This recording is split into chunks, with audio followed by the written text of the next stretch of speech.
All right. Good morning, everyone. Good morning. Today is Wednesday, November 1st. This is the time and place for the regularly scheduled Nevada Gaming Control Board meeting for the month of November 2023. Before we get started, I'd like to ask everyone to please silence your phones so we don't have any interruptions during the meeting. And may I ask that you all please stand and join us in the Pledge of Allegiance. I pledge allegiance To the flag of the United States of America and to the republic for which it stands, one nation, under God, indivisible, with liberty and justice for all. Thank you very much. Hope you all had a very nice Nevada Day and Halloween, and pleasure seeing you all here this morning. Madam Secretary, let's please start with our first item on the agenda, which is public comment. This item is placed on the agenda to give the public an opportunity to comment on gaming-related matters. Anyone wishing to address the board may do so at this time. Comments by each person are limited to 3 minutes as a reasonable time, place, and manner restriction. If board members ask questions of the speaker, the time needed to address those questions will not count against the speaker's 3-minute time.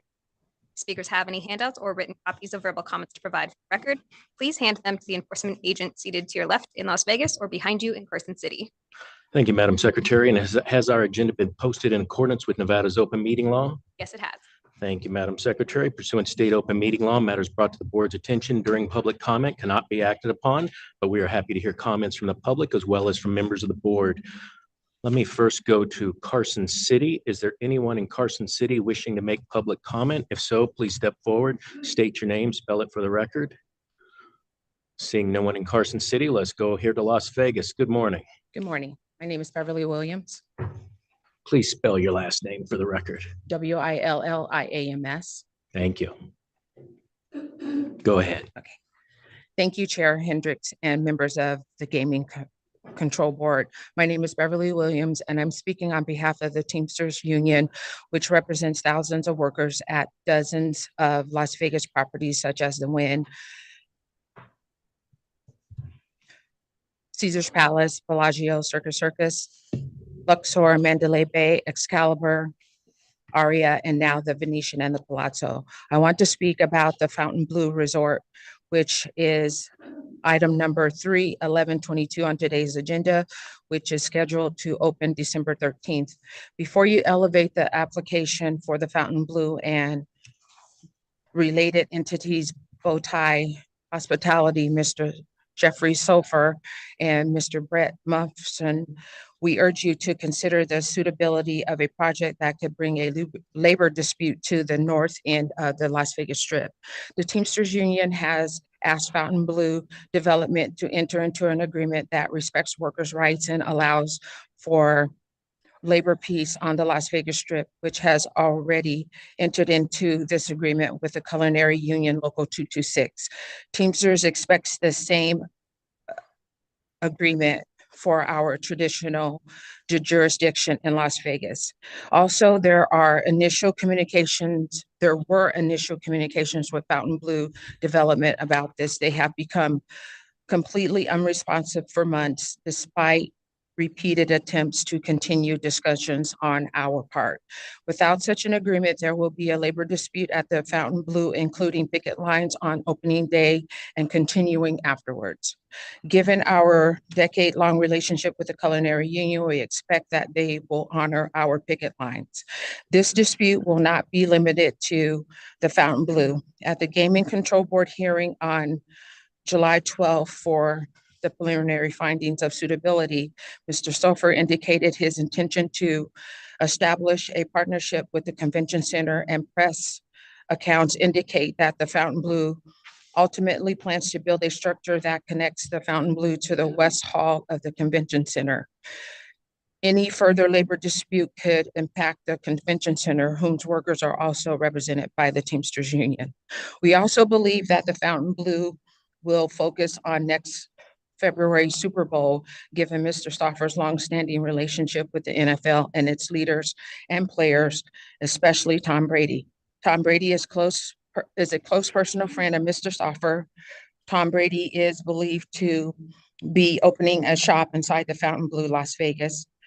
Fontainebleau Development is currently building Mr. Brady's new home located at 26 Indian Creek Island Road. Mr. Stoffer's home address is 27 Indian Creek Island Road. Mr. Stoffer recently won the development rights to build a hotel project at Miami International Airport. His partner is Stephen Ross, owner of the Miami Dolphins. We believe this issue is relevant to our deliberations about the suitability of the Fontainebleau for a gaming license. As you consider the Fontainebleau's application, please consider the impact for a labor dispute could be at the northern end of the Las Vegas Strip. Thank you. Thank you. Anyone else wishing to make public comment this morning? Please, good morning. Hi, good morning. Diamante Asbury here on behalf of the Culinary Union. I'm here today to talk to you about Palace Station's management's relationship with workers. As a reminder, it's a violation of the National Labor Relations Act for a company to encourage, promote, or provide assistance to employees that are seeking to decertify their union. Very simply, workers vote in a union, and then the workers can vote out the union, but management cannot encourage, promote, or assist. Questionable text messages referring to management involvement with decertification of the union at Palace Station were exchanged between Station Casinos management in 2020 during the time period when the company had recognized Palace Station workers as unionized. So on January 11th, 2020, Dave Horn, the general manager of Palace Station, texted a colleague saying, "Phil says to get me the names of the people who can help with the decertification, but don't get directly involved." And this was not just at Palace Station, actually. On June 25th, 2020, the Sunset Station general manager asked the Station Casino's head of HR, "How do I get information on attending one of those decertification meetings?" According to Palace Station sanitation workers, management's relationship with workers has been openly hostile. One sanitation worker wrote in an incident report about her manager yelling in her face on November 28th of 2022. She then filed another report with the company on January 16th, 2023, about this same manager yelling and confronting her aggressively for taking time off for FMLA. In a June 2023 incident report, she wrote, "I am very frustrated in the fact that I have made multiple reports and no action is being taken against that specific manager." And she also wrote that he's told me no matter how many times I report him, nothing will happen. Another sanitation worker wrote in a letter to Palace Station executives, "The sanitation supervisors cause a hostile environment at work by having favorites and treating my other coworkers unequally and unfairly." She also said, "I know that if you know what was going on inside our department, you would not support the actions being taken against Station Casino's employees who have been loyal to the company." So ultimately, we believe that when a company violates labor law and when workers from the sanitation department, just as an example, feel threatened, it harms the reputation of the Nevada gaming industry as a whole. And we ask you to help hold Station Casinos accountable for what has happened and is currently happening at Palace Station. Thank you. Thank you.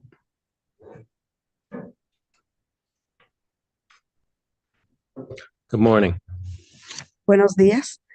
Voy a leer este escrito para que quede en el récord.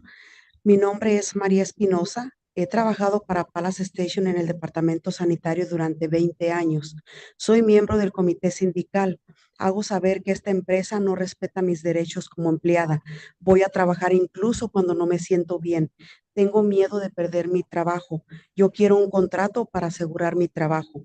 Muchos de mis compañeros de trabajo en Palace Station han renunciado o han sido despedidos por la compañía. Y parece que mis compañeros que siguen aquí están estresados y se enferman más frecuente.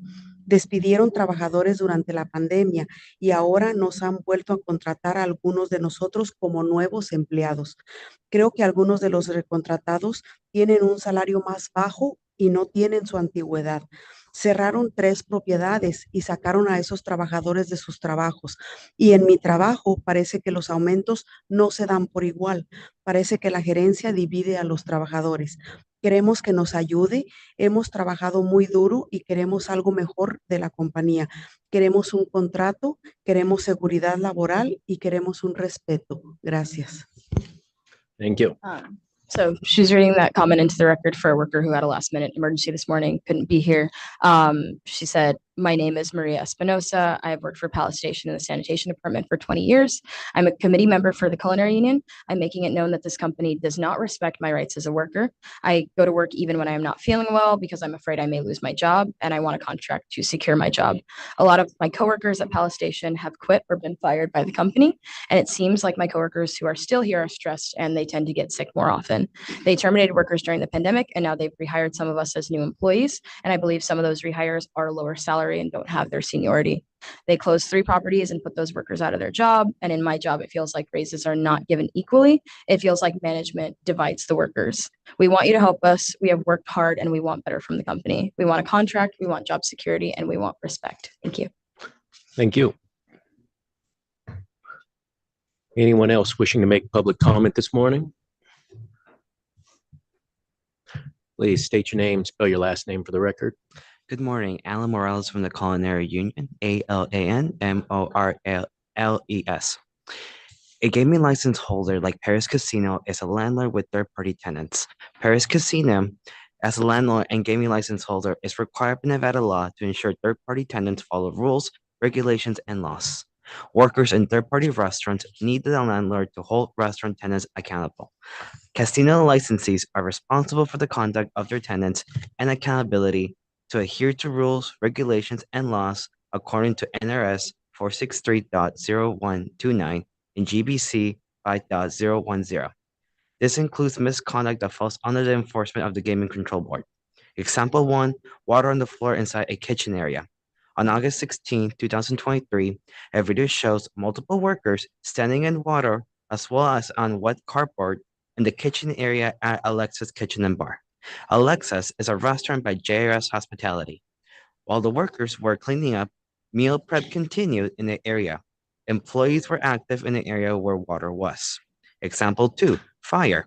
On May 10, 2023, the fire department was called inside Paris due to a fire in the same restaurant, Alexa's Kitchen and Bar. Caesars is responsible as a landlord to make sure that Alexa's follows OSHA standards and keeps all individuals on the property safe. Example 3, violence towards customers and employees. In December 2021, an employee was stabbed at Paris, near Monami Gabi, a Let Us Entertain You restaurant. The incident from the police report, the police department states, the male followed the victim to the bathroom and stabbed one of the bathroom doors and then told the victim to get on his knees. The suspect swung the knife at the victim and the victim got cut above the left eyebrow.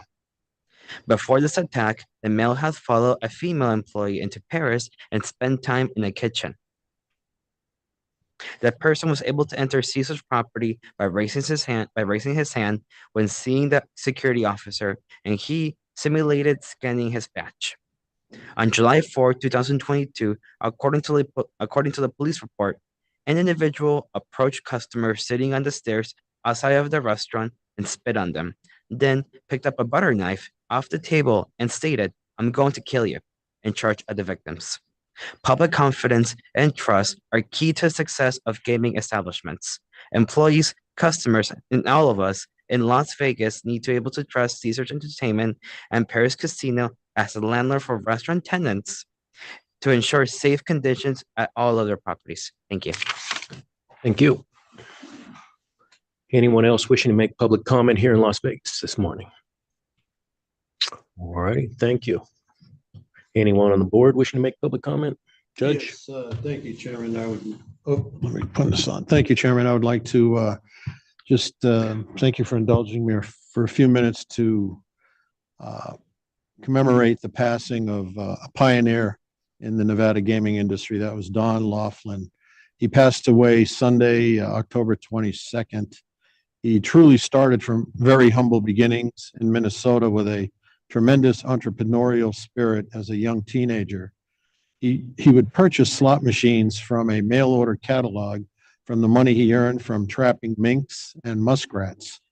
He would place the machines in pubs and shared in the profits. When Congress passed the Johnson Act in 1950 that abolished slot machines and interstate shipments nationwide, he moved to Las Vegas where it was still legal to own slot machines. He worked as a bartender while attending dice dealer school at night. He saved enough money in 1954 to buy the 101 Club in North Las Vegas. 10 years later, he sold it for $165,000 and moved to the southern tip of Nevada on the Colorado River and bought a bankrupt 8-room motel and 6 acres of riverfront property for $235,000 with a $35,000 down payment. That property eventually became the Riverside Resort, and the town was named Laughlin after its visionary, and the rest is history. He supported the local community by funding the entire construction of the Laughlin Bridge connecting Nevada and Arizona in 1986 at a cost of $5 million. Approximately 50,000 people crossed that bridge every day. He was also an extremely generous philanthropist, donating millions to improve the surrounding community by building an airport and a flood control project in Laughlin, Nevada with his own money. He put food on the table for thousands of families and paved the way for thousands of kids to go to college and to have a successful career. An estimated 14,000 Nevada and Arizona residents currently work in Laughlin hotels and casinos. In 1991, he was inducted into the Gaming Hall of Fame. When you look up the word legend or pioneer or visionary or humanitarian or philanthropist in the dictionary, you should think of Don Laughlin. He was all of these things. He will be dearly missed by his family and thousands of families that he employed. So on behalf of the Nevada Gaming Control Board and the Gaming Commission, our thoughts and prayers go out to his family and friends. Thank you. Thank you, Judge. Very well said. All right, if there's no other public comment, we will close the public comment section and move in, Madam Secretary, to our first item of business. Pursuant to NRS 241.035, this item is the consideration of the approval of the Nevada Gaming Control Board disposition for October 2023, as well as the meeting minutes for the workshops held on September 27th, 2023, and on October 5th, 2023. Thank you, Madam Secretary. Let's take this in a couple of different motions. Let's start with the dispositions. I've had the opportunity to read through the dispositions from last month. I had no questions, concerns, or corrections to be made. If other board members had questions or concerns, please let us know now. Otherwise, we would take a motion on the prior month's dispositions. No questions. No questions or concerns for me. Great. Then we take a motion on the dispositions. I would move to approve the disposition from last month. All right, Madam Secretary. Member Assad? Aye. Member Watkins? Aye. Chairman Hendrick? Aye. That motion passes, bringing us to, we had public workshops on September 27th for the Technology Division and a workshop on October 5th for the Investigations Division. If anyone had questions, comments, or corrections on the minutes, please state so now. Otherwise, I would entertain a motion on both of the minutes for those two workshops. No questions.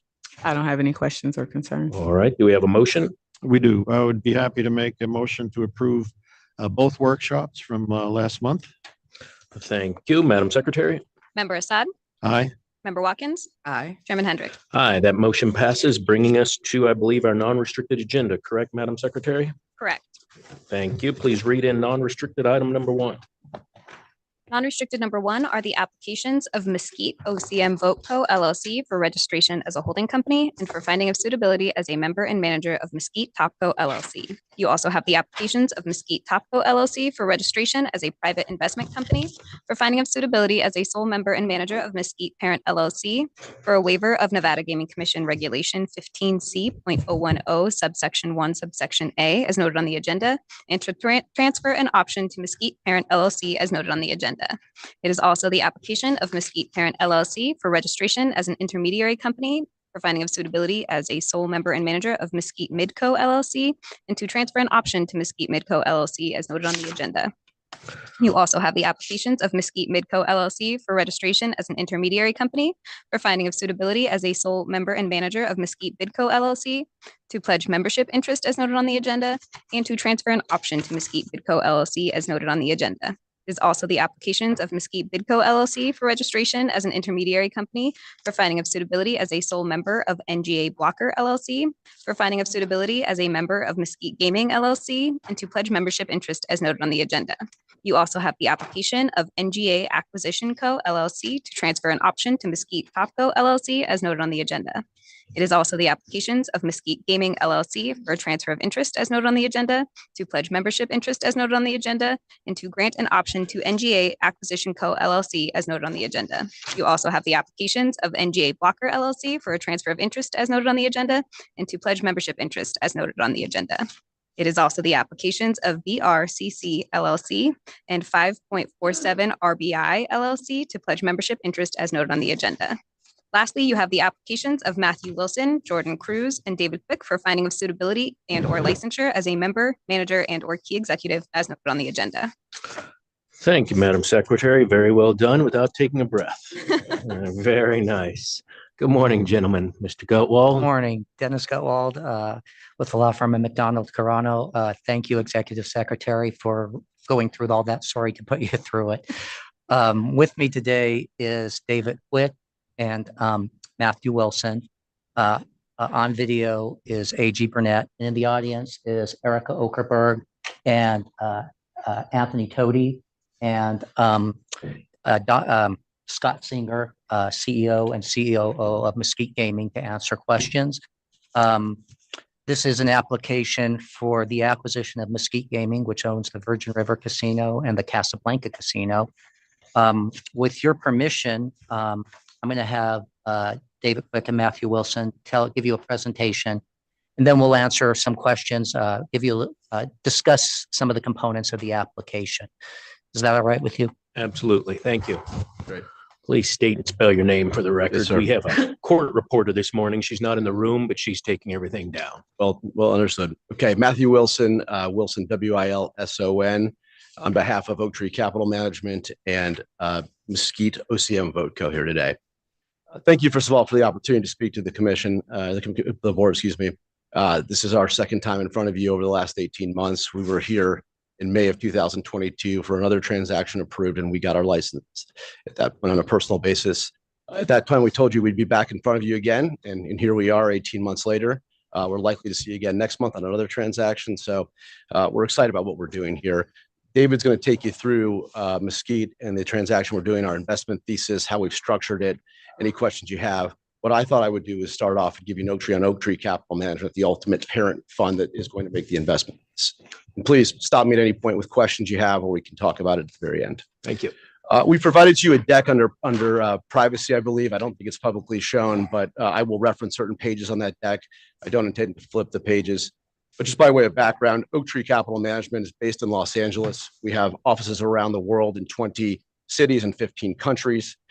Today, we manage just under 180 billion of capital for a blue chip list of LPs. Our clients are the biggest sovereign wealth funds in the world, best pension funds in the US, endowments, the best colleges, insurance companies, and high net worth individuals. We have approximately 1,100 employees. Think about that broken down, 300 folks that make the investments, and then about 800 folks that are in charge of all the compliance back office, making sure that everything is ticked and tied and vetted when it comes to our client base, as well as all of our accounting and standards that we have for reporting with our investors. And I'll say this with all humility, you don't get to be in business for about 30 years and manage almost 200 billion of capital without doing something right. And I think what we do right is we manage risk right. You know, we don't proffer to be the highest returning fund year in, year out. We don't think that's the way to measure it. What we want is consistency of return. What we want to do is have our clients believe that when we go in and out of cycles at any point in a cycle, when you invest with Oak Tree, you're investing with people that understand that investing is about managing risk and making sure that you preserve capital. And that has kept us in business for a very long time with clients that often repeat themselves. Our strategies run across four big buckets: credit, private equity, public equity, and real assets. Again, this falls into the private equity bucket here today, which Dave and I and our third partner, Jordan Cruz, manage here out of Los Angeles. Turning to page 2 in your deck, you know, what I would say is the team that runs this investment is a very senior team. I have 30 folks on my team between Los Angeles, New York, and Sydney, Australia. The average experience of my senior team is over 2 decades. David and I and Jordan have over 25 years of experience in doing this. So you're dealing with folks who've been in and out of cycles, understand what we're doing, understand the investments we're making. And it's a very focused strategy. We don't do everything. For example, we don't do high technology. We don't do energy, oil, and gas. We focus on industries where we understand the industry, where we have a competitive advantage, whether that be in executives that can run our businesses or depth of experience in the base of what we've done over time in those assets. So for example, in gaming, we consider it part of our consumer platform. We've been in consumer for decades, and we understand the markets, we understand the companies, and we understand how these assets work. And we think we can create that competitive advantage. Turning to slide 3, we put this on here, and it was interesting to me to do this analysis to understand that in our most recent vehicle, and we have these closed-end vehicles that we raise every so often, over a third of our assets are in hospitality and gaming on a market value basis. I mean, it's been a focus for us, and we've been investing in gaming for the last 20 years. But under David's leadership, we've really accelerated that over the last 5 years.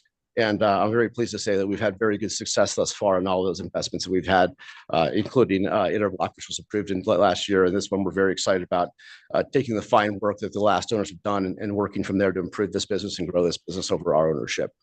You should think about us as being a long-term investor. We're looking at these assets for anywhere from 5 to 7 years in our hold. We want to be in here to create value for our investors, for the employees, for all the stakeholders around these companies. And we think it takes that kind of time to fundamentally get the businesses in shape to create that kind of value. Lastly, I will just talk very quickly about the bio so you understand who you're dealing with. I'll give a little bit of personal background. David Quick to my right, who is here, lives in Manhattan Beach, California, married with 3 young daughters. David has been at Oak Tree for 18 years. He runs our gaming practice. He was a graduate of the University of Michigan with a business degree. My partner, Jordan Cruz, who could not be with us today, unfortunately, sends his regrets. Jordan's a graduate of the University of Virginia, has a law degree from the Northwestern Law School, and is a father of 3 young, or actually not young anymore. He's an empty nester at this point. He's got 3 sons, whom are all out of the house at this point. Finally, I'm Matt Wilson. I live in Manhattan Beach as well. I've got 2 daughters and a son. I'm a graduate of the University of Virginia as well, and I have a BA from the Harvard Business School. So with that, I'll pause and turn to you for any questions you. Thank you very much. Any questions from board members at this point? Yeah, just good morning. Morning. Nice to see you again. You as well. Just a quick follow-up question. You mentioned that over a third of assets are in hospitality and gaming. Is that total assets or in this particular fund? It's a particular fund. Okay. Yeah. All right. Thank you. Judge, questions at this stage? No questions in particular. I just welcome you all, and it's a pleasure seeing you. You're extremely well credentialed, fantastic educations. University of Virginia, one of the best law schools in the country. Sure. Harvard, of course, speaks for itself. Mr. Quick as well, very experienced in this industry, very impressive resume, and welcome to Nevada. Thank you, sir. Appreciate your honor. With that, I can turn it over. Oh, sorry, I Chairman. did have one question. You mentioned entertainment, hospitality. Do you have other gaming entities in your portfolio right now, either in this fund or another fund? We do, sir. Yes. Besides, obviously, Interblock. Yeah, Interblock, obviously, we spoke to. This one, if we get approved, would obviously be the next one. And then we have a business called J&J Gaming, which is based in Illinois. We will be in front of you, we hope, in December, if we can get on the agenda to get the add-on. We purchased the distributive assets out of Golden Gaming a few months back. We bought both their Nevada assets and their Montana assets. We've been approved on the Montana assets. We need to close the Nevada transaction as well. So that's our third leg of the stool. And then we have a very small business called A Wager, which is an online platform, if you will, for gaming. It's a technology play that allows for table games to be seen online and played online. How many other jurisdictions will you have to be licensed or registered in for the J&J acquisition, approximately? So currently, the long history have been licensed in Illinois, just recently licensed in Montana, and then Nevada. Those will be the three main states. Great. Thank you. Appreciate it. Great. Mr. Quick, did you have something to present? Good morning. Thanks for having us. David Quick, last name is spelled Q-U-I-C-K. I was going to take you through just the transaction very briefly. I think you have the materials in front of you. Given they're private, I'll probably leave out some of the details that are confidential. But we're excited to be here. We signed the transaction in early March of this year. and are very excited to bring it to a close. Obviously, Mesquite operates two properties, the Virgin River and the Casablanca. We're excited about the transaction because we think that area has a lot of nice demographic trends. There's been a strong trend of individuals moving into the surrounding area. And you also have the I-15, that's one of the busiest interstates in the US that pass by both properties. So we think that from a demographic standpoint, it's a very attractive asset. You also have just a long history of very loyal customers that really enjoy the amenities of the property. It's the restaurants, some the pool and bar, besides just the gaming assets, very loyal customer base, which we like and want to support and continue to develop. We'll talk a little bit more in a couple of pages on some of our plans. The other thing we like is, as Dennis mentioned, Anthony and team have done a great job running this asset, growing this asset, and partnering with them in the future to continue to do so. If you jump to page 6, that lays out the sources and uses of the transaction. Relative to most private equity buyers, as Matt mentioned, very focused on risk control. We think we've put in more equity than debt in this transaction, and that is because we believe in the transaction, but always want to be focused on controlling that risk. Too much leverage is never a good spot to be. We plan to be in a position to continue to invest into this business through CapEx, through people, operating expenses. Our partner on the debt side is BlackRock, worked with, and is also to us at Interblock. Page 7 walks through the structure. Anything too detailed here, I may have to pass it to Dennis, but at a high level, you'll see the OCM Boatco, where Jordan, myself, and Matt will have the license. You see some of the oak tree structure, and then over to the side where we have a management aggregator, we're asking for the ability to issue profits interests. To me, one of the core tenets of private equity is alignment incentives. And so, meaning when we do well, the management team that's helping drive us equally as well. And so that's an important part for us that we wanted to make sure we're addressing up front. Then finally on page 8, some of our plans. Like I said, we believe strongly in the ability to continue to grow this business. It's grown very nicely over the past decade. We plan to continue to invest into the people. We plan to continue to invest into the CapEx. I think anytime there's a new ownership situation like this, often you bring a fresh lens and the desire to continue to grow the property. I think there's ideas in the works that we're working on that we're excited to actually come to pass.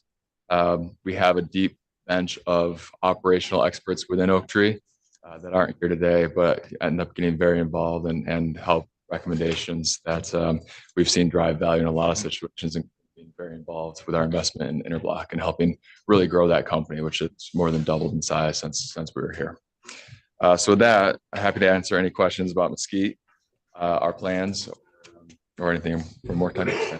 Thank you for that. Certainly happy to see your interest and your confidence in the market. So always welcome to have your kind of level of money and sophistication coming into a jurisdiction in Nevada and bringing with you the expertise you have. So appreciate that. I'm going to have some questions more specific about the transaction that probably Mr. Gutwald or Mr. Burnett may be able to answer. But let's start with other board members. Did you have questions regarding the transaction or the Oaktree Capital? I'm going to save the individuals for last. They were all before the board as stated in May of last year. So if you have individual questions, let's hold those to a little bit later. I don't have questions for the individuals. This is more of some general background information. With regard to Interblock, is it the same fund managers as with this case? From the Voco standpoint, yes. Yes. Individuals, yes. Okay.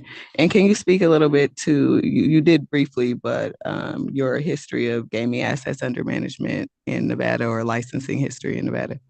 Yeah, Oaktree's first foray, which was not myself individually, was the Cannery Casino. I believe we exited that 2012 or 14. Yeah, so there had been a little bit of a gap in time where we were not particularly active in the gaming sector. When we were first introduced to interblock opportunity, that's when we really picked up the activity again. And that was a transaction that took roughly 3 years from first introduction to closing that transaction. So we actually closed the J&J transaction in Illinois in the meantime before we actually closed interblock last year. But have been spending the vast majority of my time, as Matt mentioned, in the sector. Looked at 15, 20 opportunities a year. And Mesquite, Interblock, J&J, and then Waiver are the ones that have kind of risen to the top for us, but we expect to continue to be active. Okay, thank you for that. And when did this fund become active? Fund 3. There's this fund is activated now. I mean, the first investment was made in November of 2022, and the prior fund was in I believe the same time in 2018. Yeah. You mentioned that you plan to invest in people. How so? Yeah, I think labor is certainly a challenge, and finding appropriate labor. I think some of it will be into looking at wages, looking at benefits, which is something we always do when we come into a new situation. But I think there's a continuation of what the team has done and trying to just bring that level of service, continue to bring that level of service up, continue to invest into people, whether that be on the food and beverage side, bringing in more workers, potentially looking at some of the amenities like the pool, for instance, maybe adding amenities out there, which will require more workers. And so that's, I think, just trying to continue to upgrade the level of service that the customer sees, which will require more people. Okay, and just to elaborate further, can you speak to the future of the employees currently in place? Yeah, I mean, our current plan is everyone that's there today is going to continue to be there, and if not, I would be surprised if we don't see growth in employee counts. If we're here, back in front of you again, whether in 6 months, a year. Okay, thank you. For any of you, do you have an update on the Hart-Scott-Rodino status? I meant to get that in advance and I didn't. I believe it expires second, so it should expire. The waiting period expires tomorrow, and you haven't heard anything.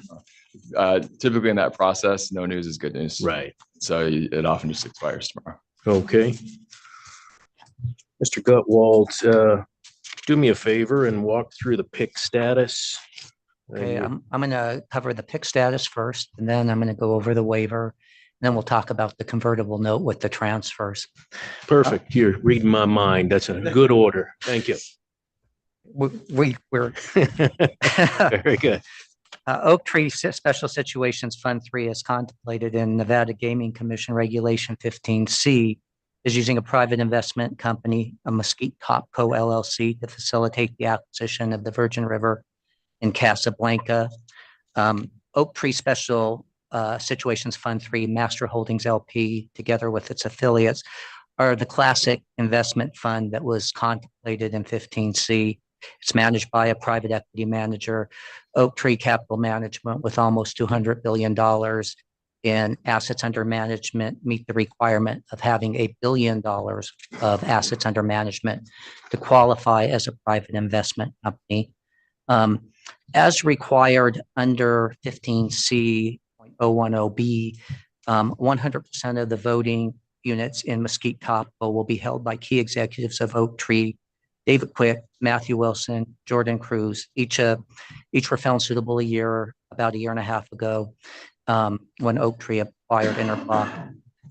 Regulation 15C.010(1)A requires that 100% of the non-voting economic interest, economic units in the private investment company must be held by the fund. When the transaction closes, that will be exactly the case. But as David mentioned earlier, sometime after closing, the fund plans to issue some beneficial interest in Topco to various individuals who are critical to the Mesquite investment success. Those individuals aren't finalized yet, but no individual will receive over 3% beneficial interest. I'll go to the waiver next, but I wanted to know if you guys have any questions regarding the private investment. I don't. Do you have questions, board members, regarding private investment company? Not specifically on that. Maybe if you could touch on the NGA blocker. Sure. This transaction is happening in 2 stages. And I'll cover that more in the convertible note. The first part, we get the top tier owners out of the out of the ownership. But the Mesquite Gaming is owned by the Michael J. Gahn Family LLC, the Anthony Tody Trust, and NGA Acquisition Co., which is essentially a holding company for a private equity company with a private investment company in between. We have to, in these transactions for tax reasons, we'll want to keep Blocker Co., sell Blocker Co. NGA Acquisition wants to sell Blocker Co. rather than its interest in Mesquite Game. So Michael Gahn's Family Trust, the LLC, will sell its 35% directly to Mesquite Bidco. The Anthony Tody Trust will sell its 25% interest to Mesquite Bidco. But Mesquite Bidco is buying NGA Blocker Co., which is from NGA Holdco, and will own that after the first stage of the closing. So it'll have 100% interest in Mesquite Gaming, but 60% of that will be direct, and 40% will be through OCM Blocker, which owns NGA Acquisition Co., which will own Mesquite Gaming. Then we'll get to the second stage of the application, and I'll discuss that in the convertible note. Okay. Good. So then I want to hit the waiver. As David mentioned, there's this aggregator company. They want to transfer over the interest. And this has been done before. The amount might eventually constitute 15%. There's protections in place for doing this for the board so that they shouldn't have a concern that that will exceed 15%, even though there's no condition on the waiver. Certainly you could put one on if you are concerned, but most importantly, Regulation 15C.200 requires that any distribution to the holders of the non-voting interest have to be approved by the board. The commission. So nothing can go to anybody from the gaming entities unless the commission approves it. So if they exceed the 15%, it'll be on your radar. You'll be able to call that forward before anybody ever gets anything. Additionally, there's reporting requirements that with any disposition that requires that be reported to the board. Again, that'll be on your radar so that if that 15% concerns you, you can call forward anybody who's getting an beneficial interest in the non-voting economic interest. So with that, I'll open up for questions for waivers. Yeah, let me walk back through that and just clarify this in an order for the record here. No individual within that particular vehicle will receive more than 3%. Correct. No total of individuals in that vehicle will exceed 15%. That's not your intention today. That's not your intention in the future. Correct. And then there's an aggregator fund that will hold all of the interest, and then the individuals above it, none will have more than a 3% beneficial interest in the licensees. Correct. And you walk through the reasons that the board can do anything affirmatively in the future. But for the record right now, if I could ask both of you gentlemen just step up and state whether or not you agree with what Mr. Gutwall just stated. I do. Yeah. Great. Thank you. So with that, there is, as you mentioned, Mr. Gutwall, the potential to condition it. This has happened before, and I feel comfortable with what you walk through in terms of legal, statutory, regulatory effect that the board and commission has, that understanding the waiver, understanding the parameters you put on it, I don't believe a condition is necessary. Onto the convertible note. As Please. The agenda title pages suggest, as I just discussed, the acquisition is occurring in 2 stages. We already discussed the first stage.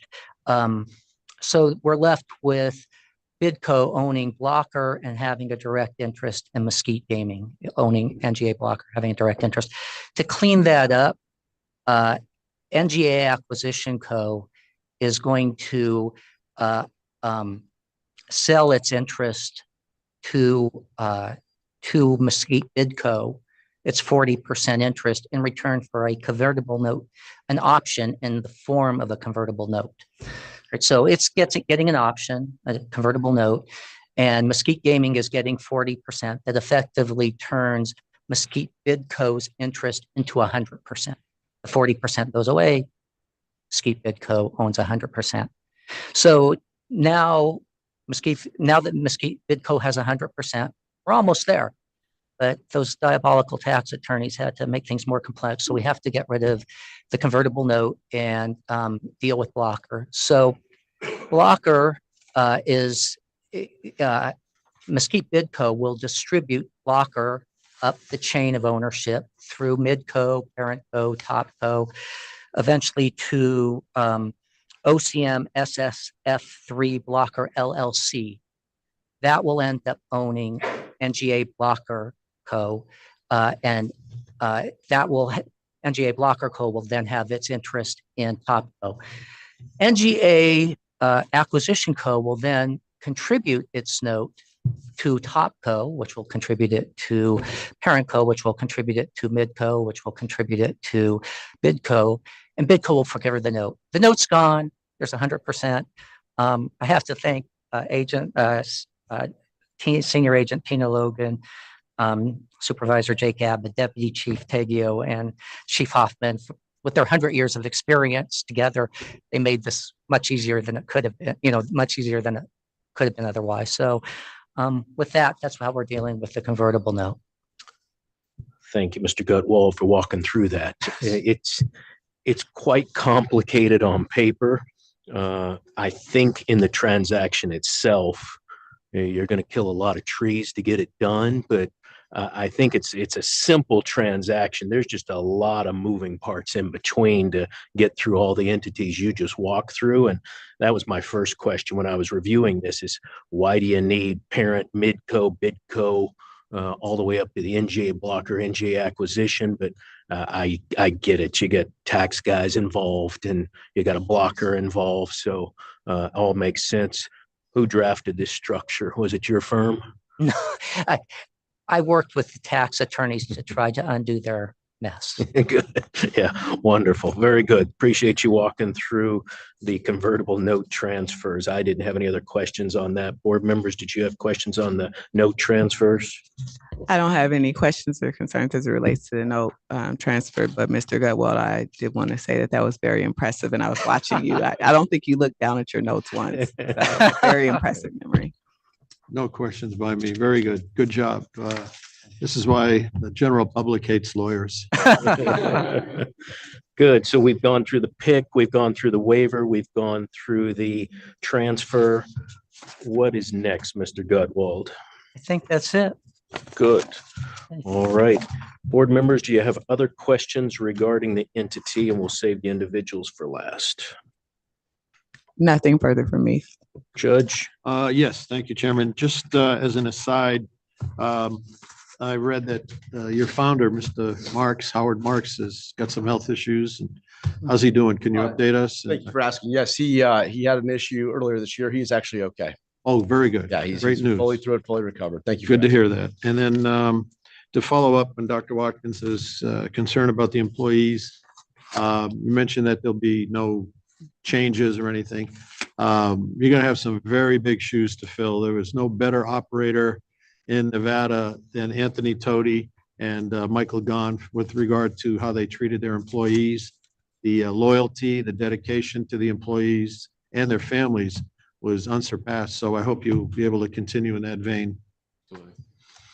And then do you have any visionary plans for the future of the properties, expansion or just status quo for a while? Or I think there's probably phases. I think there's some ability to expand probably in the near to medium term. And then whether you do something larger, whether it's thinking more grand on like a larger new tower at the Virgin, potentially replace some older units, I think could be in the cards, probably more down the road. I think it'll be maybe some incremental steps at first, but a little bit of it's one thing to be under contract and still be working with Anthony and the team. It's another thing to actually be in there and fully integrated and there on a daily basis. So, that may change over time and may accelerate. I'm sure some of that will probably depend on the Fed rate and so forth as far as money availability is concerned, right?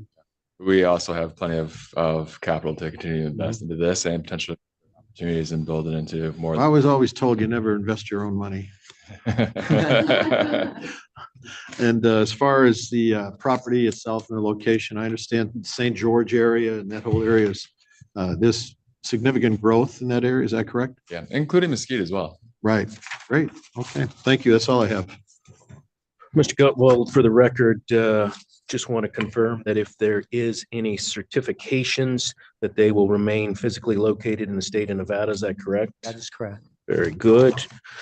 And appreciate you gentlemen walking through with us what your role is going to be. For the record, I want to confirm the non-interference agreement, just to make it clear that there's no one at Oak Tree and we'll be trying to take any action to influence Mr. Wilson, Mr. Cruz, or Mr. Quick with respect to their management of the Mesquite gaming investment. Is that correct by all of you gentlemen? I can confirm that, yes. Thank you. All right. I think that's all the questions I had. Is there anything else you'd like to add, Mr. Gutwald? No, nothing at all. Very good, Mr. Burnett. Anything from you? Very good. All right, let's talk about the individuals. And as we stated earlier, all three of you gentlemen went through the entire investigative and licensing process for Interblock approximately a year and a half ago. So that made it easy for our investigations division to do an update and see how you've been doing in the last year and a half. Made it very easy. I had no concerns about that and appreciated your cooperation in updating your files for our investigations division.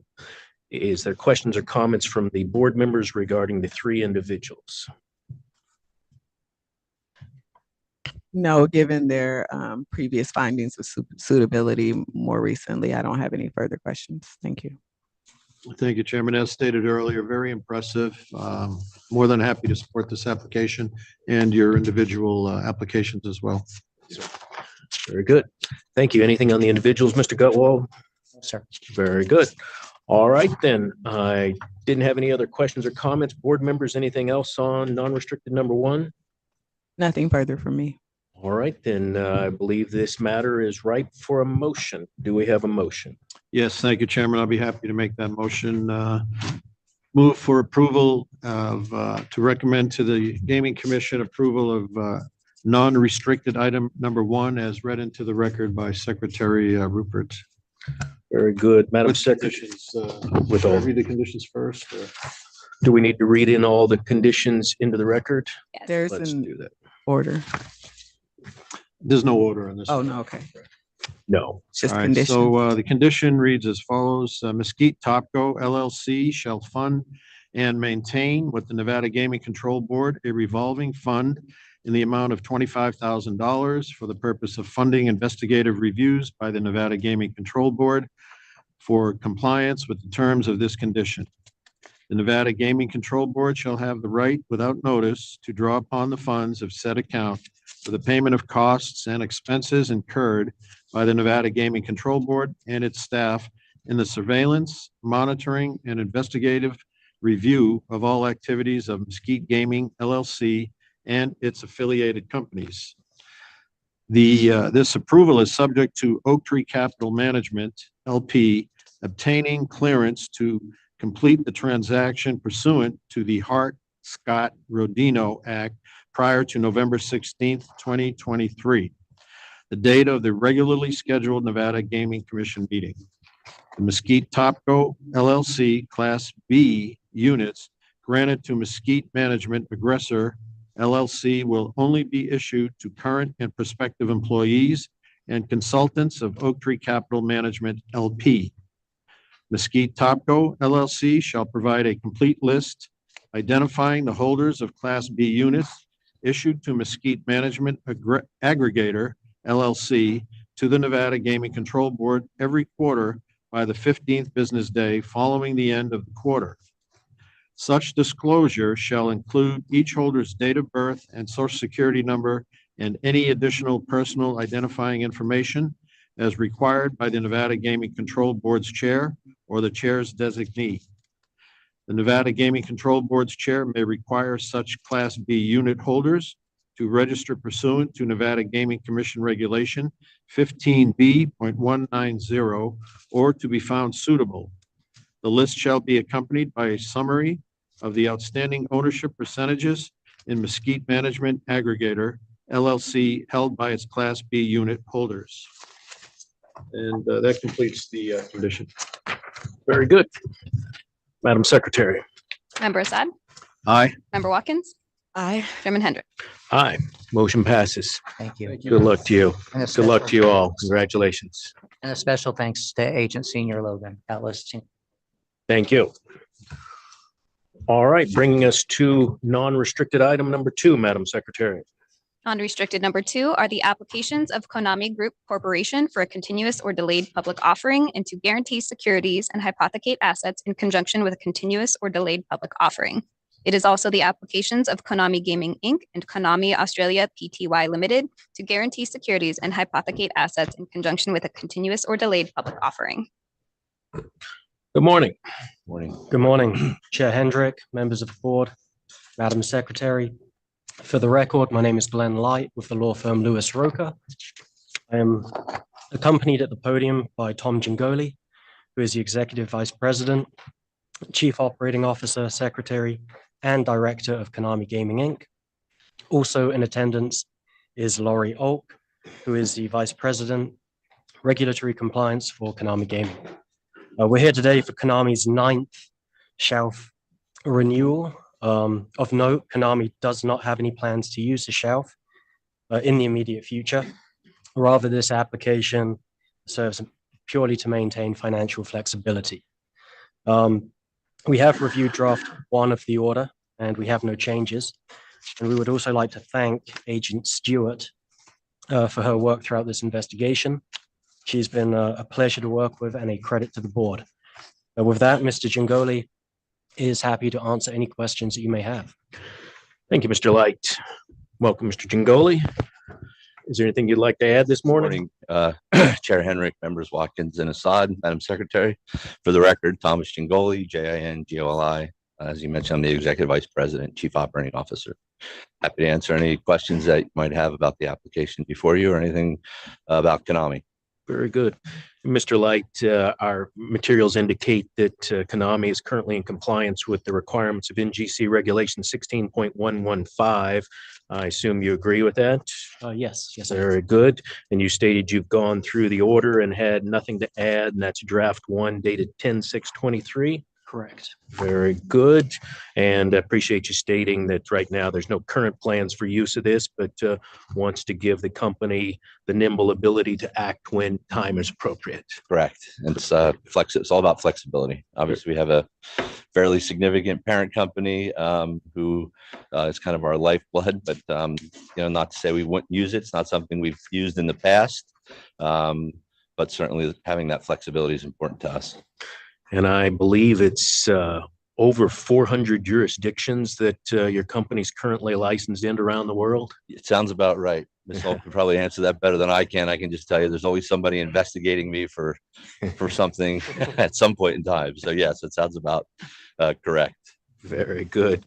Questions from board members? Good morning. Good morning.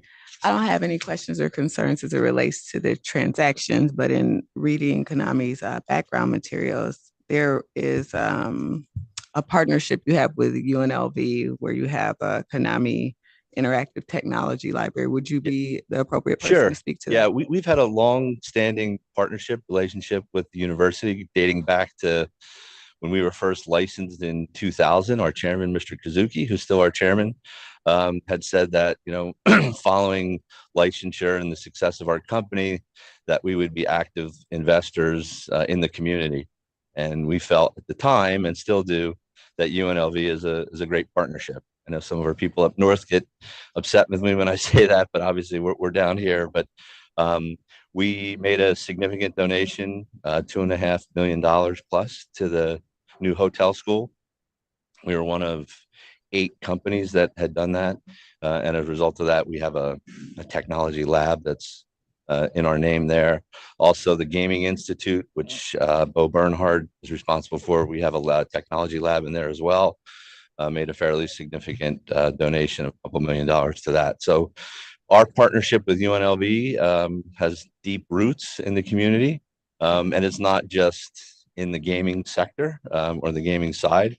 I graduated from the hotel school myself. So it's personally for me, it's rewarding to see that. But we do other things in the engineering school, as I'm sure you have heard other companies say. Sometimes it's challenging to get engineers in this market, to get people to move here. So we've been very active in the engineering school, in the business school, School of Education.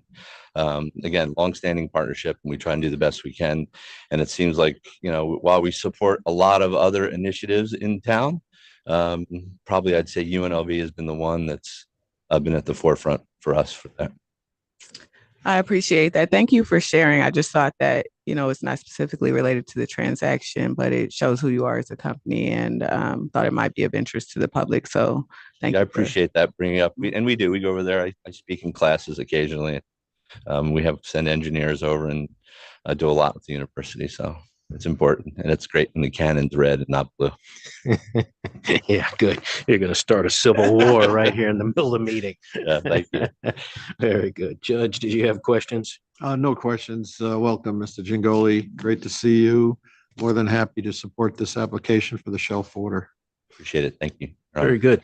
Anything else, Mr. Light? No. All right, then I would entertain a motion on non-restricted item number 2 pursuant to the order as drafted. Thank you, Chairman. I'll be happy to make that motion. I would move to recommend approval to the Nevada Gaming Commission for non-restricted agenda item number 2 as read into the record by Ms. Rupert, to include the shelf order draft number 1 dated 10/6/23. Very good. Thank you, Madam Secretary. Member Assad? Aye. Member Watkins? Aye. Chairman Hendrick? Aye, the motion passes. Appreciate Good luck it. Thank to you. Have a good day. Thank you. Thank you. Madam Secretary, that brings us to non-restricted item number 3. Non-restricted number 3 is the application of Bowtie Hospitality LLC for registration as a holding company. You also have the applications of Bowtie Mez LV LLC for registration as an intermediary company and to pledge membership interest as noted on the agenda. It is also the applications of Bowtie Holdings LV LLC for registration as an intermediary company and to pledge membership interest as noted on the agenda. You also have the application of Red Rock Resorts, Inc. for an amendment to their order of registration. And you have the applications of Bowtie Hospitality LV LLC doing business as Fontainebleau, Las Vegas for a non-restricted gaming license, including a racebook and sports pool, for licensure to conduct off-track pari-mutuel race and sports wagering, for licensure to operate gaming salons, and for licensure as a manufacturer and distributor. It is also the applications of NP Red Rock LLC to receive a percentage of gaming revenue from the racebook and sports pool, including off-track pari-mutuel race and sports wagering, operated by Bowtie Hospitality LV LLC, doing business as Fontainebleau, Las Vegas. You also have the applications of Bowtie Hospitality LLC, Bowtie Mez LV LLC, and Bowtie Holding LV LLC for finding of suitability as sole member and manager as noted on the agenda. It is also the applications of Jeffrey Sulphur, Brett Muffson, and NP Red Rock LLC for finding of suitability and or licensure as a member, manager, key executive, and or key employee as noted on the agenda. Lastly, you have the request to withdraw the applications of Stephen Singer Jr. and Mark Borino for licensure as a key executive. Thank you, Madam Secretary. Good morning, Mr. Schreck. Good morning, Chairman Hendrick, members Assad and Watkins, Frank Schreck, Brownstein Hyatt Farber Schreck. I'm representing the applicant. We were before you just a few months ago, so you know these individuals, but I think I should introduce them again anyway. First of all, Jeff Sof, who is the CEO of the Fontainebleau Development Company and also driving factor in this project. Brett Musson, who is the CEO of Fontainebleau Las Vegas. He's also a major principal in Fontainebleau Development.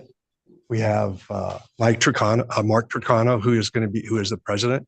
His application has been filed. I think all of his documents requests have been uploaded, and so we're on the process of getting his approval. We have right next to him is Stacy Michaels, who's a She is the Chief Administrative Officer company. And also with us are the two co-counsel for Fontainebleau Development who worked on this with me. Mike Pappas, who worked on the regulatory side, and Cheryl Cass, who worked on the lease and transactional side of financing. So they're here for questions that you may or may not have. Also, I want to introduce Mark Rubenstein, who's here as counsel for Red Rock Resorts and NP Red Rock LLC, and he will be representing that group probably at the end of our presentation, questioning of our applicants. Great. It is our intention to do a brief presentation. I think it's just appropriate because it's a new facility. Absolutely. A major landmark in the state of Nevada. And so I would like to ask Jeff Sofer to come up and just give a very brief historic. Thank you. Good morning. Morning. Good morning, Chairman. Good morning, Member Watkins and Member Assad. I just want to say it's a great honor for me to be here. Obviously, this project has been around a long time. You guys have seen it here through the years, and to have it finished. And I think when you see what we've done there, you'll be very proud and impressed of what it means to the state of Nevada and obviously the city of Clark County and Las Vegas. You know, for us, it's been, for me personally, it's been a long time, and to having this property open is a real honor. And I also wanted to thank you all and your agents and all the people in this process. They've been wonderful. They've been very diligent and timely, and the process has been, it's been very fluid, and we were very pleased with all the effort from your side. I just wanted to thank all of you. And I think now Brett's going to come up and make a presentation. Is that correct? But I just wanted to thank all of you guys personally. Thank you. Thank you. If you have any questions for me, please ask, but I don't know if you do or don't, but I'm sure we'll have some as we go along. okay. All right. Thank you. I'm sure Thank you you. will. Thank you. Morning. Morning. How are you? Very good. So we're going to talk a little bit about just the property, the structure and the finance side of things, just to give you a bit of an update. And then Mark Tricano will come up and talk a little bit more about the operations and the executive team and so forth. First on the cover page, I assure you those windows are going to be closed up pretty soon. So not the best picture. We have 70, starting January 1st, it's actually the 70th year anniversary of our brand. So that's an exciting thing and kind of a timely event given the opening on December 13th. As it relates to the structure and finance on page 4, this is the organizational chart that basically outlines the master lease structure that we have in place. The biggest takeaway, without getting into the weeds, is on the left side of the organizational chart is the operating tenant, Bowtie Hospitality, and on the right side is the landlord and property owner. More details surrounding the master lease as an abstract is on page 5. If you have any questions, I'm happy to answer them.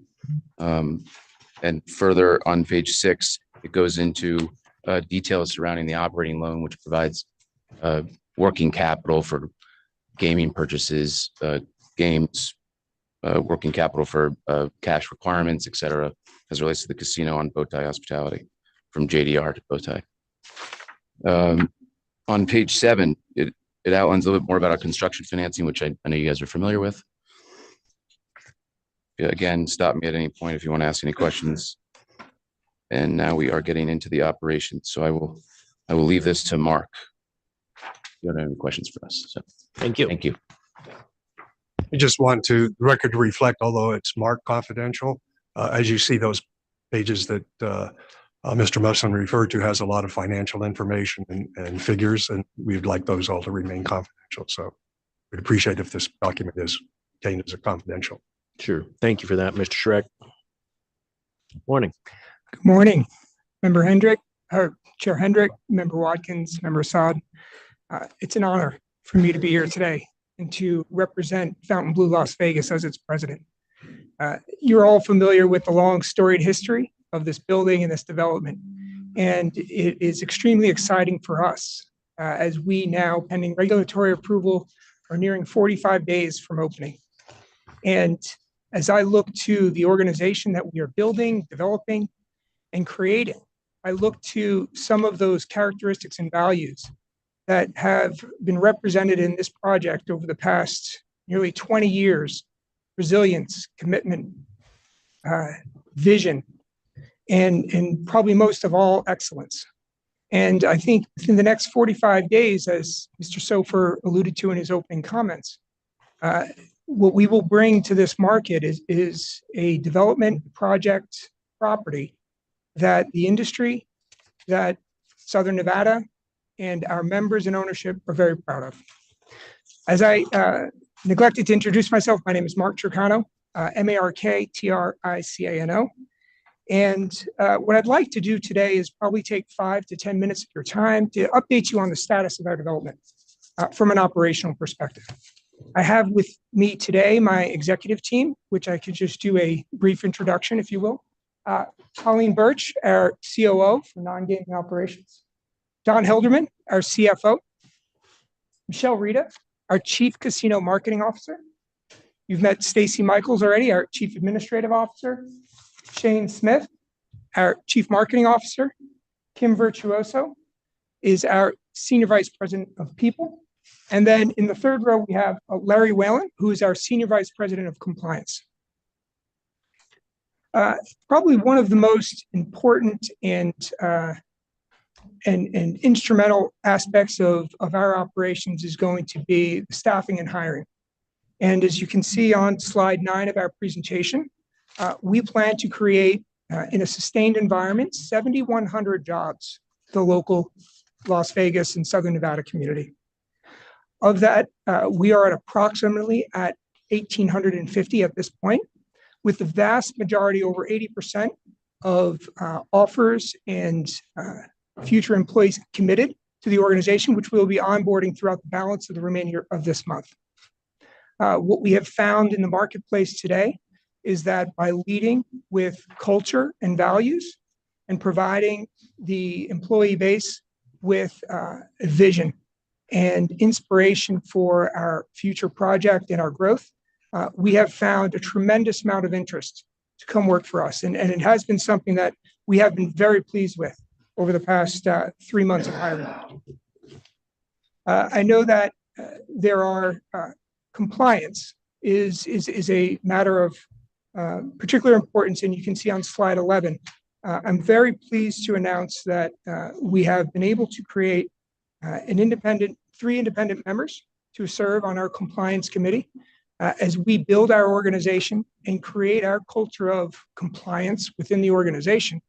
This starts from the top, and it takes leadership and emphasis and a day-to-day focus. This is where Larry Whalen, as our SVP of compliance, owns this program for our organization. And with these highly qualified compliance committee members with years of experience in their fields and expertise in Nevada with regards to gaming regulations, I feel confident that our compliance program will be second to none. There are 2 other matters, I believe, that were on the agenda worth note that I'd like to address. One is our arrangement with NP Red Rock LLC for our sports betting operation. It's worth noting that the day-to-day operations and license of our sports betting operation will be within Fontainebleau, Las Vegas. We will have a race and sports manager that will report up through our Senior Vice President of Gaming. We have contracted for advisory services through NP Red Rock LLC for risk management, advisory, and our platform services. And as mentioned earlier, that's on a fee base. There was also a point worth noting about our private gaming salons. Just want to just point out that we will have 6 private gaming salons. They will be designated as dual use adjacent to our high limit location on our main casino floor. And we will plan to operate those consistent with all Nevada regulations. Very good. So if there's anything else that I can answer, or if you have any questions at this time, I'd be happy to answer. Thank you. You answered most of the questions I had. I wanted to ask you about the salons, and you went through that briefly. We have the schematics, and the rules that I'm sure you'll follow and the square footage and all. So I didn't have any other questions on that. We will have some questions as we get to the race and sports book, but I appreciate you prefacing that and giving us a little roadmap to follow as we get to that point. So thank you very much. Are there questions from board members at this point regarding the structure or the applications of the entity rather than the individuals, which we'll save for later? Yes, good morning. Good morning. You mentioned that you anticipate hiring 7,100 employees. Is that correct? That's correct, 7,100. And when do you anticipate being fully staffed? Yeah, I think largely what we would anticipate to see is as our business ramps up, like any casino that starts, we would expect probably to start somewhere in that neighborhood of 5,000 to 6,000. And then through the balance of the year, grow to that 7,100 number. And that's direct employees, which also includes some of our partners. Okay, thank you. You're welcome. Judge, questions? No questions, specifically just a comment or two. I thought it was going to be about 5,000 full-time and another 2,100 or so part-time as business required. That's approximately correct. Obviously, business volumes and market conditions will influence that, but I think that's a fair statement. And you're not going to be stealing anybody from Palace Station, right? Your former place. Our intentions are not to steal anyone from anywhere. They're willingly joining us. No, your reputation precedes you. You're an excellent operator over there. So thank you. I wish you all the best. Thank you very much. Good. Mr. Schreck, did you have anything else to add at this point? Not, Mr. Chairman. Okay. Wanted to ask a couple of questions about the internal control system. Do you know if that has been submitted yet? It has been submitted and pending approval. Okay, very good. Thank you. And applications for the other key executives, did those get submitted? Yes, Mr. Turcanos has been submitted. Actually, his documents were uploaded yesterday. From what I understand, he's got an agent assigned. We're working on the CFO's applications. He's been licensed here and a lot of other places. So. Correct. Good. And the senior VP of IT? Yes, his application has been filed. Very good. Thank you. And once again, he's an individual that was with another company, and he was actually had an application file, was undergoing an investigation. With the good grace of the board, they've allowed us they've allowed us just to transfer his application, file the Form 1 this week. So he's in the queue being investigated. Great. You're not picking up on the mic. I'm sorry. I caught that. Did the court reporter get it? Okay. Why don't you just state the last sentence or two that you had about the application for the senior vice president of IT? Yeah, the senior vice president of IT, he already had an application on file with another entity. He is transferred over to Fontainebleau. The board has allowed us to just incorporate that application into his investigation here. So we filed the Form 1.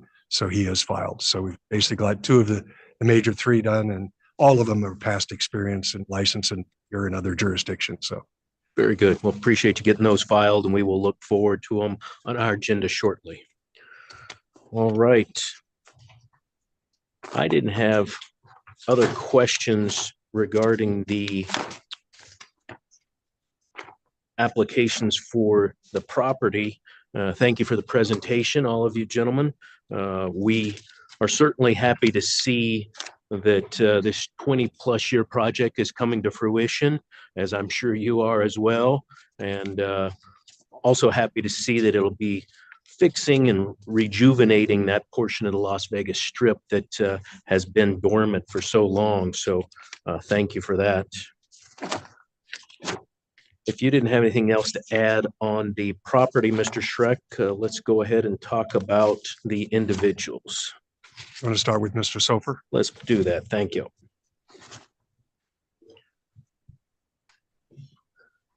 Is there anything you'd like to affirmatively add? Obviously, you were in front of us just a couple of months ago on your preliminary finding of suitability. At that time, we had talked about an issue that had arose. Have you got any new update or status on that you'd like to provide today? Nothing. We've heard nothing. Nothing new. No, I communicated with his attorney at the end of last week and still radio silence. Okay, very good. Obviously, if you do, you will certainly advise the investigations division as you get any new information. Absolutely. Very good. Thank you. As I stated, Mr. Sofer, your reputation, your experience is all very exemplary. We had an opportunity to chat with you a couple of months ago, so I didn't have any other questions about that. If there's questions for board members for Mr. Sofer, go ahead.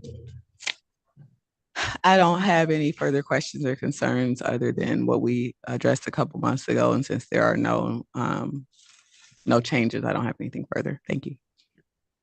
No questions. Just anybody that's been to the Fontainebleau in Miami knows that you put out nothing but a top shelf product. Look forward to having this hotel finally come to fruition, and I wish you nothing but the best. Thank you very much. I think you'll all be very pleased with what you see. Great. Thank you. Thank you. And Mr. Muffson. I would also like to advise the board that I have Sean Burston is here. He's his SEC counsel, so he's available if the board has any questions in that area. Morning. Morning, Mr. Muffson. Good morning. So we had gone through your application as well back when we did the preliminary finding of suitability this summer. We talked about your cooperation with the board. We were very complimentary to you and everything that you had done in cooperating with our investigators. Is there anything you'd like to add for the board this morning? Yes, I'd like to make a quick statement if that's okay. Please. So first and foremost, I want to address my failure to disclose on a timely manner the subpoena that I received on November 2022. It goes without saying that I now understand the responsibility that I have to disclose the receipt of the subpoena, and I apologize to the board and its agents for my failure to do so. I do not intend to make any excuses for failure to disclose, but I do think it's helpful to provide some context around my actions upon receipt of the subpoena. In November 2022, I reached out to Sean Burston, who's here, in case you have any questions or if he can be helpful in any way. At the time, Sean advised me that this was a routine document request, that I should keep it to myself because it's a confidential in nature, and that he would take it from there and comply with all government requirements in accordance with the subpoena, as we've done to date. So again, I don't make any excuses for failure to timely disclose. At the same time, I can tell you that it's I apologize for my oversight, right, in recalling the obligation to update the application that I submitted months prior to receiving the subpoena. With that, I can tell you that it's been somewhat of a stressful experience for me, but nonetheless a lesson learned. This is something I take very seriously, and it's taught me to really be extremely sensitive to my responsibilities relative to disclosure and any future regulatory obligations. So thank you for that. And let me ask you, is this the first time you've gone through a gaming application anywhere? Yes. Yeah. And I knew it was the first time you've been in front of the board and the commission. And obviously you understand how detailed a background investigation is, especially in the state of Nevada.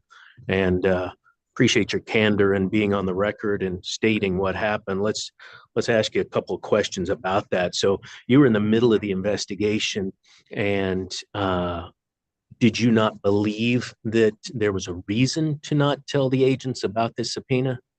And let me be clear, it's a civil subpoena. So, right. Yeah. Was there a reason? No, why? To be honest, it was an oversight on a responsibility to update my application and to disclose. I thought it was really a routine document request. So it wasn't on my radar. Gotcha. Now, clearly it is. Did you ask Nevada Gaming Council whether or not you should? I did not. Yeah. Going forward, will you be asking Nevada Gaming That's Council? why I got him right next to me. Very good. Obviously, this should be a very happy occasion, so I don't want to belabor this too much, but I went back and I read the transcript when Mr. Schreck and Mr. Sofer talked about an item that wasn't disclosed to the Gaming Control Board agents during Mr. Sofer's application, and we walked through that. We got through that. I was a little bit baffled that you sat through that meeting and it didn't dawn on you to say, maybe I should lean over and tell Mr. Schreck, you know, I had a subpoena come up months ago, and instead it got to the point where our agents found out about it from somebody else before they found out about it from you. And so that gives me a question for pause, and not saying that you tried to hide anything. I will personally say that your candor to our investigators after this came out has caused me to have a better level of comfort. You know, it's a question when, not if something happens, but it's a question of when you tell the Gaming Control Board agents about it. It's a lot more about candor. As we've talked about many times, the Nevada Gaming Act is designed around letting good people and good entities inside the gates. And then once they get inside the gates, unlike many states, we don't have a term on our licenses. And so what comes from that is we expect our licensees and those registered and found suitable to be involved in our gaming industry is that they come to us affirmatively. Once that happened and you had that conversation with our gaming agents, they gave me a level of comfort that you totally divulged everything, and mistakes happen. We all make mistakes, and it's what happens after you make those mistakes. So personally, I was concerned when I heard about this, but after I was informed what your actions were, it gave me a much higher level of comfort. So I'm less concerned about the issue itself and more concerned about when you will be notifying Gaming Control Board agents in the future. You standing here today gives me that level of comfort. You having Gaming Council, your compliance committee, very happy to see that. You've got former Gaming Control Board members on that. So all of that leads me to be much more comfortable with your application today. Thank Are you. there questions or comments from Mr. Muffson from other board members? Yes, I have questions. Did you advise your attorney, Mr. Burson, that you were under investigation, licensing investigation by the Gaming Control Board? I did not. And why is that? I didn't think, again, going back to updating the application, my oversight on knowing what my responsibilities were was something that I apologized for. But at the time, I didn't know that. I thought they were mutually exclusive. How long had Mr. Burson represented you on this or any other matter? Since the subpoena was received. So you reached out to him immediately after Yes. you received the subpoena, and you didn't have any prior relationship with him? Oh no, we had prior relationship. He's worked with Fontainebleau Development for, in the past. So how long had you known Mr. Burson? We've known each other for 3 years. Okay. So you said you received this subpoena in November of 2022, is that correct? That is correct, yes. And at what point in time did you notify the board, for the record? As soon as Fontainebleau Development received a subpoena, and so we disclosed it then, which obviously brought it to my attention that he disclosed. And was that in July of 2023? I believe it. Was it Yeah, July? Yes, it first was week- July first 2023. First week of August. First week of August. Thank you. So again, I would reiterate what the chair said, and that I was concerned about the failure to disclose, especially given the failure to disclose that we had recently discussed as it relates to this application. But I did speak with our agents, and they did, disclose that you were, candid once the issue was disclosed to them about what happened, and that it didn't seem intentional. So I can appreciate the fact that mistakes do happen, and that sometimes, you're not the only person who's failed to disclose something to the Gaming Control Board, but it happens. And I just would move forward with the expectation that in the future, any updates as it relates to the subpoena will be immediately revealed to the board, and that anything else that comes up other than the subpoena, that will also be reported to the board as soon as you know. So I have more comfort given the conversations that you've had with our staff about what happened and why the failed disclosure. And so I'm comfortable moving forward. Thank you. Lesson learned, as I said earlier. So thank you. Judge. Thank you, Chairman. Oscar Wilde once said, brevity is the soul of wit. So I'm going to be brief. I'll just echo everything the chairman and Dr. Watkins said. I had same concerns, but I'm fine moving forward. I'll just maybe give you a little free advice. You have probably one of the best, if not the best, gaming attorney in the United States standing right next to you. So if you ever have any doubts about whether you should or shouldn't do something, just pick up the phone, call Mr. Schreck. Thank you. Thank you. Thank you, Mr. Muffson. And as Dr. Watkins stated, we're sure that you will keep our agents informed and updated if anything comes of that issue or any other issue. Absolutely. Very good. Thank you. Thank you. I think that concludes our presentation. I would indicate that probably Mark Rubenstein can come up, and I'm sure you want to discuss some of the race of sportsbook, and we may have to come back up and answer some questions with respect to that. Exactly. That was what I wanted to do next. Thank you, Mr. Schreck. Mr. Rubenstein.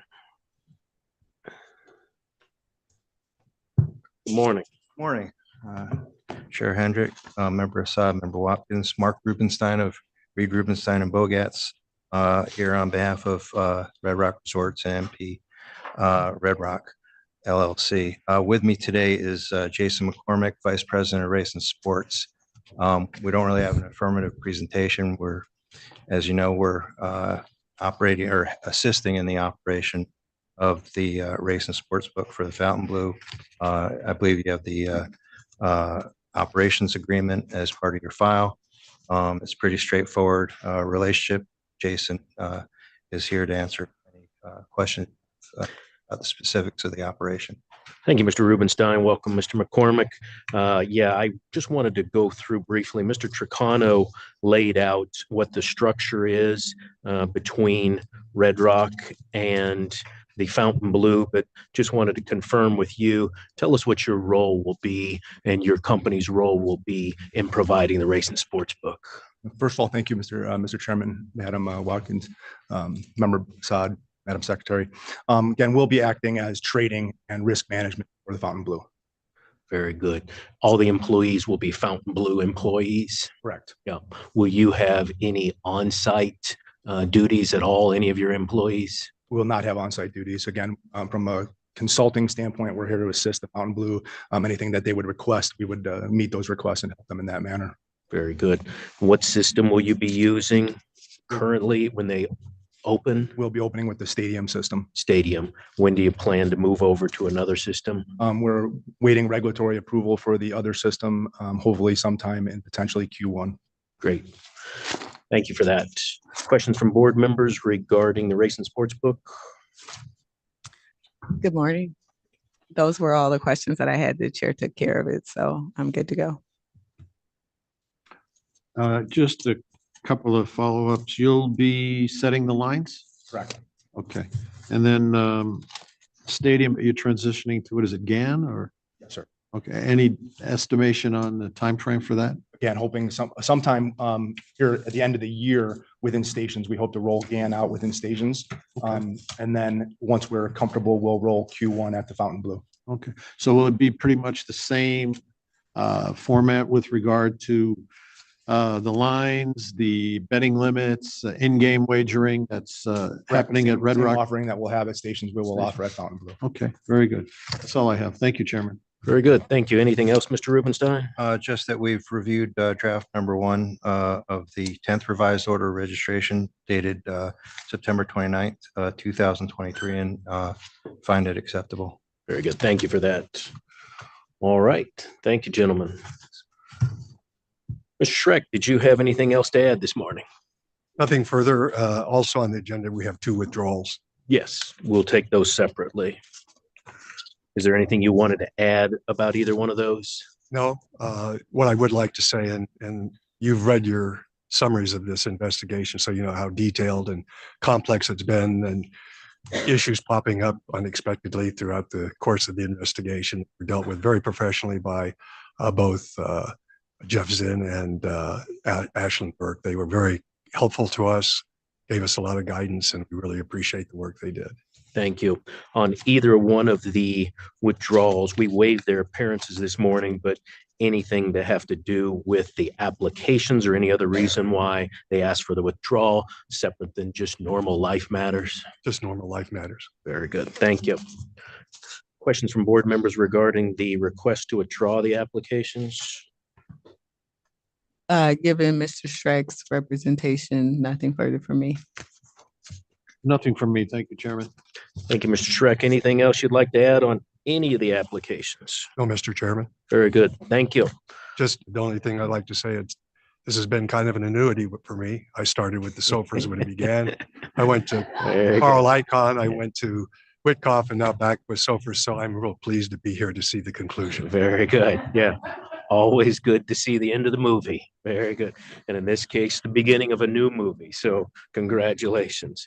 Anything else from board members regarding any of the applications or individuals? No, I'd just like to say that I'm looking forward to the opening of the property, and congratulations. I'd just like to do another special shout out to Deputy Chief Luke Rippey and Special Agent Zinn for their outstanding work on the application under the supervision of Chief Hoffman. Kudos to all of you. And as I stated before, a couple of decades of making this happen, we appreciate your stick-to-itiveness. The fact of trying to bring this project to full fruition will be a major plus, not only for the Las Vegas Boulevard, but the entire state. So we wish you all the best of luck. And with that, I would entertain a motion. Okay, thank you, Chairman. I'd be happy to make that motion. Move for approval and recommending to the Nevada Gaming Commission approval of non-restricted agenda item number 3 as read into the record by Secretary Rupert with the following conditions. Prior to the commencement of operations, the surveillance system must be installed, inspected, and approved by the Nevada Gaming Control Board Enforcement Division, and thereafter be maintained at or above the standard that is approved. Prior to the commencement of race and sports and/or parimutuel wagering pool operations, an executed reserve agreement must be received and approved by the Nevada Gaming Control Board Audit Division pursuant to Nevada Gaming Commission Reg 5.225 and 22.040. Any change in any agreement or the creation of any new agreement between NP Red Rock LLC and Bowtie Hospitality LV LLC must be reported to the Nevada Gaming Control Board within 30 days of such change.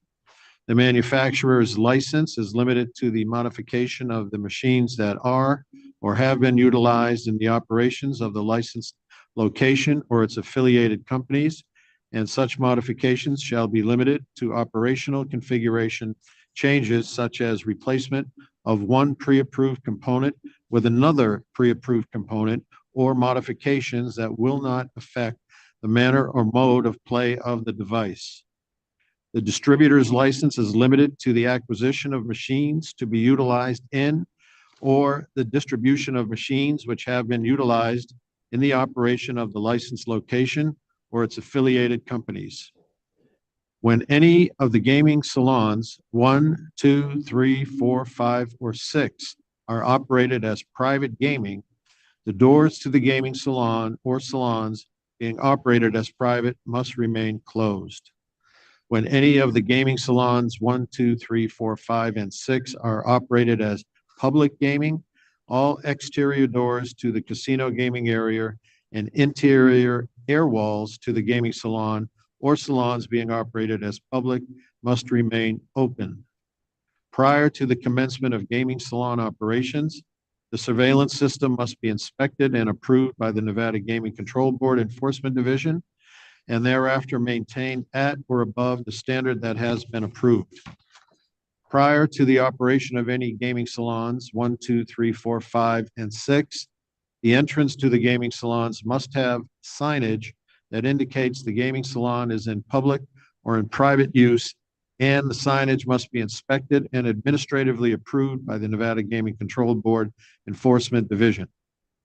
The number of gaming salons is limited to 6, and the number may not be increased without prior administrative approval of the Nevada Gaming Control Board Chair or the Chair's designee. Bowtie Hospitality LV LLC shall maintain its gaming compliance plan for the purpose of, at a minimum, performing due diligence, determining the suitability of relationships with other entities and individuals, and to review and ensure compliance by Bowtie Hospitality LV LLC and its subsidiaries and any affiliated entities with the Nevada Gaming Control Act as amended, the Commission's regulations as amended, and the laws and regulations of any other jurisdictions in which Bowtie Hospitality LV LLC, its subsidiaries, and any affiliated entities operate. The plan, any amendments thereto, and the members of the Gaming Compliance Committee, one such member who shall be independent and knowledgeable of the Act and regulations, shall be administratively reviewed and approved by the Nevada Gaming Control Board Chair or the Chair's designee. Bowtie Hospitality LV LLC shall amend the plan or any element thereof and perform such duties as may be requested or assigned by the Nevada Gaming Control Board Chair or the Chair's designee relating to a review of activities relevant to the continuing qualifications of Bowtie Hospitality LV LLC under the provisions of the Act and regulations. Bowtie Hospitality LV LLC shall fund and maintain with the Nevada Gaming Control Board a revolving fund in the amount of $50,000 for the purpose of funding investigative reviews by the Nevada Gaming Control Board. Without limiting the foregoing, the Nevada Gaming Control Board shall have the right, without notice, to draw upon the funds of said account for the payment of costs and expenses incurred by the Nevada Gaming Control Board and its staff in the surveillance, monitoring, and investigative review of all activities of Bowtie Hospitality LV LLC and its subsidiaries and their affiliated entities. That's it. Very good. Thank you, Judge. A couple of housekeeping matters. Want to clarify for the record that this is pursuant to Red Rock Resorts 10th revised order of registration draft number 1 dated 9/29/23. That will be part of the motion. And to make it clear, we will take the withdrawals separately. So the withdrawals, Madam Secretary, are not part of the motion. Is that okay with you, Judge Assad? It is. Very good. Fine. Great. All right, Madam Secretary, call the vote. Member Assad? Aye. Member Watkins? Aye. Chairman Hendrick? Aye, that motion passes. And then let's take the motions to withdraw Mr. Singer and Mr. Guarino, withdrawal of their applications without prejudice. Judge, would you like to make that motion? Yes, move to recommend approval to the Nevada Gaming Commission, the motions to withdraw with those two individuals as stated therein. Is that a recommendation or just approval that we can do that, Mr. Solms? That is not something that goes to the commission. That is a board motion. We will move to approve it then. Very good. Madam Secretary? Member Assad? Aye. Member Watkins? Aye. Chairman Hendrick? Aye. Motion passes. Congratulations to all of you. Look forward to seeing you in front of the commission later this month and wish you all the best of success with your beautiful new property. Thank you all. Right, Madam Secretary, that brings us to non-restricted number 4. Non-restricted number 4 are the applications of Mohegan Tribal Gaming Authority doing business as Mohegan for deregistration as a publicly traded company that only and for registration as a holding company. Good morning, Mr. Rubenstein. Good morning again, Chair Hendrick, Member Assad, Member Watkins, Madam Secretary, Mark Rubenstein, the law firm of Reed, Rubenstein and Bogatz, appearing on behalf of the applicants With me today is Carol Anderson, the Chief Financial Officer for the Mohegan Tribal Gaming Authority. This is one of those items, I don't know if it'll get caught in your regulatory review, but one of those items that is basically technical in nature, whereby the Mohegan Tribal Gaming Authority ceased being a reporting entity with the SEC, and therefore no longer qualified as a publicly traded corporation under our regulations. And so we're basically asking to be deregistered as a PTC, and in its place, there'll be an order of registration as a holding company, but everything substantively in the order is, with the exception of those designations, is the same. Thank you, Mr. Rubenstein. Good morning. I didn't have questions about the application. To your point, Mr. Rubenstein, I am interested in your thoughts as we go through regulatory changes, whether or not a matter such as this can be expedited. I believe these applications were filed back several months ago.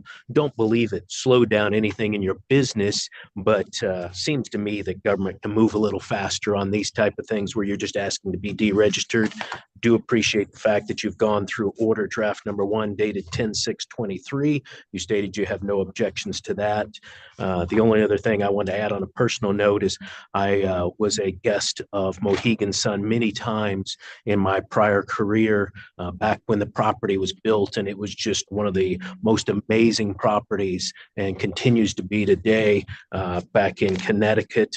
And so happy to see what your company has been able to accomplish around the United States and around the world. It's a great story. So, Ms. Anderson, if there's something you'd like to add, please feel free. Otherwise, I'll turn it over to the other board members. Nothing to add, but would like to send our appreciation on behalf of the Mohegan organization for the accolades that you've provided us today. We are incredibly thrilled at the flagship Connecticut property, as well as the strides that we've made, not just in the state of Nevada, but around the globe.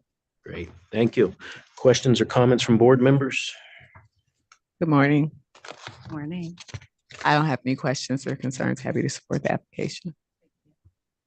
Thank you, Chairman. No questions. It's very straightforward, so I'm in support of the application.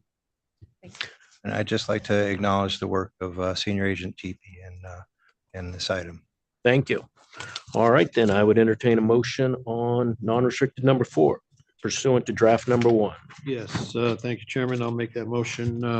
Move for approval to recommend approval to the Nevada Gaming Commission on non-restricted agenda item number 4 with the draft number 1 order dated 10/6/23. And if I may, Mr. Chairman. Yes, I think there's please. a second order that we were given terminating the registration that has the same, it's also draft number 1 and same date of 10/6/23. Let me be sure I'm working off the right one then. Draft number 1 dated 10/6 or draft number 2? I've got only draft number 1 for the order terminating registration. That's correct. And for the order, new order for the holding company. Understood. Good. Let's clear that up. So there is a draft number 1 dated 10/6/23 order terminating registration. There is a draft number 1 order dated 10/6/23. So the motion, Judge, would be for recommendation of approval of both orders, correct? That's correct. Very good. Mr. Rubenstein, is that good for the record? It is, sir. Very good. Madam Secretary? Member Assad? Aye. Member Watkins? Aye. Chairman Hendrick? Aye. Motion passes. Thank you very much. Thank you. Bringing us to non-restricted item number 5. Non-restricted number 5 are the applications of Matthew Wetzel for licensure as a key employee as noted on the agenda. Mr. Gutwald. Hello, Dennis Gutwald with the law firm at McDonald Toronto. With me on video is Matthew Wetzel, and thank you for allowing him to appear by video. And with your permission, I'll have Mr. Wetzel tell you a little bit about his background, and then we'll open it up for questioning. Thank you. Good morning, Mr. Wetzel. Please state and spell your last name for the record. Good morning, Matt Wetzel, Wetzel. I would also like to thank you for your consideration today and allowing me to appear from Carson City. It was very helpful. Also like to thank Mr. Gutwald and Agent Bernard for making this a fairly simple process and smooth, and I thank you for that.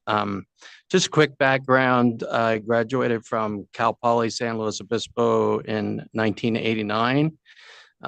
My gaming career started at Harris Tahoe in the fall of 1990.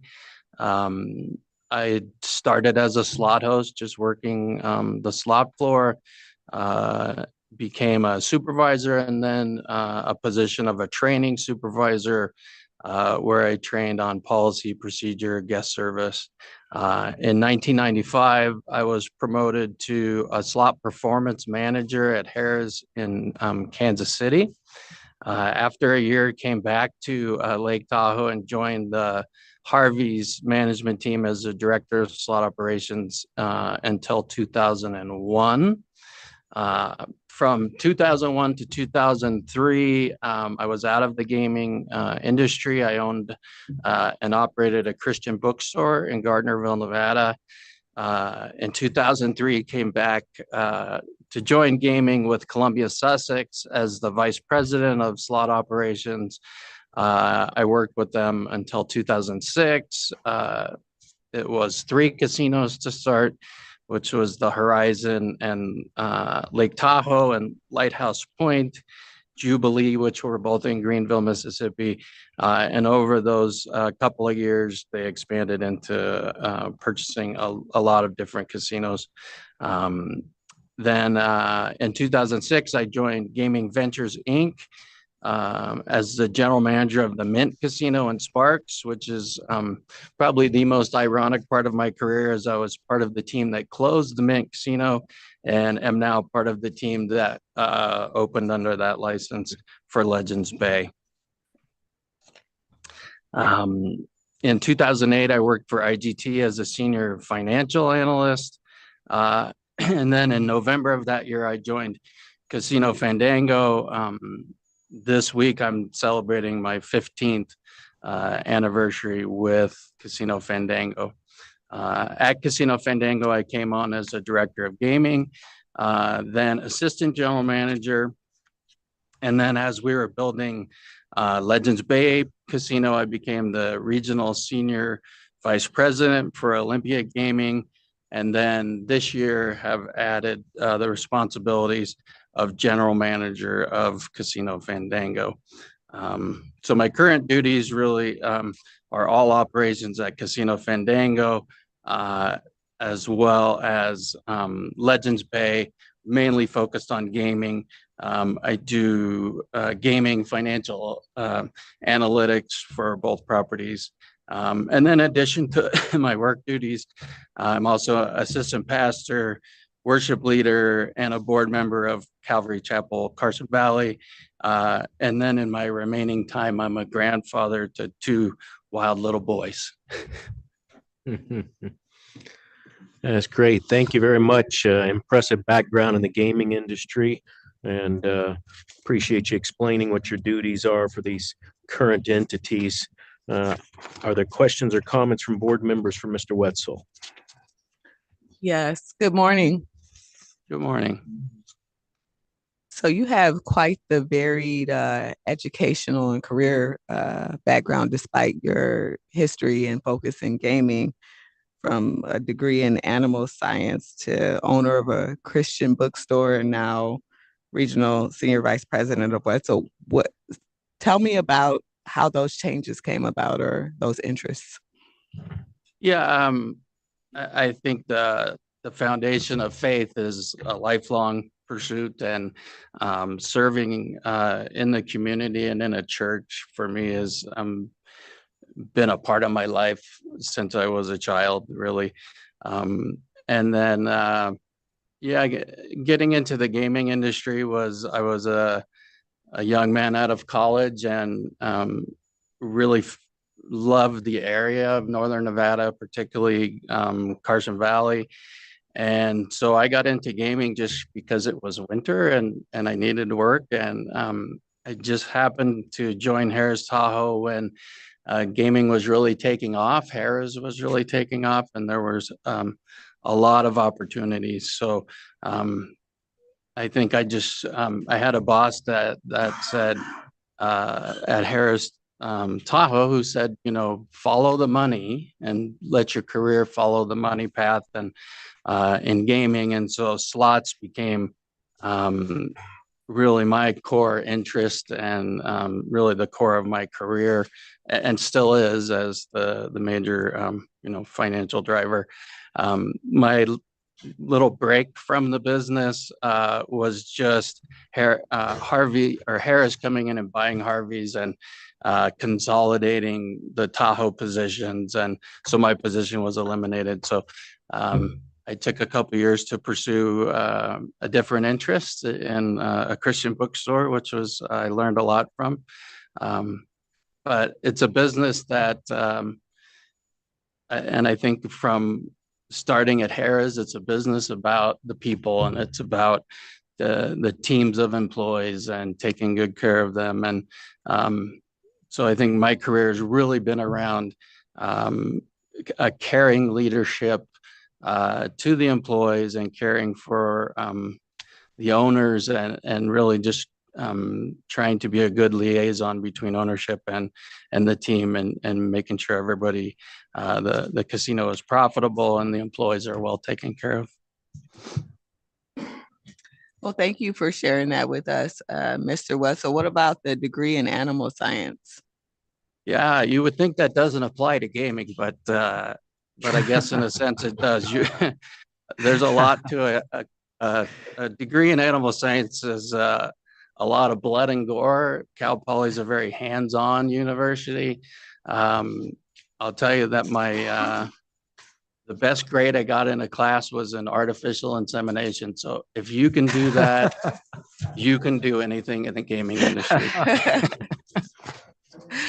Well, thank you for sharing. We appreciate that. Judge, do you have questions? Thank you, Chairman. How do you plan on spending your time between Casino Fandango and Legends Bay? Yeah, obviously, the last year and a half to 2 years was an emphasis on Legends Bay and getting that property open. I was on site 5 days a week. Now that I'm general manager of Fandango, my physical presence is more at Casino Fandango, but I still do spend time going to Legends and helping. We have a very good newer general manager there, Ryan Walker. So he and I work very closely together with our senior team. And as far as the gaming floor there, what machines are on the floor, the product, I'm still leading that effort at Legends Bay as well as Fandango. Well, let me congratulate you for the 15-year anniversary at Fandango, and also congratulate you for basically working your way up from the very bottom to the very top, and more than happy to support your application. Thank you. Mr. Gutwald, anything else you'd like to add? Nothing to add. Very good. If board members don't have anything else, I would accept the motion on non-restricted item number 5. Thank you, Chairman. I'll make that motion. Move to recommend approval to the Nevada Gaming Commission on non-restricted agenda item number 5 as read into the record by Secretary Rupert. There are no conditions and no orders. Madam Secretary. Member Assad? Aye. Member Watkins? Aye. Chairman Hendrick? Aye, motion passes. Thank you. You all Good have a luck to great you. day. Thank you. Thank you very much. Item number 6 was removed from the agenda, and we've been going for about 2 hours now. So to give the court reporter's fingers a little break, let's take a 10-minute break, and we'll come back and finish up with the non-restricted agenda. So we'll be in recess until 10 minutes after 11. Thank you.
All right, let's go back on the record.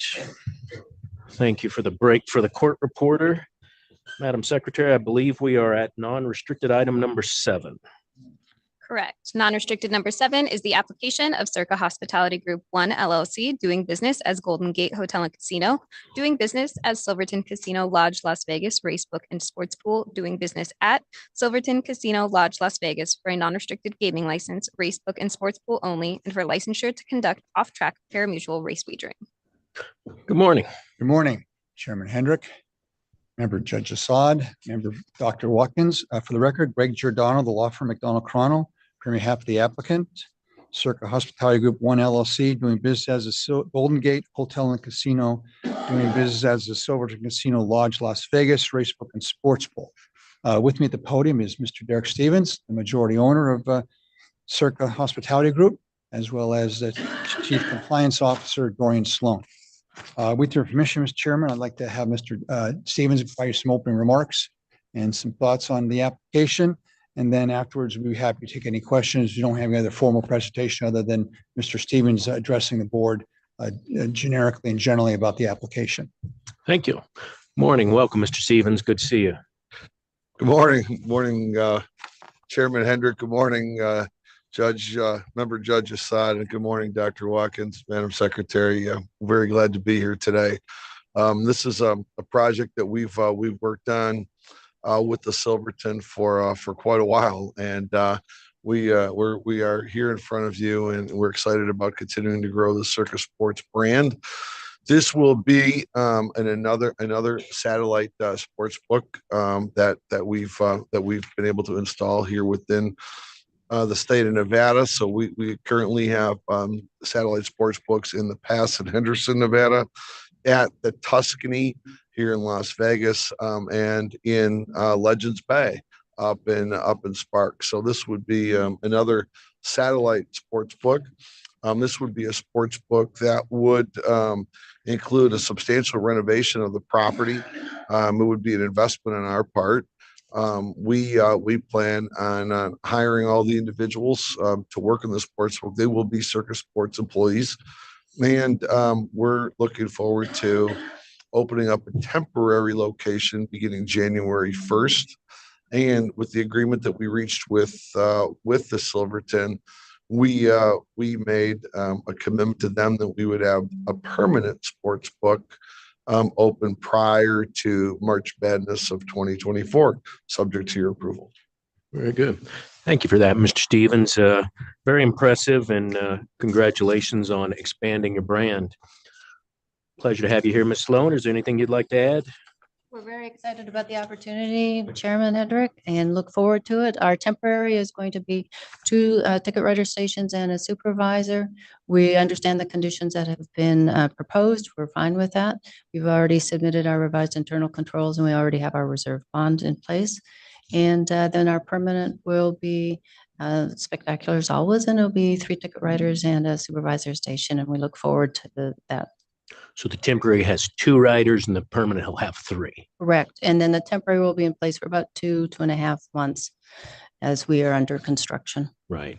And I appreciate you acknowledging the conditions. The first one talks about the surveillance system being installed and expected by the Game Control Board. Can we make it clear that that condition applies to the temporary location, and then also will have to apply to the permanent location? That's correct, Mr. Chairman. Very good. Thank you. Questions from board members? Good morning. Morning. No, given the chair's questions, I don't have any questions or concerns. I've had an opportunity to review the transaction, and I'm in support. Thank you, Judge. Thank you, Chairman. No questions. It's very straightforward. Just for people who may not know, the Golden Gate was first licensed back in 1955. And that was by the Nevada Tax Commission before they had a control board or a Nevada Gaming Commission. And that was an interesting little tidbit while I was reading the application. Just want to commend you, Mr. Stevens. The downtown area has been in much need of a breath of fresh air. You brought that with the D renovation and Circa.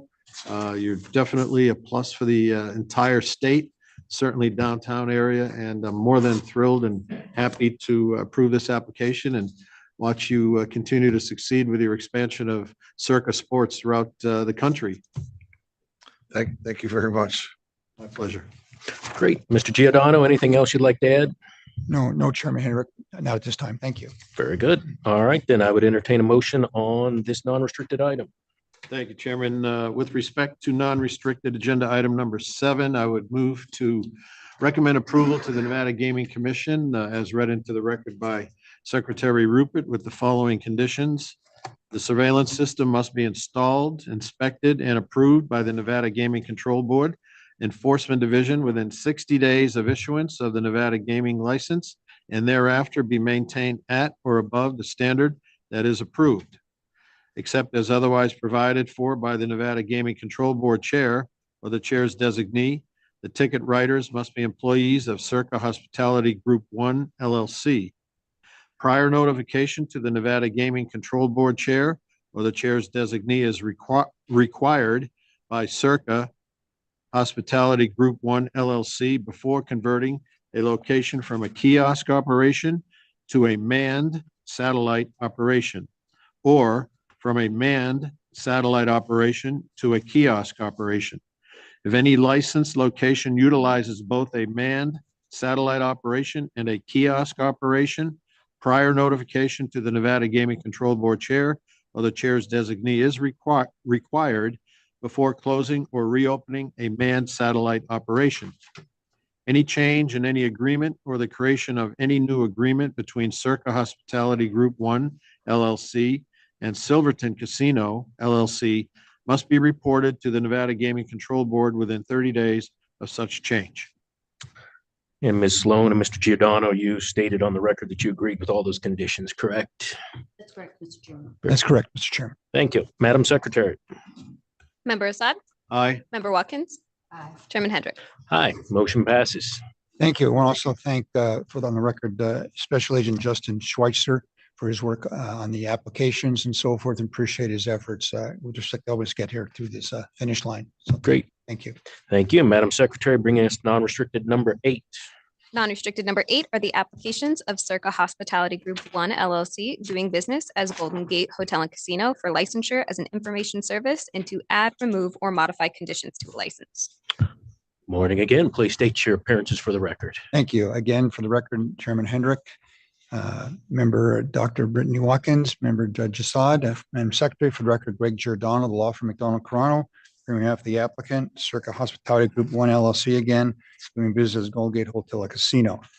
These applications is twofold, basically for the licensure of the entity as an information service provider, and secondly, for requesting approval to remove or modify conditions to their manufacturers and distributors licenses in existence at the Golden Gate Hotel and Casino.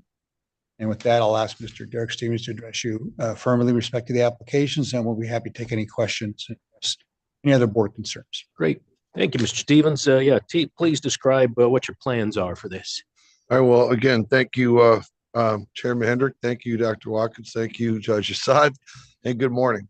Our application today has to do with becoming an information service provider, and really the purpose for this is due to the fact that Circa Sports runs a different type of sports book than maybe others that you've seen throughout the country and others throughout the state of Nevada. We actually have a risk and trading room where we generate our own numbers. We do not rely solely on algorithmic formulas, and we have become very well known as being the originator of the world's college football line, of the world's college basketball line. We are the originators of those lines.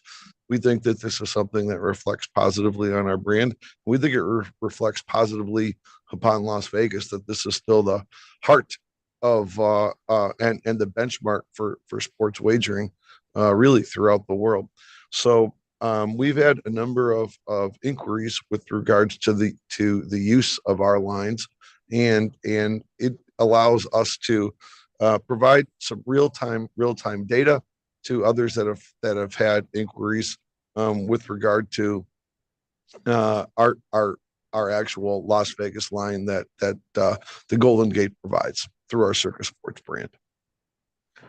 Thank you for that. And yeah, you and Ms. Sloan were generous enough to allow me to take a behind the scenes look into your sports book operation. And I was very, very impressed by that several months ago when you afforded me that opportunity, and did not realize that you were the world leader on setting those lines. And so congratulate you on that, and look forward to the expansion of your brand. So I'll happily support this application.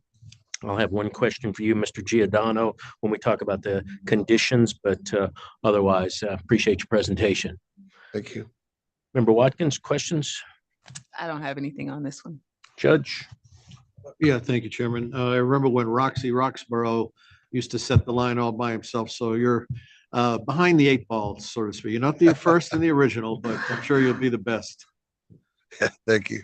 I have no further questions. Great. So, Mr. Giordano, I just wanted to clarify, or Ms. Sloan, perhaps you can enlighten us. The request was either to eliminate or modify the condition regarding the ability to manufacture a race book or sports pool cashless wagering system. Actually, if I could. Yeah, go ahead, please. Actually, first, the option we prefer is the complete removal of the conditions on the manufacturers and distributors licenses at the Golden Gate. Barring that, they'll understand there may be some preference of the board to modify those conditions and perhaps remove the conditions that currently exist and modify them by adding 2 new conditions that address both the manufacturing of slot machines, distribution of slot machines, and then the manufacture distribution of a race book and sports pool computerized bookmaking system. Pointing out it's not a cashless wagering system because they're going to take wagers not just perhaps by cashless over the app on the phone or other device, but they're also going to accept perhaps cash wagers made in person, retail. Yeah, sure. So that's why it really is under Reg 22 100.100 a computerized bookmaking system. Understood. So I'm personally more in the camp of modification, and I'll tell you why.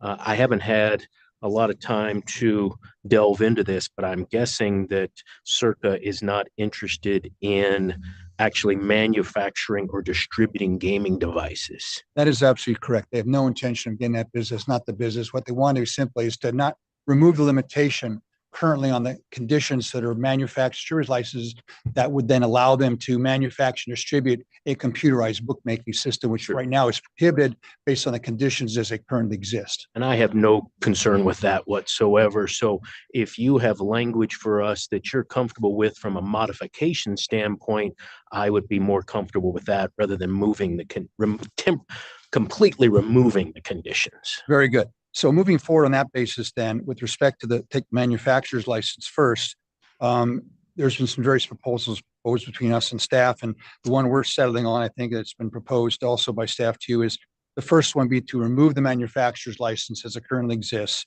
and replace it with a condition that would read, the manufacturer's license is limited to A, which would then repeat the actual current language of the current condition on manufacturer of gaming devices and so forth.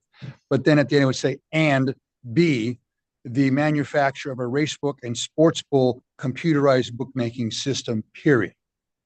So that'd be the new condition on the manufacturer's license.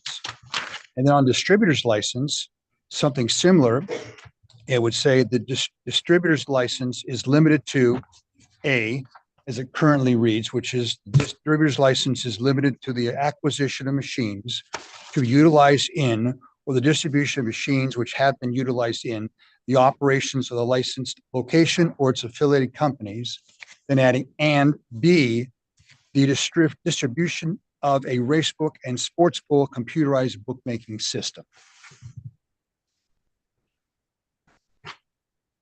Chief Hoffman, can I turn to you on this or one of your team? I think I've got it sorted out. The condition move and add manufacturer's license is as in front of you to be read into the record. And then we're going to do something really similar with the distributor's license, treat it the same way as Mr. Giordano read. we would remove the distributor's license is limited to the acquisition of machines to be utilized in or the distribution of machines which have been utilized in the operation of the license location or its affiliates. And we add the distributor's license is limited to A, same language, the acquisition of machines to be utilized in the distribution of machines which have been utilized in the operation of the license location of its affiliated companies.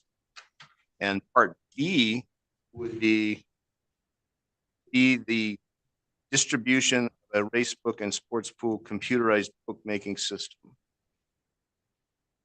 Is that your understanding? Yes, it is, Good. Chairman. Okay, so Senior Deputy Somps, are you comfortable with that on the record? Do we need to read that all in again, or can the motion from a board member simply incorporate by reference what Chief Hoffman has stated on the record? I think incorporating by reference is sufficient. Very good. And just for clarity, the key we're making here is that both the manufacturer and distributor's license, the sub B is talking about the manufacturer or distribution of a race book and sports pool computerized bookmaking system. Bookmaking system is the key that you want. Correct. Very good. Thank you, Madam Secretary. Is that clear enough for you? Yes, it is. All right, then I would entertain a motion on non-restricted item number 8 with incorporating the language presented by Mr. Giordano and read into the record by Chief Hoffman. Thank you, Chairman. With respect to non-restricted agenda item number 8, I move to recommend approval to the Nevada Gaming Commission of non-restricted agenda item number 8 as read into the record by Secretary Rupert, and as we will incorporate the language with regard to the conditions as read in by Mr. Giordano and Chief Hoffman. Very good. Madam Secretary. Member Assad? Aye. Member Watkins? Aye. Chairman Hendrick? Aye. Motion passes. Thank you. Good luck to you. And we also want to thank again Special Agent Justin Schweitzer for his work on these applications as well, and appreciate his efforts to again get us here and hopefully through the finish line to allow the circuit to go forward with its computerized bookmaking system development. Thank you. Thank you. Good luck to you, Mr. Stevens. Great to see you, Ms. Sloan. Thank you very much. Thank you. Have a wonderful day. Thank you. You as well. Bringing us to non-restricted item number 9. Non-restricted number 9 is the application of Boyd Gaming Corporation for a continuous or delayed public offering. It is also the applications of California Coast Hotel, California Hotel and Casino, Samwell Inc., Eldorado Inc., MSW Inc., and Coast Hotels and Casinos Inc. to guarantee securities and hypothecate assets in conjunction with a continuous or delayed public offering. Good morning. Good morning. Once again, for the record, to Chairman Hendrick, Member Dr. Watkins, Member Judge Assad, Madam Secretary, for the record, Greg Giordano, the law firm McDonald Corrano, appearing on behalf of the applicants here, Boyd Gaming Corporation and its affiliates listed on the agenda.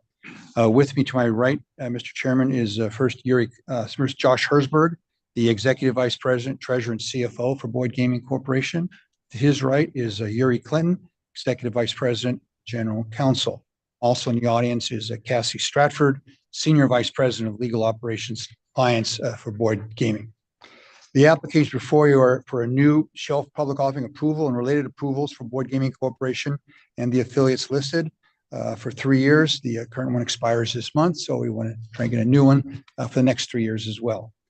We really don't have any other affirmative presentation per se, Chairman, with respect to these applications, but all of us would be happy to answer any questions the board members may have concerning the applications. Thank you, Mr. Giordano. For the record, just want to be sure the company is currently in compliance with NGC Regulation 16.115. I assume you'll affirmatively agree to that on the record? That's correct. Specifically, it has a class of securities listed on New York Stock Exchange, namely it's common stock under the trading symbol of Boyd, BYD.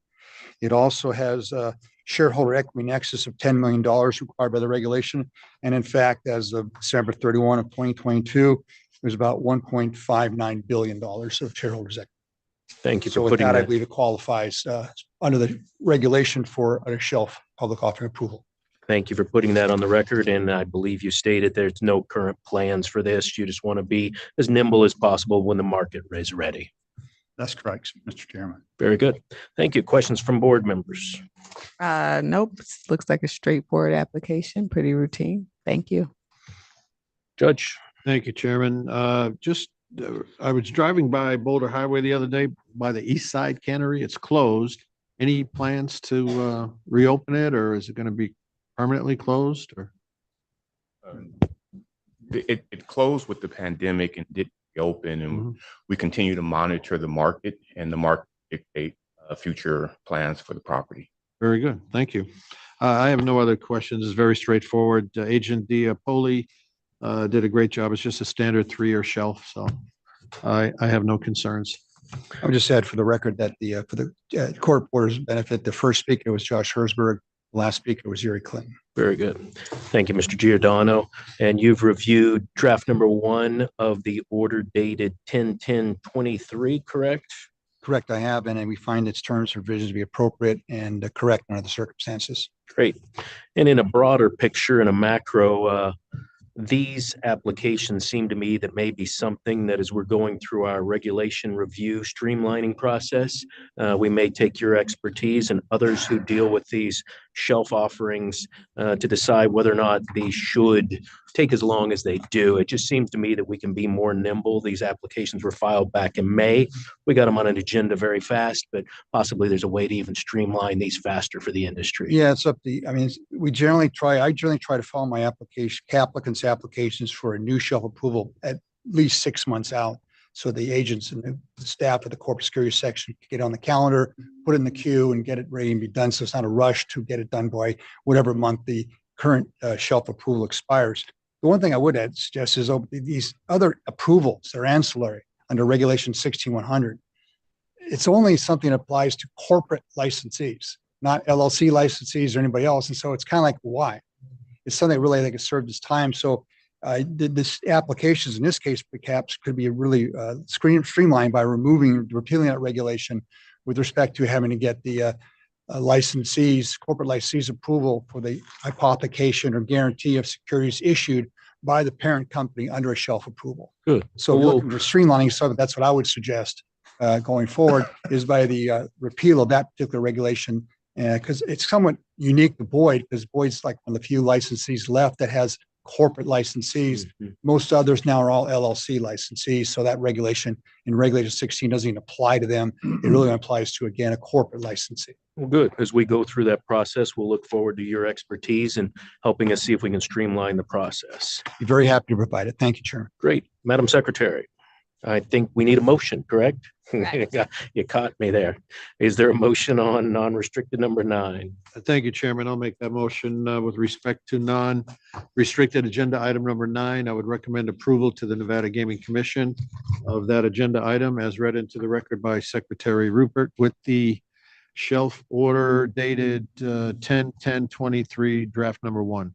Madam Secretary. Member Assad? Aye. Member Watkins? Aye. Chairman Hendrick? Aye. Motion passes. Thank you. Thank you very much. And Thank we'll you also all. thank Agent Dante DiPoli of the Corporate Security Section for his work on the applications. He was great to work with and very professional. And we thank you for his help in getting us here. So thank you. Thank you. Have a good day. Bringing us to non-restricted item number 10. Non-restricted number 10 are the applications by Wendover Nugget Operator LLC and Red Garter Operator LLC to receive a percentage of gaming revenue from the racebook and sports pool operated by William Hill Race and Sportsbook at Wendover Nugget Hotel and Casino and Red Garter Hotel and Casino. You also have the request to withdraw the applications of Red Lion Operator LLC, doing business as Gold Country Inn and Casino, Wendover Nugget Operator LLC, doing business as Wendover Nugget Hotel and Casino, and Red Garter Operator LLC, doing business as Red Garter Hotel and Casino, for an addition of a racebook and sports pool only, and for licensure to conduct off-track pari-mutuel race and sports wagering. Thank you. Good morning. Good morning, Chair Hendrick, members of the board. Madam Secretary, for the record, I'm Glenn Light with the law firm Lewis Roker. I am accompanied at the podium by Eric Carson, who is the president of the Wendover Nugget Hotel and Casino and the Red Garter Hotel and Casino, and Justin Beltram, who is the COO of both properties. To begin, we would like to thank Senior Agent Barnard for his assistance throughout this investigation. He is a superb agent. The application before you is Very straightforward. Both the Wendover Nugget Hotel and Casino and Red Garter Hotel and Casino have race and sports books that are operated by William Hill. The parties recently amended the lease agreements at both properties, and in particular, the casinos now have the ability to share in the race and sports book revenue. And so we're here today to request permission for both the Wendover Nugget and the Red Garter to share in that revenue. Thank you, Mr. Light. Gentlemen, go ahead and tell us what this application is trying to do. I know Mr. Light said it's pretty straightforward, but tell us why you've decided to make this change.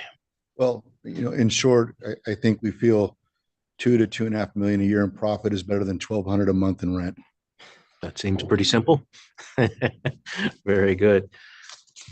And without getting into the specifics of the agreement, tell us what your plans are for this race and sports book. Well, now that we're financially participating in the outcome, we'll be remodeling the sports book, adding a bunch of TVs, new furniture, just doing everything we can to sort of drive business our way versus our main competitor, Mr. Bagnetti. Yeah, great. Good to hear it. Questions from board members? Good morning. Morning. I don't have questions as it relates to this transaction in particular, but if someone could speak to the ongoing issues and any updates as it relates to the internal controls and audit processes and procedures, any upgrades or things that we should be aware of, I would greatly appreciate that. Well, I think I'll turn this over to both Justin and Glenn. But just last week, the Game Control Board agents were up there, and I think things went very, very well. We worked hard over the last few years to bring that property up to standards, which we enjoy in both Washington and Colorado. So we're finally starting to feel pretty good about where we're at in Nevada, and I think the Game Control Board, I think, hopefully shares the same viewpoint. Mm-hmm. So, go ahead. I would just add that we've had 2 interim audits in the last time frame, and both of them were relatively successful, significantly better than our audits before. So we have done a much better job. We've installed some software that helps us track all the internal controls. So we have Meridian, which tracks it now. I think was a significant improvement. So now if someone in Wendover isn't doing their job, it's flagged right away. So we know in Las Vegas audits are done. So it's been a significant improvement. I think that software was the largest one. Okay, thank you for that. And that's how I am informed as well, is that there has been some significant improvement since the previous issues that we were dealing with. In the new software was installed on November 22nd. Is that correct? I believe so. And so that's working out well for you so far. It's also my understanding that you created a new management team that meets monthly. Yes, we have a compliance committee as well. We have a management team that meets, and we have a compliance committee that meets as well, because we didn't have a compliance committee before. Mhm. And we just had our compliance committee meeting last week in Wendover, and that's where your agents attended. I think they had positive reviews as well. Okay. And you've centralized your accounting offices in Las Vegas. Is that right?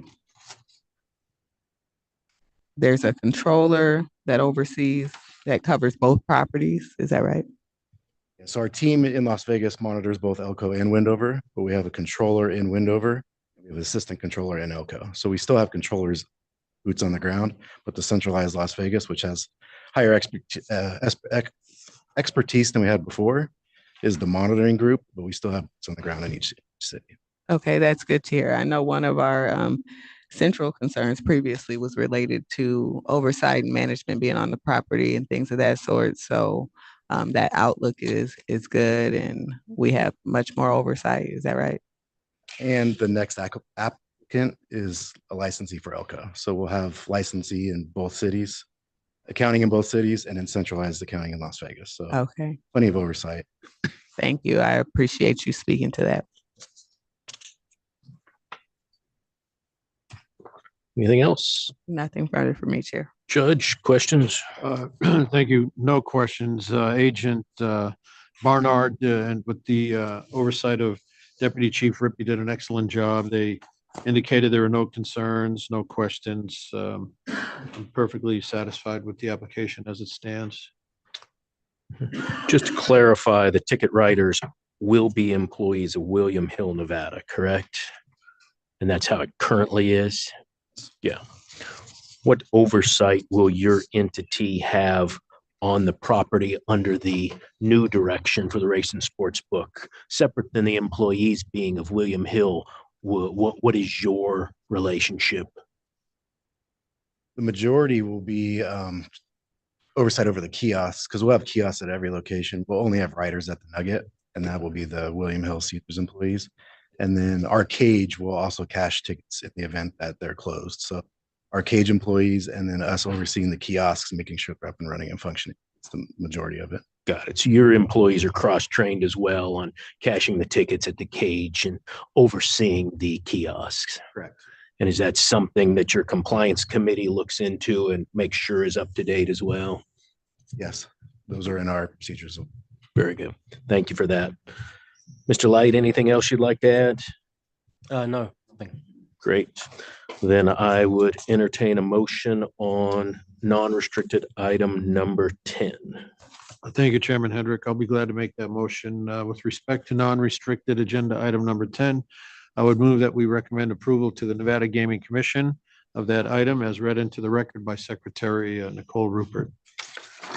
Thank you, Judge. Before we vote, I would just want to follow up on what Member Watkins stated. I don't want it to go unnoticed by me as well that your company out there had some issues with our audit department, and am happy to see what you've done to address those. The compliance committee, the management committee, really focusing on the audits. And as our agents are telling us now, it's clear that management understands there was an issue and is facing it head on. So I wanted to state on the record that I appreciated that as well and look forward to that continuing.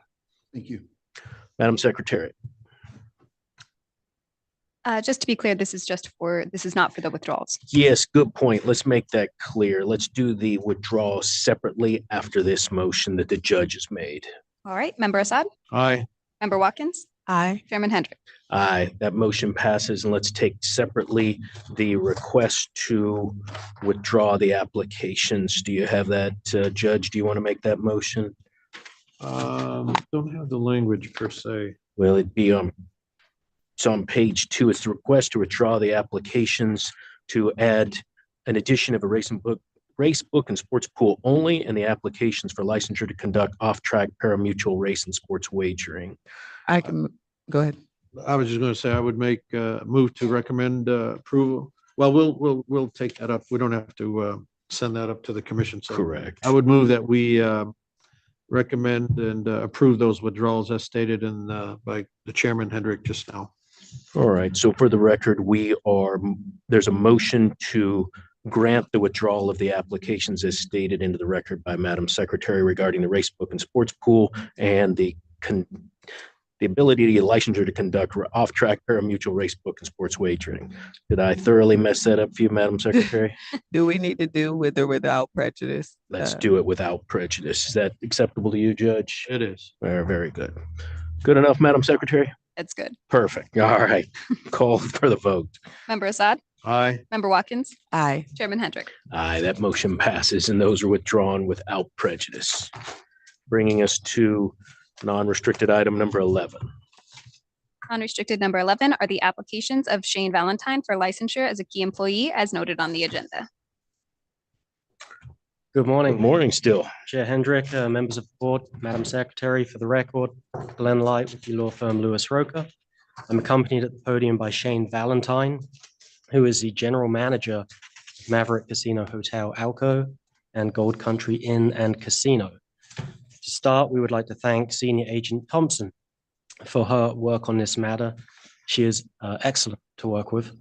With your permission, Mr. Valentine has a brief affirmative presentation, and then we'd be happy to answer any questions you may have. Thank you. Good morning. State your name, spell your last name for the record, and go ahead and tell us a little bit about yourself. Shane Valentine, ShaneValentine.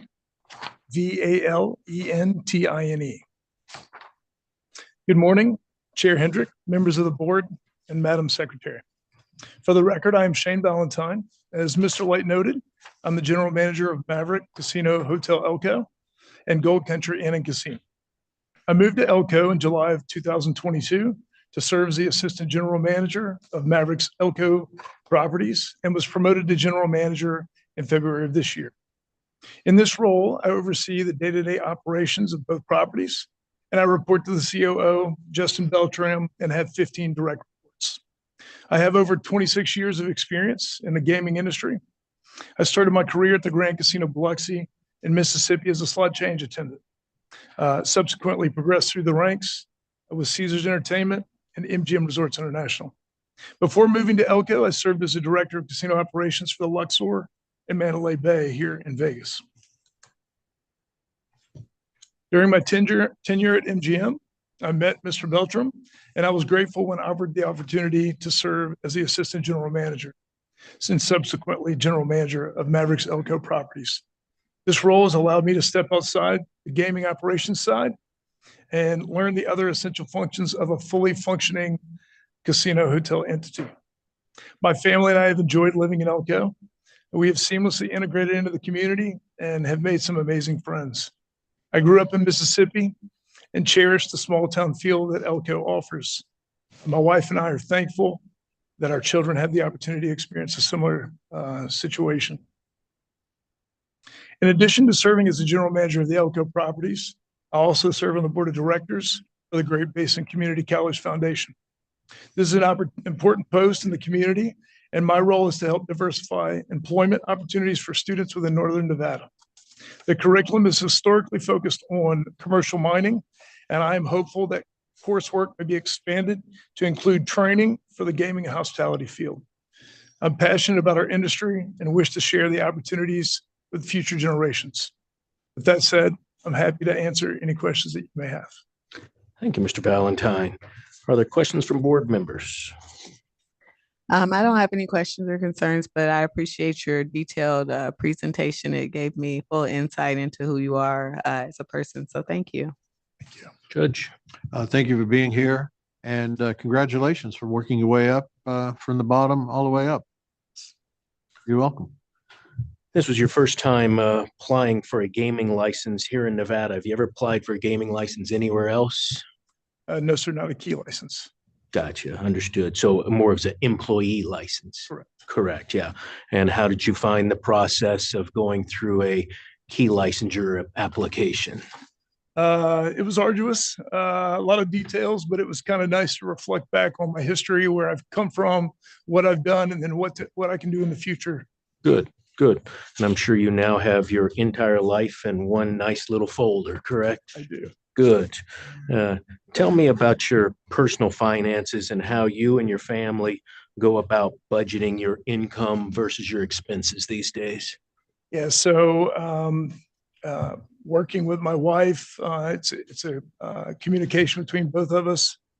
Basically, just trying to make sure that I have 3 daughters, that we're all set up, that everything is paid, and that we just take responsibility for our finances and the direction that we're headed to stay positive. Good. Living within your means, right? Correct. Yes, sir. Very good. All right. I didn't have any other questions. As the judge stated, happy to see that you've worked your way up to the level you're at now, and it's a tribute to you and to your employers. So congratulations on that. Thank you, Chair. I am willing to entertain a motion on non-restricted item number 11. Thank you, Chairman. I'd be happy to make that. I move to recommend approval to the Nevada Gaming Commission of non-restricted agenda item number 11 as read into the record by Secretary Nicole Rupert. Madam Secretary. Member Assad? Aye. Member Watkins? Aye. Chairman Hendrick? Aye. Motion passes. Thank you for being here and good luck to you. Thank you. Thank you, Mr. Light. Bringing us to non-restricted item number 12. Non-restricted number 12 is the application of Nevada Restaurant Services, Inc., doing business as Red Dragon Sports Bar number 201 for a non-restricted gaming license, slot machines only. Good morning. Good morning, Chairman Hendrick, Dr. Watkins, Judge Assad, Madam Secretary. For the record, my name is Cannon Smith. I'm General Counsel for Nevada Restaurant Services, Inc. I'm before you today on non-restricted item number 12, which is NRSI's application for Red Dragon Sports Bar number 201. If approved, the location would operate at 404 South 5th Street in Elko, Nevada, which is, if you're familiar with Elko at all, it's on the east side, kind of at the edge of town as you're headed out towards Lamoille Valley. We'd like to thank Senior Agent Aubrey Wilson for her work on this investigation. I was able to speak with Investigator Wilson yesterday, and she said there may be some questions about whether or not the company intends to increase the number of slot machines at the location. So in anticipation of that, I spoke with the gaming director. At this time, there is no expectation to ask to increase the slot machines in the future. I've had an opportunity to review the conditions, the proposed conditions, and there are no concerns with any of those. And I'm happy to answer any questions that the board might have. Thank you for that, Mr. Smith. Yeah, and you addressed the issue about the number of slot machines, the number that's approved right now, no future plans, so I appreciate that. This would be your third location in Elko, is that correct? 2 Dottie's locations, and this would be the Red Dragons, your company's third location? There's also a Bourbon Street Sports Bar. Oh, so it'd be fourth. Great. The fourth. Good. Yeah, based on your applications and the previous applications, it sounds like business in Elko is booming. So glad to hear that. I didn't have any other questions. Member Watkins, did you have questions? No, good to see you again. It seems like I'm almost seeing you on a monthly basis here now. But thank you for your presentations, and I don't have any questions or concerns. Thank you. Nice to see you. Judge, questions? Thank you, Chairman Hendricks. Good to see you again, Mr. Smith. Agent Wilson did a great job, very straightforward. There are no concerns. And wondering, why is Echo booming so much? Maybe mining's picking up. I'm not sure. Excellent, excellent. Yeah, we're getting a lot of Elko action here lately. So I'm happy to support this application. I have no further questions. Great. Do we have a motion then on non-restricted item number 12? Thank you, Chairman. With respect to non-restricted agenda item number 12, I would move to recommend approval to the Nevada Gaming Commission of that agenda item as read into the record by Secretary Rupert. Thank you, There Madam. is a condition. Go ahead. The location is limited to the operation of slot machines only. Prior to the issuance of the state gaming license, the surveillance system must be installed, inspected, and approved by the Nevada Gaming Control Board Enforcement Division, and thereafter be maintained at or above the standard that is approved. Mr. Smith, you said you agreed with both those conditions, correct? That's correct. Very good. Madam Secretary? Member Assad? Aye. Member Watkins? Aye. Chairman Hendrick? Aye. Motion passed. Thank you very much. Thank you. Good luck to you. Bringing us to non-restricted item number 13. Unrestricted number 13 is the application of Jared Saft for licensure as an officer at GV Tenant Inc., doing business as Westgate Las Vegas Resort and Casino. Good morning, Verily. We're still in the morning. 6 minutes. Good deal. Morning. Good morning. Good morning, Chairman Hendrick, Member Watkins, and Member Assad, and Madam Secretary. For the record, I'm Kelsey Banu with the law firm of McDonald Carano, and today I'm here on behalf of GV Tenant Inc., DBA Westgate Las Vegas Resort and Casino. It's an honor and a pleasure to be with you this morning. With me this morning to my right is the applicant, Mr. Jared Ross Saft. Mr. Saft's application before you is for licensure as an officer, vice president of Westgate. With that, with your permission, I'd like to hand the floor over to Mr. Saft to introduce himself and briefly provide his background, and then maybe turn it over to you if you have any questions. Great. Thank you, Ms. Banu. Welcome. Good morning, and thank you for the opportunity to address the board. I grew up in New York. I went to college at Emory University in Atlanta, Georgia, where I met my future wife. After being at Emory, got a graduate degree at Brown University in Rhode Island, and was recruited in my second year of my degree to go work for Westgate Resorts in Orlando, Florida, where I currently reside and have lived since. My first real experience in being in Nevada and around, kind of gaming and everything was in 2006, 2007, when Westgate was building the Planet Hollywood Towers, which was next to the Planet Hollywood Resort and Casino. It did not have a gaming aspect. It was basically a lodging facility connected to that property, and it was managed and run by Caesars on our behalf. That property was divested, several years after that. When I first got to Westgate, I was in charge of, or part of the team that was responsible for our strategic planning and business affairs, which was an interesting time because it was right before the Great Recession, which was certainly trial by fire at the time. We came out much stronger and knew that we always wanted to come back into the Nevada market. This is just a strong market, obviously, for hospitality and being a private family-owned company.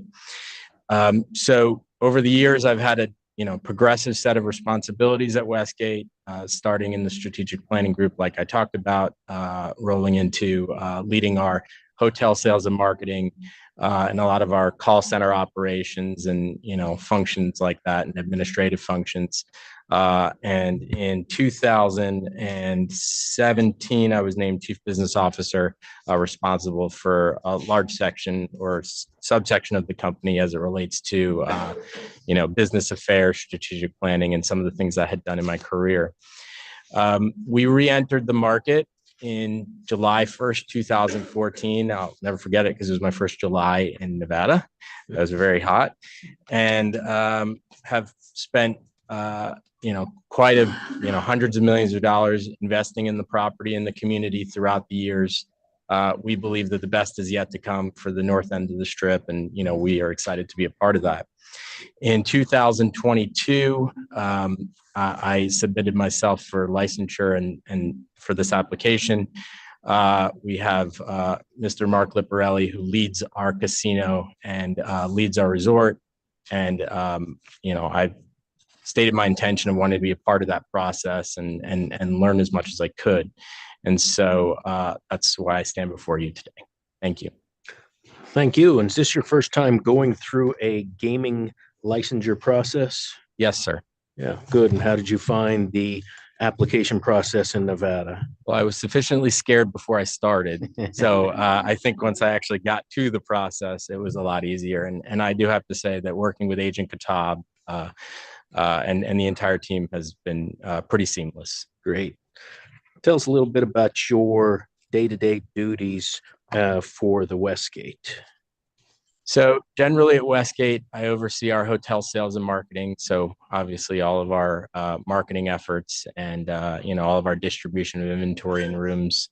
I spend a lot of my time on capital planning. So CapEx, both throughout the company as well as here in Nevada with the property here, and kind of planning out, where we're going to go and where we think the best use of our resources would be. Great. How often are you in Las Vegas?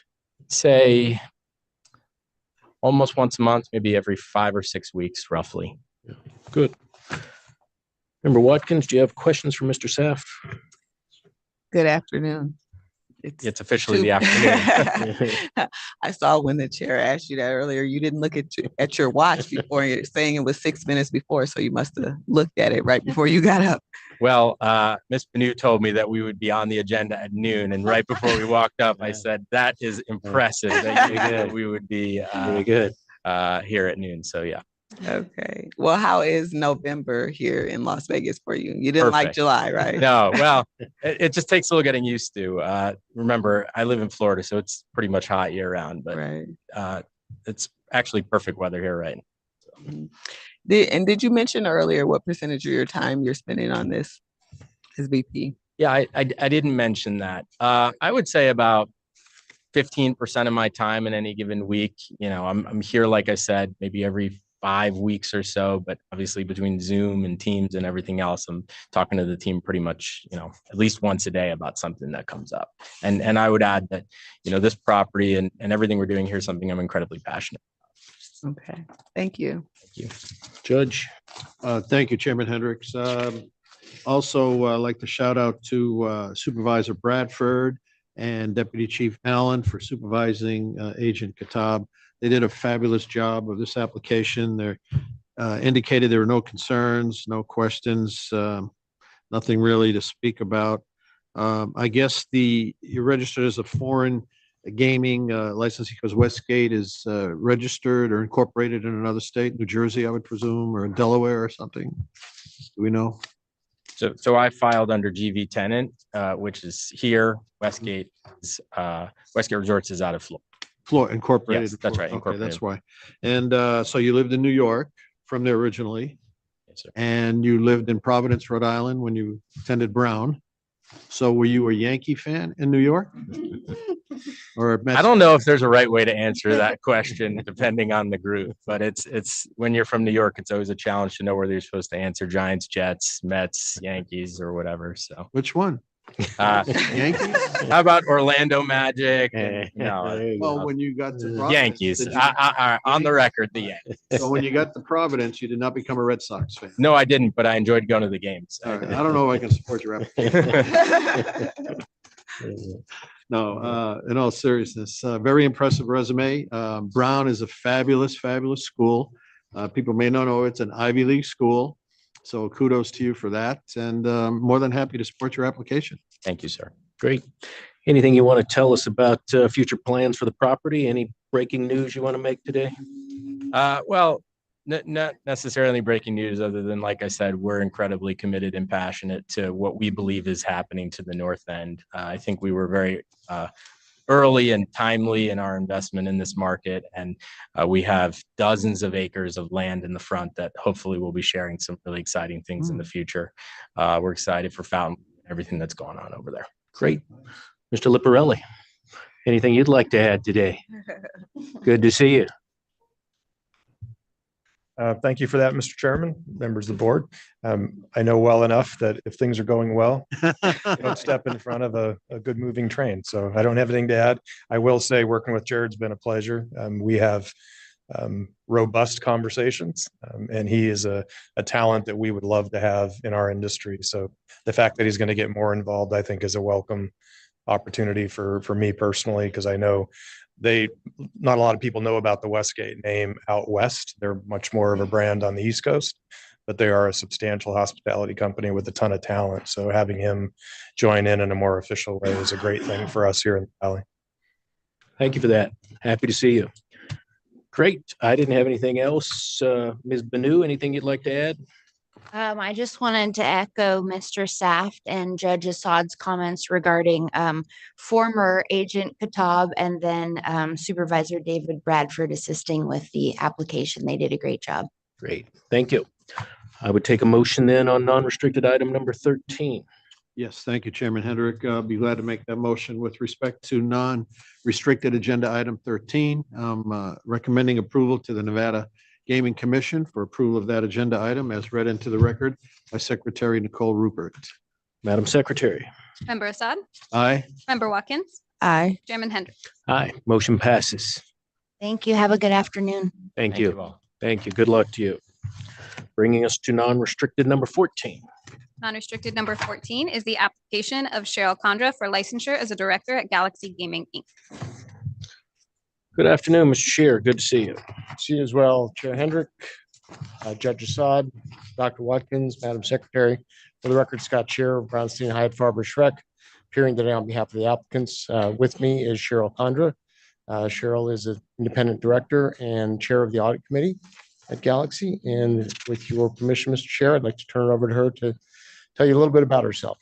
Thank you. Good afternoon. Oh, good afternoon. So I will start a little bit, won't go back to where I was born, but I was raised in Lake Tahoe. Spent my 4 years university in Nevada, Reno, where I received an accounting degree, then went on to get my master's at a later time in accounting.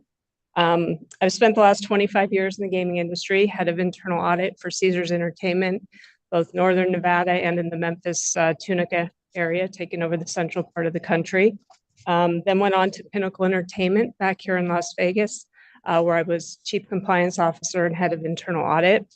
And then my final gaming stint was with Genting in New York. And in June 2020, made the decision to relocate to Nashville. And I now oversee internal audit for Tractor Supply Company. So I went from casinos to chicken feed and goat fencing.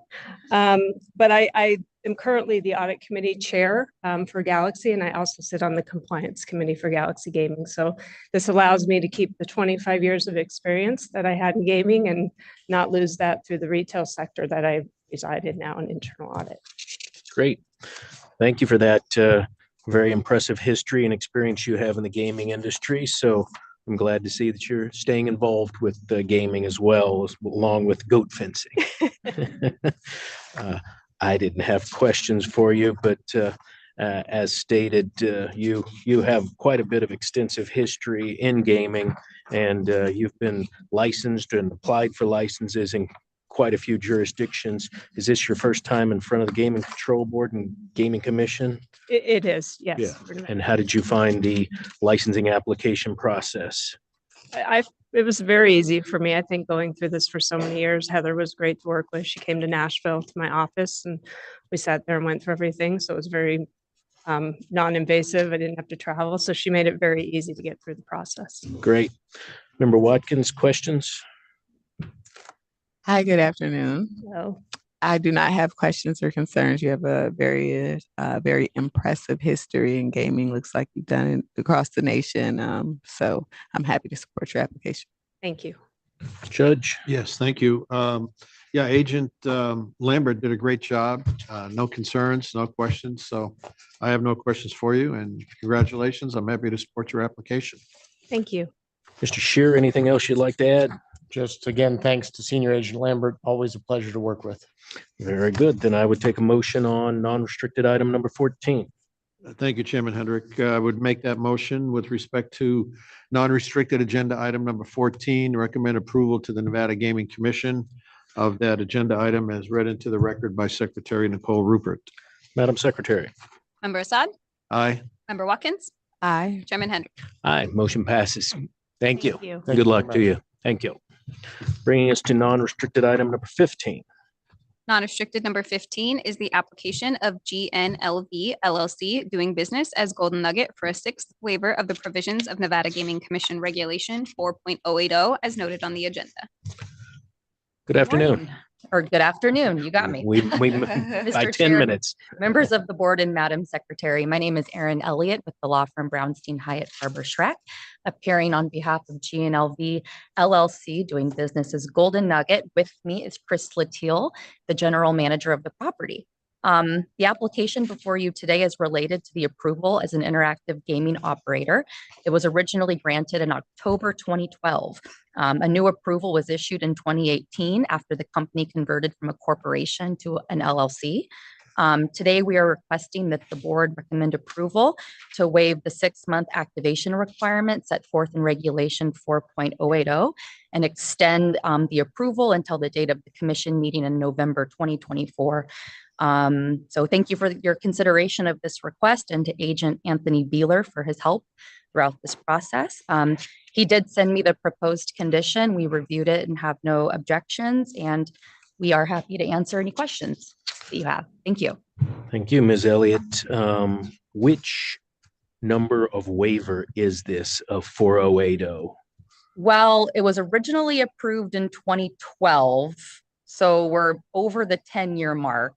However, it will show differently on the agenda because a new approval for the application was issued in 2018 for that conversion. So Did they start as 6 months or have they always been a year?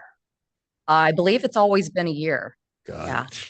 Yeah, so we're from 2018, this would be the 5th or 6th since then. Yes, should be Yeah. the 6th, I believe. And Mr. Latil, tell us a little bit about if you know any plans that you have for interactive gaming. Well, I believe when it's approved, we would submit a business plan for administrative approval, and we would more than likely partner with GNOG, Golden Nugget Online Gaming, which is now owned by DraftKings, and we have a licensing agreement with them. And how about interactive poker? Are there any plans for interactive poker? Not right now. We don't see really a viable pathway forward right now. I believe World Series of Poker is the only poker site in Nevada right now, I believe. And maybe there's others. Yeah, South Point as well. All right. So you don't intend to open this up strictly for the purposes of poker? No, sir. All right. Questions from board members? I've had an opportunity to review the materials and I don't have any questions or concerns. And good afternoon. Judge. Thank you, Chairman. Welcome and nice to meet you, Miss Elliott. First time I think you've been before us. Right? Second, but very briefly last month. Oh, there you go. First, yeah. Okay. And Mr. Latil, I haven't met you yet, so nice to meet you. Yeah, it's nice to meet you. I can give a brief background if you Please. like. I've been in the gaming industry for 30 years. And like a previous applicant, I just learned a few agenda items ago. I also started at Grand Casino Biloxi 30 years ago as a cage cashier. And we were subsequently purchased. We were owned by Lakes Gaming, Lyle Berman in Minnesota. Caesars ended up buying the property at some point, and that's how I got to Las Vegas. Worked at Caesars Corporate, Caesars Palace. Then I ended up at Trump Entertainment Resorts in Atlantic City. I've held a key license in New Jersey, Mississippi, and Nevada. I have a Wait a minute, what did you say? Nevada. Hey, yeah. I have a finance background. I was FP&A analytical for 17 years, CFO. I actually came to this property as the CFO and the acting general manager. And I sit on the corporate compliance committee currently. And Golden Nugget Las Vegas is active in the community. We support Hollingsworth Elementary, which is in our ward, Olivia Diaz's ward. And we have a board member on Valley High. So we have a mentoring program. We bring in the Valley High students in the summer for interns. And we're a big supporter of the local vets. And property is doing very well. We're very excited about downtown Las Vegas. We're a member of Fremont Street Experience. Obviously, Fremont Street Experience over the last 10 years has really grown. We have the new canopy, the new LED screen we put in right around the pandemic. That was a partnership between the city and Fremont Street Experience, paying that 30 and the LVCVA, that $32 million bill to upgrade the canopy and Fremont Street Experience. All the members, we work really well together. A lot of renovations downtown. If you go downtown, you see all the properties putting money in the properties. The market's very vibrant. So it's an exciting time to be here. And I've been with the Golden Nugget Las Vegas for 9 years as the GM. And before that, I was in Biloxi at the Isle of Capri, and our owner, Tillman Fertitta, purchased the property. And I was the CFO there, and that's how I became part of Landry's and then ultimately moved here. Very good. Thank you for that. I don't have any further questions. I just like to say that Tillman Fertitta is lucky to have you. Thank you. Do you have any involvement with the transition of the Hard Rock up in Lake Tahoe over to a Landry's property? I don't have any direct involvement, but you know, I know that we've transitioned the property, the branding, all of the Hard Rock logo, all of that stuff has come off the sign, and we're in the process of the rebrand right now and all the development plans for the property that I know that our company has shared with the board. So it's moving forward. Actually, there's a new GM of the property that's coming from my property. So my vice president of casino operations is going to be the new GM there. And so promote from within. So that's great for us. Great. And it's off the agenda item, but is there anything you want to put on the record about what's happening on the Strip? That property, any updates? The only update I have is the information that we've provided the board that design and construction budget work is ongoing. It's a very large project. Again, I'm not directly involved in that project. Yeah, that's fine. I just saw the report that things were moving forward. So congratulations on that. Let's go back to specifically about this item.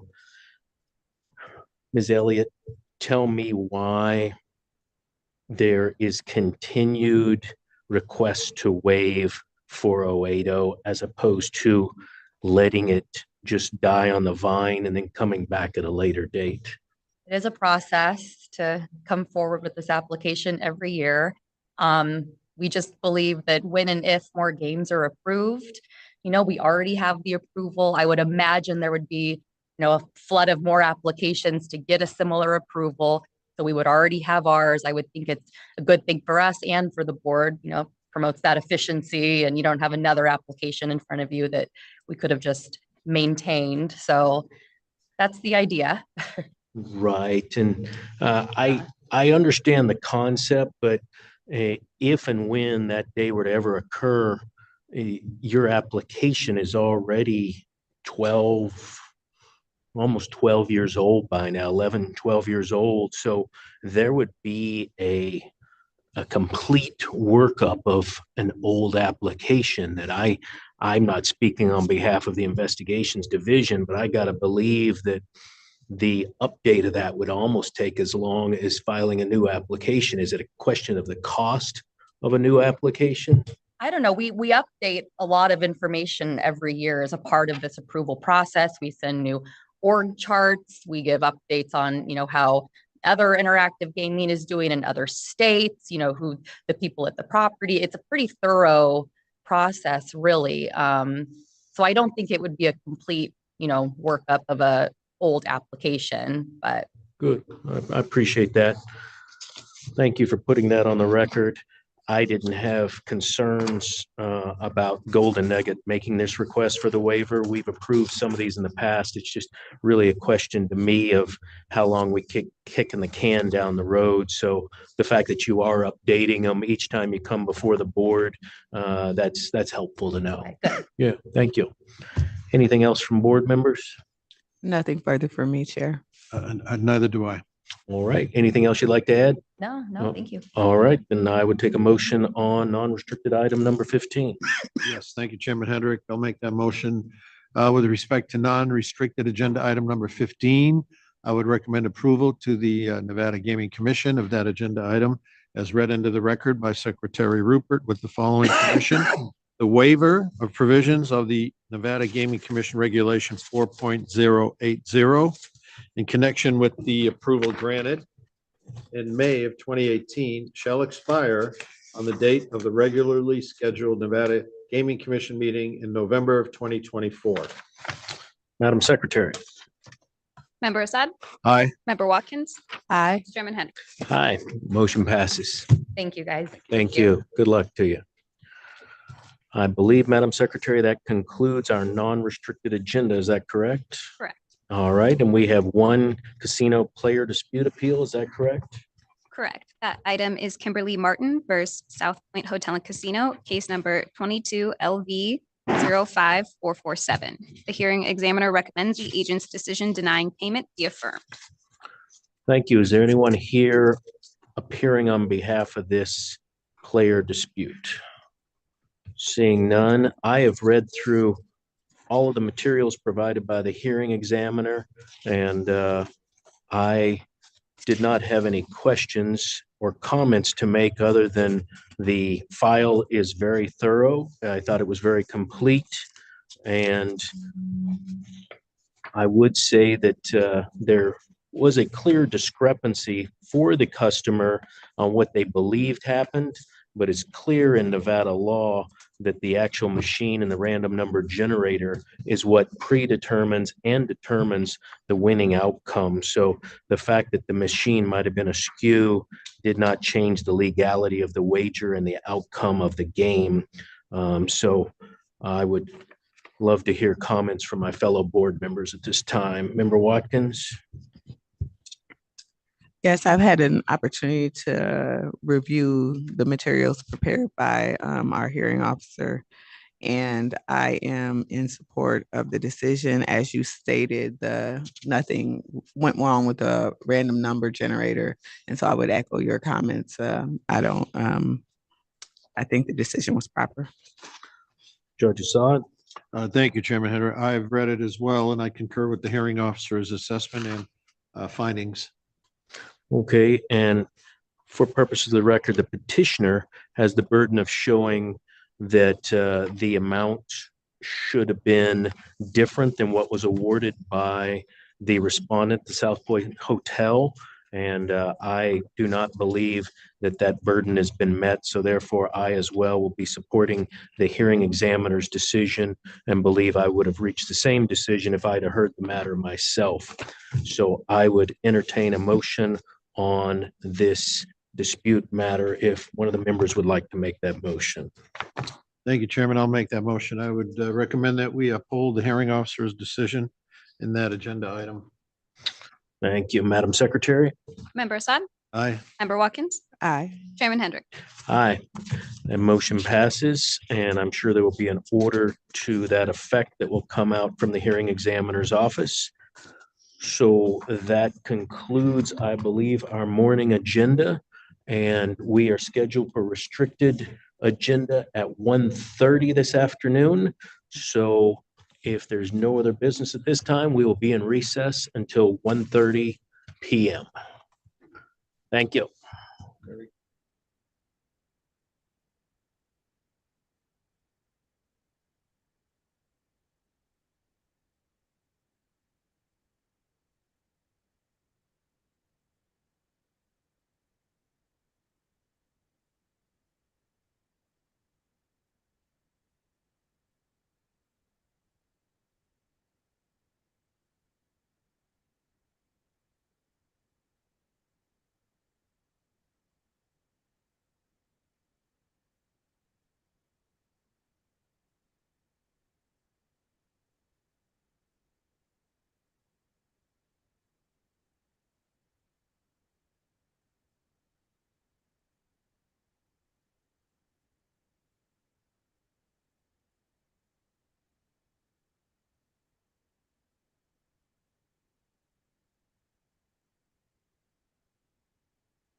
All right, good afternoon, everyone. Let's go back on the record.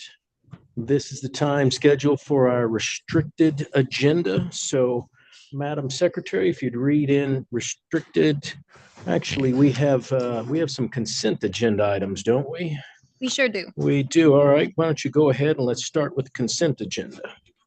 Restricted number 10 is the application of United Coin Machine Company doing business as Century Gaming Technologies, doing business at Circle K store number 270-9558 for a restricted gaming license. Restricted number 12 is the application of Jet Gaming LLC, doing business as Terribles Gaming, doing business at Terribles number 426 for a restricted gaming license.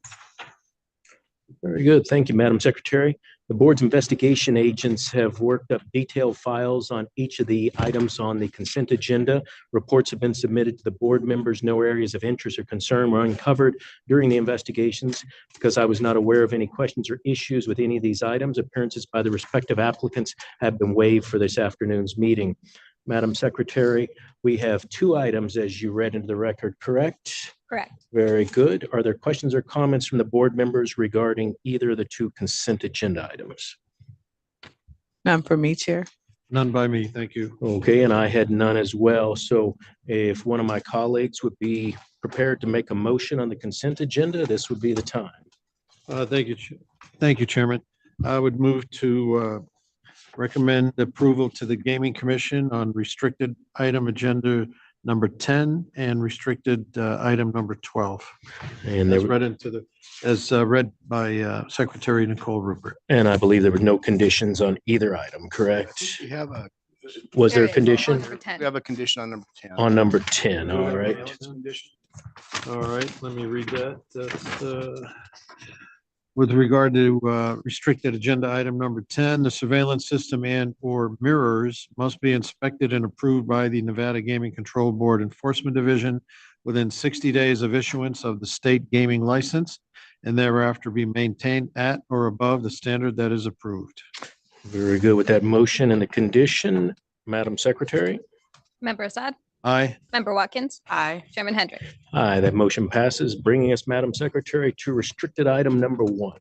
Restricted number 1 is the application of Justin Quirrell for temporary licensure as successor in interest of the estate of Lisa Marie Quirrell. It is also the applications of FWJ LLP for a transfer of interest as noted on the agenda. You also have the application for registration of Ma'am's Trust as a holding company and for finding of suitability of Justin Robert Quirrell for trustee and beneficiary. It is also the applications of Ma'am's Trust and Justin Quirrell for licensure as a managing partner as noted on the agenda.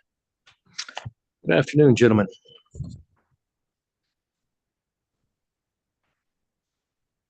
Executive Secretary Rupert and staff of the board. I'm Dan Reeser with the Fenimore Law Firm appearing on the applications as indicated by Madam Secretary. And present with me at the podium is Justin Quirrell. We thank the board for your accommodation in allowing Mr. Quirrell and I to appear by video today from the hearing room in Carson City. I'd like to express our appreciation to Chief Hoffman, Supervisor Allen, Senior Agent Peters, and Agent Lombardo for their usual professionalism in advancing the applications to agenda. With your leave, Chair, we do have an affirmative presentation. Yes, please proceed. The presentation will first overview the factual context of the applications, and we'll follow with a discussion of the applications that were filed because it's a little bit messier than usual. And that will also include our attempt to at least initially address the Regulation 9 compliance concerns, which were identified as an area of concern by the investigative agents. We'll then provide a snapshot of the location and finally present information on Justin's background. So first, the context and the transaction that brought the applications before you. Lisa Marie Quirrell, Justin's mother, was licensed by the Nevada Gaming Commission on January 11, 2018 as a managing partner in FWJ LLP, which does business as Davidson's Distillery. And that was in connection with her acquisition of a 40% interest from David Muskin. On January 14 of 2020, Ms. Quirrell formed MAMZ, MAMZ Trust. And at that time that she established that inter vivos trust, Ms. Quirrell signed a verified assignment purporting to transfer the partnership interest into the trust. As is probably noted in your materials, that transfer had not been approved under NRS 463-172 or by an application pursuant to NGC Regulation 8020. Ms. Quirrell died 11 months later on November 8th, 2020. Article Roman numeral 3D of the trust specifically provided that at her death, Justin, as the trustee, was to distribute,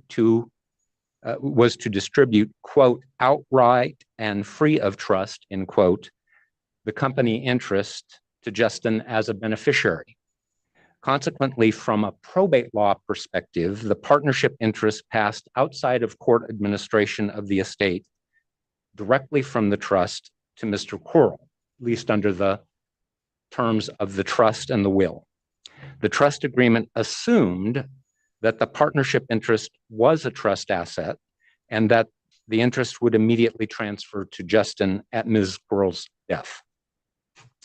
Stephen Greenwald, another company licensee, notified the board of Ms. Quirrell's death in November 2020 within the time period required by the regulation.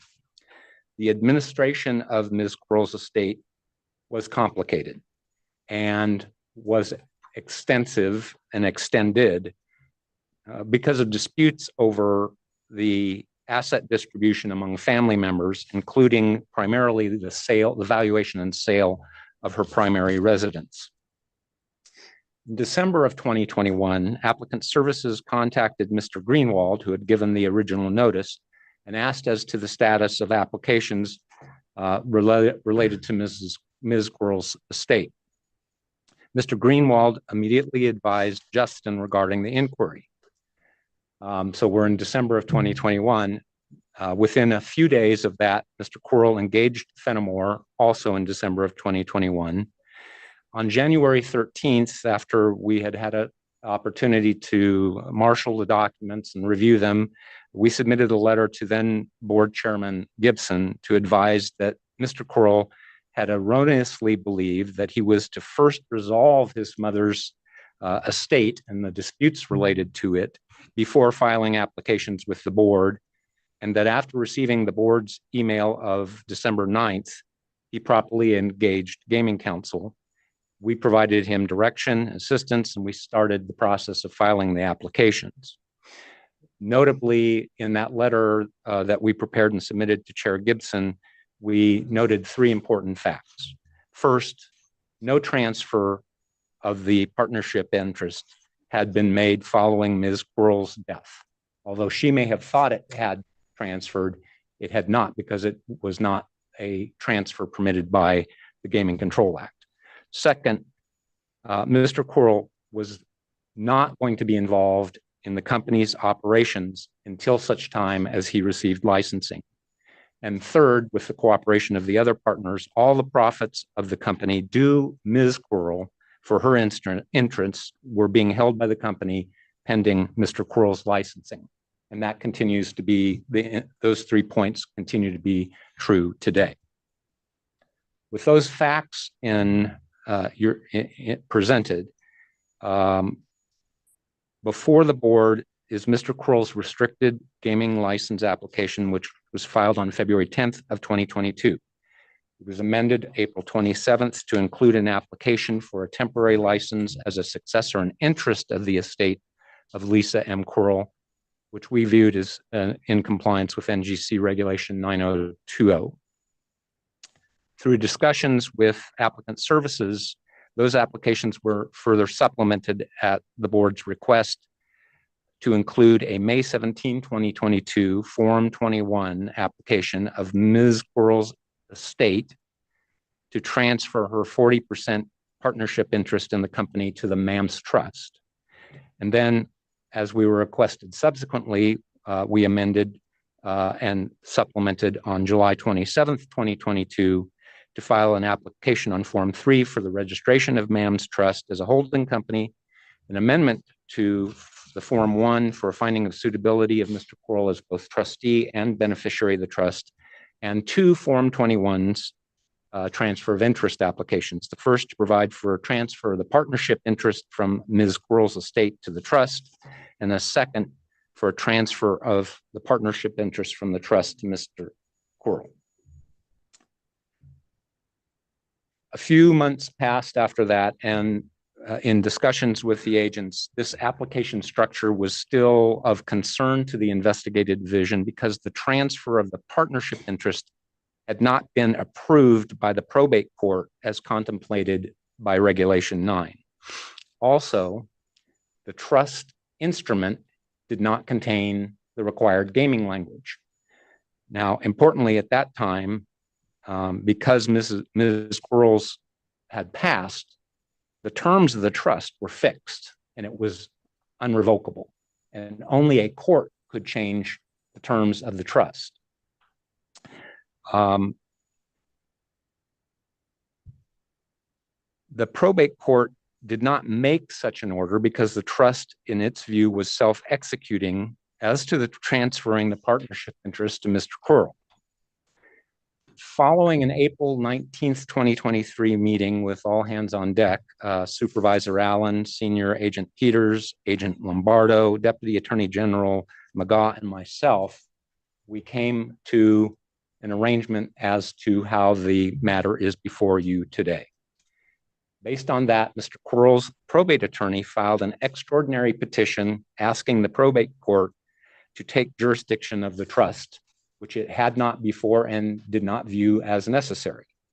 And we asked the court to approve, effective upon Nevada Gaming Commission approval, a 2-step transfer of the partnership interest by the estate to the trust, followed by an immediate transfer of that interest from the trust to Mr. Quarles, all consistent with the intent of the trust. On July 28th of this year, the court granted that extraordinary petition. Notably, because the trust will only hold the partnership interest for an instant in time, we recommended, and Mr. McGaugh of the Attorney General's office agreed, without binding the board, that the language that would typically be in the trust approved to hold an equity interest in a gaming licensee should be imposed by a condition. Those should be noted in your materials as conditions 2 through 7. We advocated that position to comply with those requirements, even though the trust will only hold the interest for a moment of time, and also to address the issue that the court was not going to amend the trust because it was considered fixed and irrevocable. That's the general background. And if you don't have any questions on that at this point, as to why the applications are structured in the way and they are, and the underlying transaction, we're prepared to talk about the primary business operations. Thank you, Mr. Reeser. Very well explained and complicated background, but thank you for walking us through it. I had some questions. I think you've answered them all. As far as that, I want to talk to Mr. Quarles specifically about it, but I want to hear if there's any questions at this point from other board members. Good afternoon. Afternoon. I don't have any questions. All of my questions were answered through that presentation. I appreciate the detailed background information. Thank you. Judge Assad. Yeah, thank you, Chairman. So basically, we're just trying to go from the estate to the trust to Mr. Quarles with all the regulations and probate statutes to be in compliance. Correct, Member Assad. Okay. And then with regard to 2 through 7 on the conditions, you still want to implement those and have those read into the record? Yeah, Judge Assad, we believe those conditions, and we agreed with Deputy Attorney General McGaugh, those conditions should be placed It is a nanosecond transaction, and I know the board knows that from other kinds of transactions. But in discussions with Dag McGaw, there is some exposure to the nanosecond being interrupted. Lightning could strike Mr. Quirrell after he signs one document before he signs the next. And so to be wholly in compliance with the board's current requirements, we suggested let's put those conditions on. That'll satisfy both the probate court and gaming regulatory requirements. Very good. Thank you. Thank you, Mr. Reeser. Mr. Quirrell, step up to the microphone, introduce yourself, and tell us in your own words.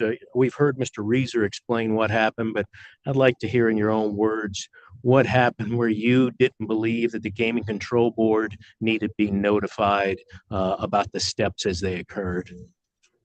Yes, sir. I'm Justin Corral. I was under the impression that the trust had to be settled. All of the housing issues, car, all of the rest of my mother's assets needed to be finished before I could apply and have the trust or have the gaming passed on to me. Very good. And then once you retained Mr. Reeser, he explained to you that that was not the process under gaming law, correct? Very much so, sir. Correct. Okay, very good. Thank you for that. Mr. Reeser, why don't you go ahead, you or Mr. Quirrell, tell us about the business transaction, and particularly interested in his involvement, if there will be, and what will that be? So the primary business operation is Davidson's Distillery, and it's located at 275 East 4th Street in Reno, Nevada. That's in the downtown brewery district. The location has an indoor area of about 2,000 square feet, 1,500 square feet of which is available for patron use. Davidson's does not serve food. The location offers live music mostly on weekends. Its hours of operation are 11 a.m. to 2 a.m.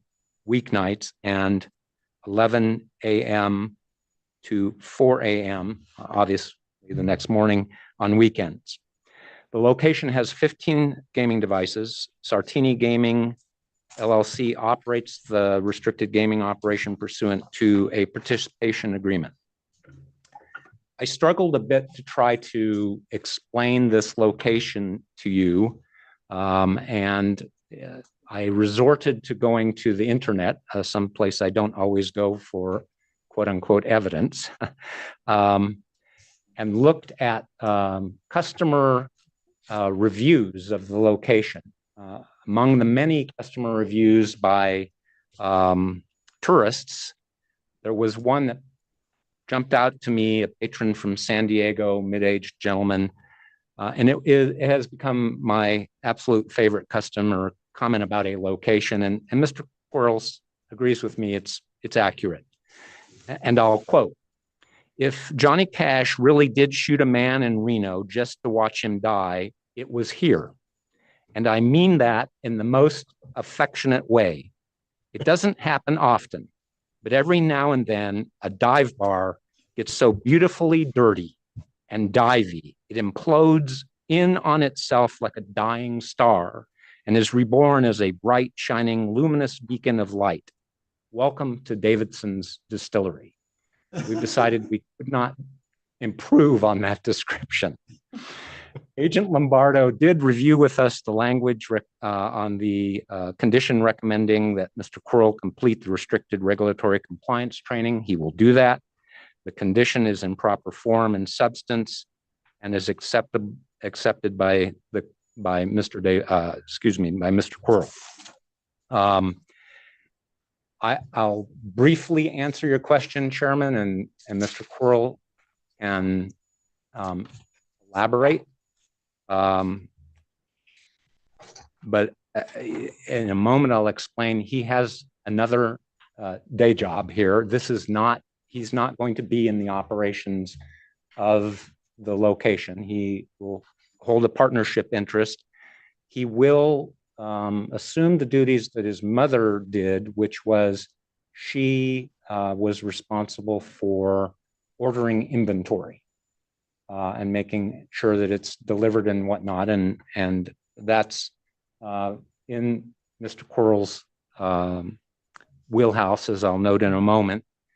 And additionally, Mr. Quarles will probably be involved in helping book the entertainment acts. But as to day-to-day operations, the most he's likely to spend at the location is or engaged in the business of the location is about 8 hours a week. As to his background, to amplify, Mr. Quarles was born in Los Gatos, California. His family moved to Reno in 1992. He's a 1999 graduate of Reno High. He attended TMCC, Truckee Meadows Community College, between 2000 and 2002, but did not complete his associate degree program.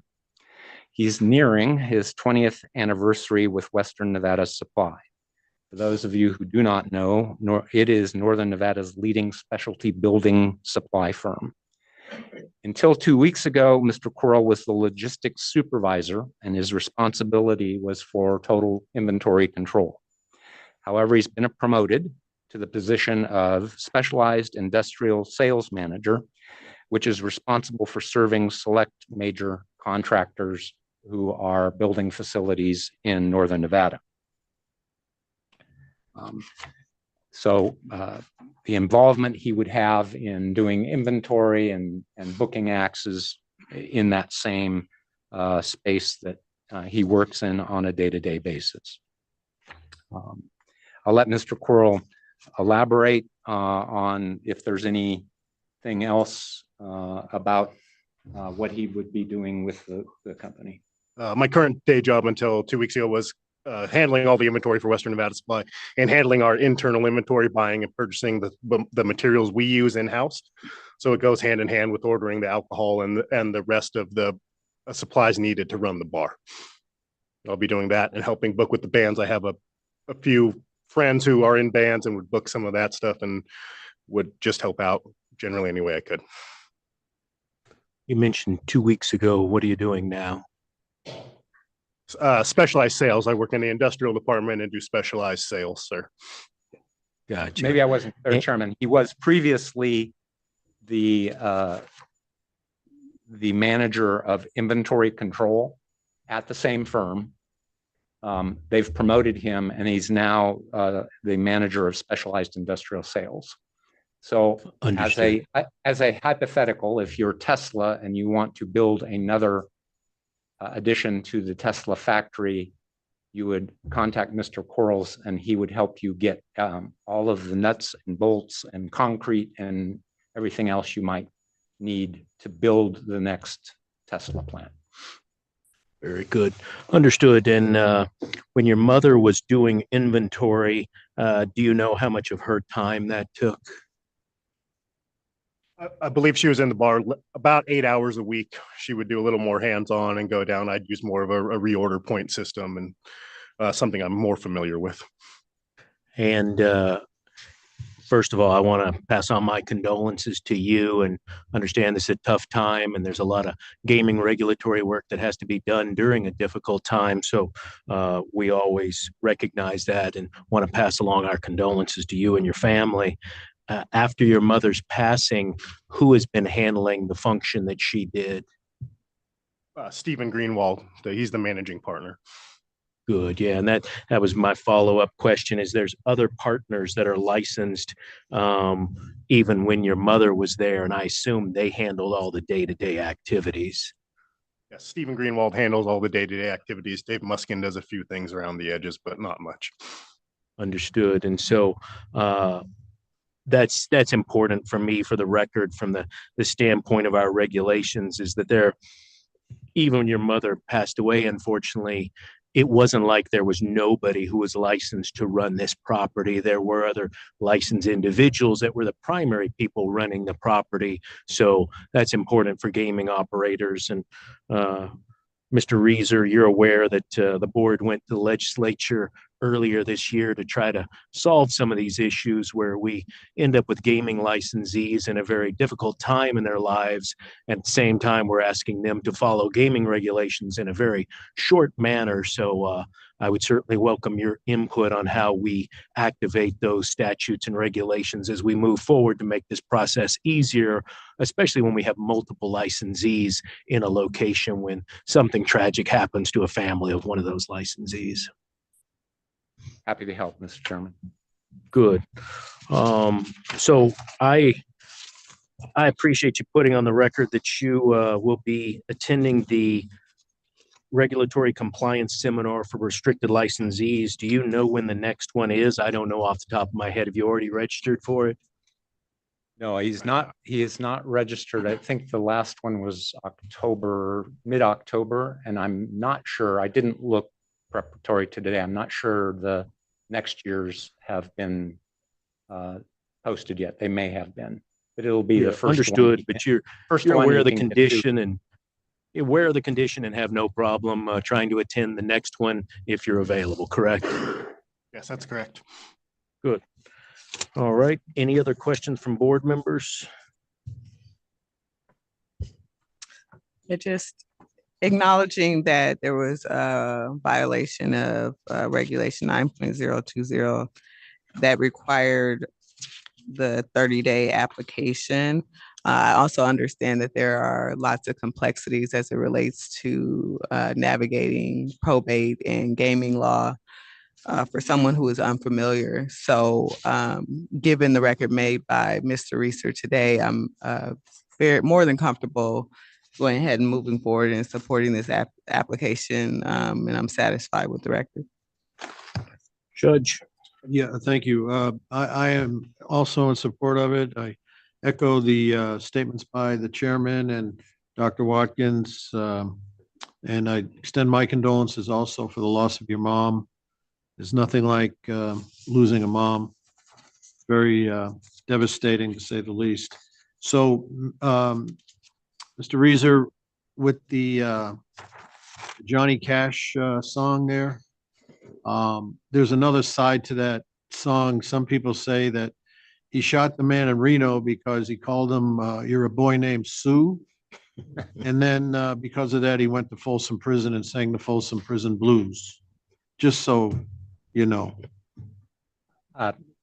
Thank you, Judge Assad. I'm glad that you've made the record fulsome on that for the commission.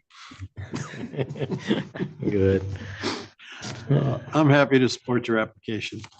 Thank you. And finally, Mr. Quarrell, you had some issues when you were a younger man, and I'm assuming those are in your past and won't be anything in your future, correct? Very much correct, sir. Very good. All The right. summer after graduating from high school. Very good. Anything else you'd like to add, Mr. Reeser? Nothing other than conclude, Chair and members of the board, that we would submit to you that a unanimous recommendation pursuant to 463-170 would be appropriate in this case, and we ask you to make that recommendation to the commission. Thank you.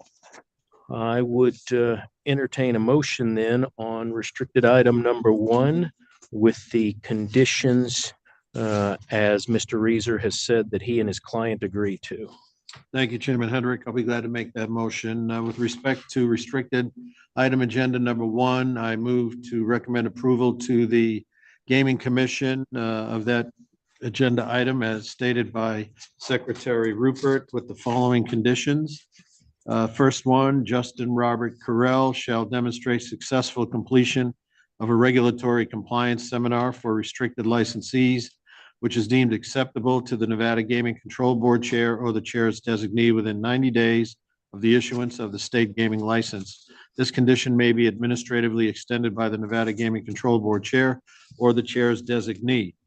Number 2, Justin Carell, as trustee of the Mann's Trust, shall at all times that trust estate includes ownership of the partnership interest in FWJ LLP doing business as Davidson's Distillery, comply with the requirements of the Nevada Gaming Control Board Act and the regulations of the Nevada Gaming Commission and the jurisdiction of the Nevada Gaming Control Board, and the Nevada Gaming Commission over the man's trust. Number 3, in the event Justin Carell ceases to serve as the sole trustee of the man's trust, a successor trustee with authority of the partnership interest in FWJ LLP doing business as Davidson's Distillery must be licensed pursuant to the Nevada Gaming Control Act and the regulations of the Nevada Gaming Commission prior to accepting appointment as such trustee. Unless licensed or received delayed licensing pursuant to the Nevada Gaming Control Board Act and the Nevada Gaming Commission regulations, no person except Justin Carell may receive any distribution from any type whatsoever, whether it be income derived from gaming or any interest, stock, or securities in FWJ LLP doing business as Davidson's Distillery, except where received through a duly appointed guardian, licensed or approved by the Nevada Gaming Commission. No minor child may be a distributee or beneficiary entitled to receive distributions of any type whatsoever, whether it be income derived from gaming or any interest, stock, or securities in FWJ LLP doing business as Davidson's Distillery. In the event any distributee or beneficiary entitled to receive distributions under the man's trust of any type whatsoever, whether it be income derived from gaming or any interest, stock, or securities in FWJ LLP doing business as Davidson's Distillery, is found unsuitable to receive such distributions by the Nevada Gaming Commission, then that distributee or beneficiary must divest himself or herself of such property in accordance with the applicable order or decision of the Nevada Gaming Commission. And finally, no amendment of the man's trust may be made until such amendment has been submitted to the Nevada Gaming Control Board and received administrative approval from the chair of the Nevada Gaming Control Board. Very good. Thank you, Judge. And for the record, I wanted to say, Chair- Mr. Reeser, go ahead. Chair Hendrick, I apologize. Just dawned on me as to condition 4, we just need a clarification in the record. When it says no other person other than Mr. Quirrell may receive a distribution of any type whatsoever from any interest, that is for the 40% interest that is being transferred, not the interests that are already held by the other 2 licensees. I just want to make sure that that's clear in the minds of the board members and is a matter of record. So condition 4, unless licensed or received delayed licensing, no person except he may receive any distribution. It's any distribution on the 40% transferred here, because one of the other owners owns 50% and another owner owns 10%, and we're not affecting those interests today. I don't think you need to change the condition. I just want to make sure that's clear to the board and the commission. Thank you, Mr. Reeser. Let me be sure I understand here. So unless licensed or received delayed licensing pursuant to the Nevada Game Control Act and the Nevada Game Commission regulations, no person except Justin Quirrell may receive any distribution of any type whatsoever, whether it be income derived from gaming or any interest, stock, or securities in FWJ LLP DBA Davidson's Distillery. You're saying that you do not related to the 40% being transferred. Do you want that as part of the condition, or you just want to be sure that's clear on the record? I just want that to be clear on the record that this is not in any way affecting the other 60% ownership. Yeah, I personally, for the record, I believe that's accurate. And I also believe, based on the wording, I think that would still be fine, because it's just saying unless licensed or received delayed licensing pursuant to the act. I agree. I agree with you. I just didn't want anybody subsequently who is looking at a cold record not to have this clear. And I told very fair agents, I told the agents I was comfortable with the condition. I just wanted to create a little record around that. Very good. Yeah, I think that's fine for the record. And as you said, those particular conditions should only last for a moment in time. Right. Okay.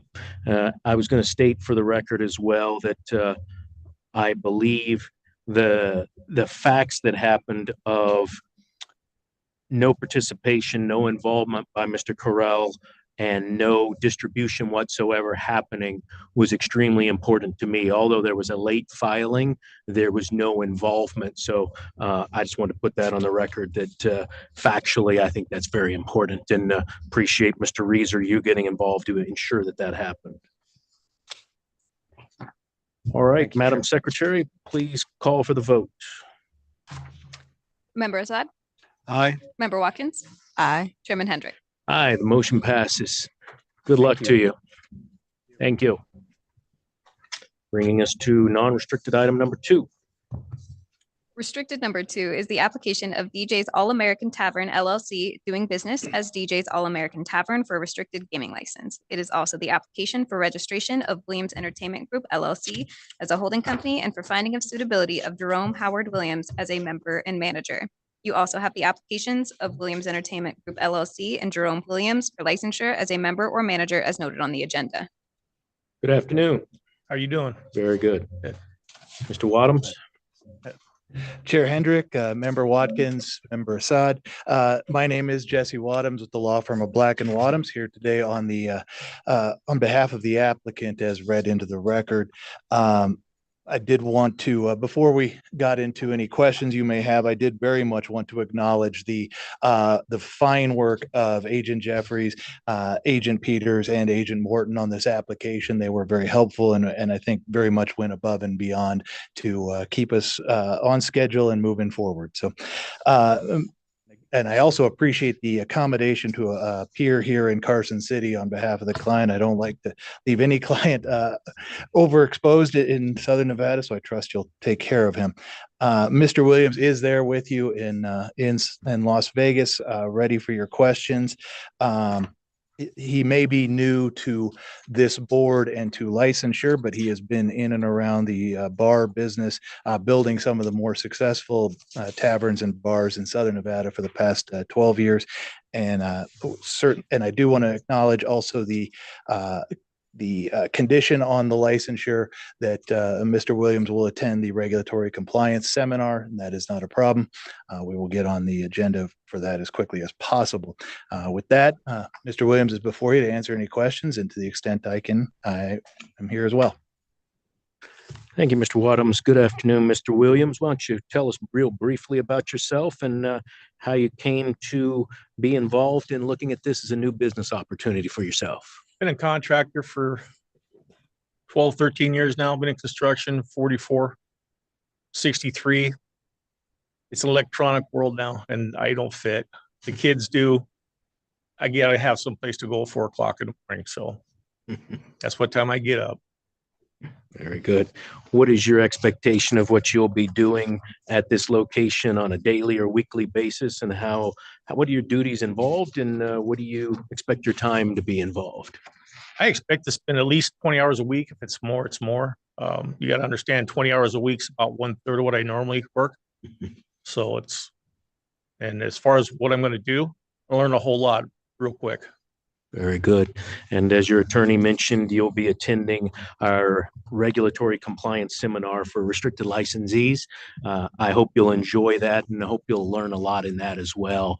And as I tell most new applicants when they come into our industry, a lot of this is front loading. As you understand from being a contractor, we like to load in very good people and very good organizations into the gaming industry. Once they get through the golden gates, we expect them to follow all the rules and regulations. And one of those is to notify us if something comes up, notify your attorney, notify the gaming agents. If there's anything you're concerned about, we expect to know about it. And you'll hear a lot about that in the restricted seminar. Very good.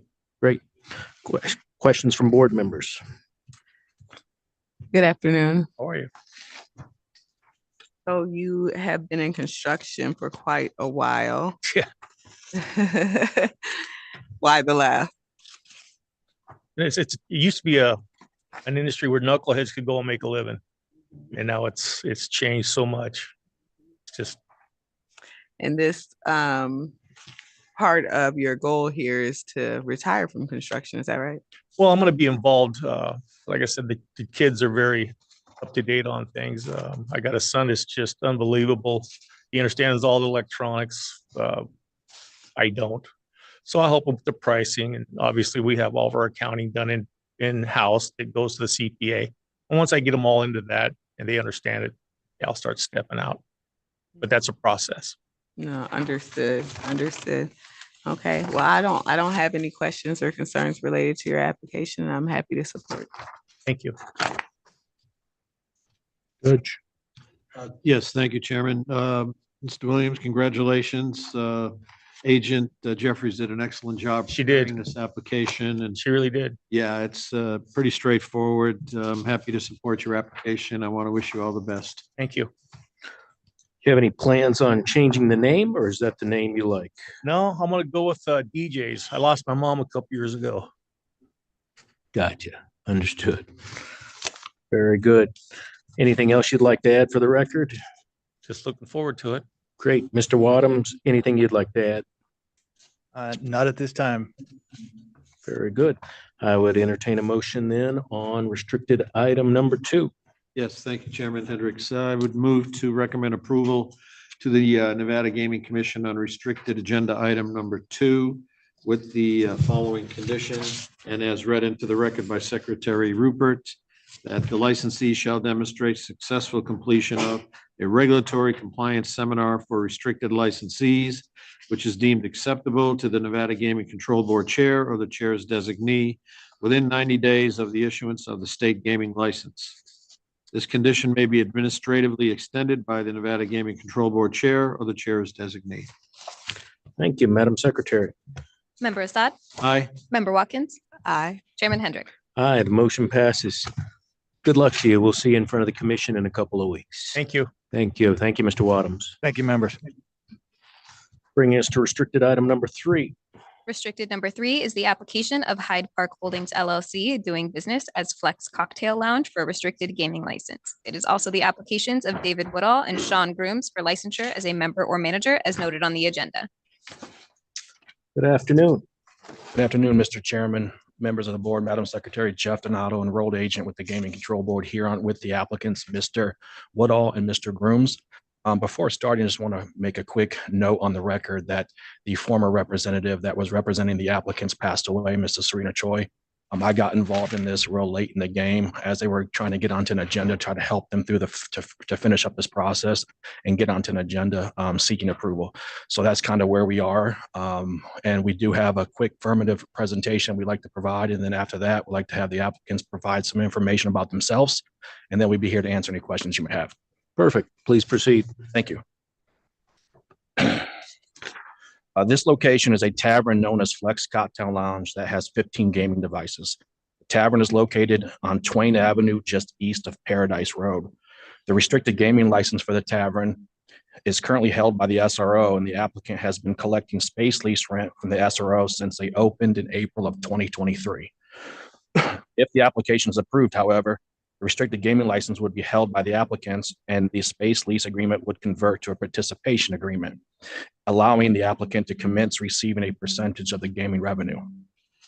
Although the applicant would hold the restricted gaming license for this location, the applicants will continue to use Century Gaming as their SRO for the tavern. And then with that, we'll have the applicants provide some information about themselves. We'll start with Mr. Woodall. Thank you. Good afternoon. Good afternoon. Please introduce yourself, spell your last name for the record. My name is David Woodall, Woodall. Born in Orlando, Florida, and went to school there, went to college there, graduated with an associate and a certificate in emergency medicine from Valencia College. While I was in college, I did service industry. I was in the car business for a number of years. I had 2 car dealerships in Florida.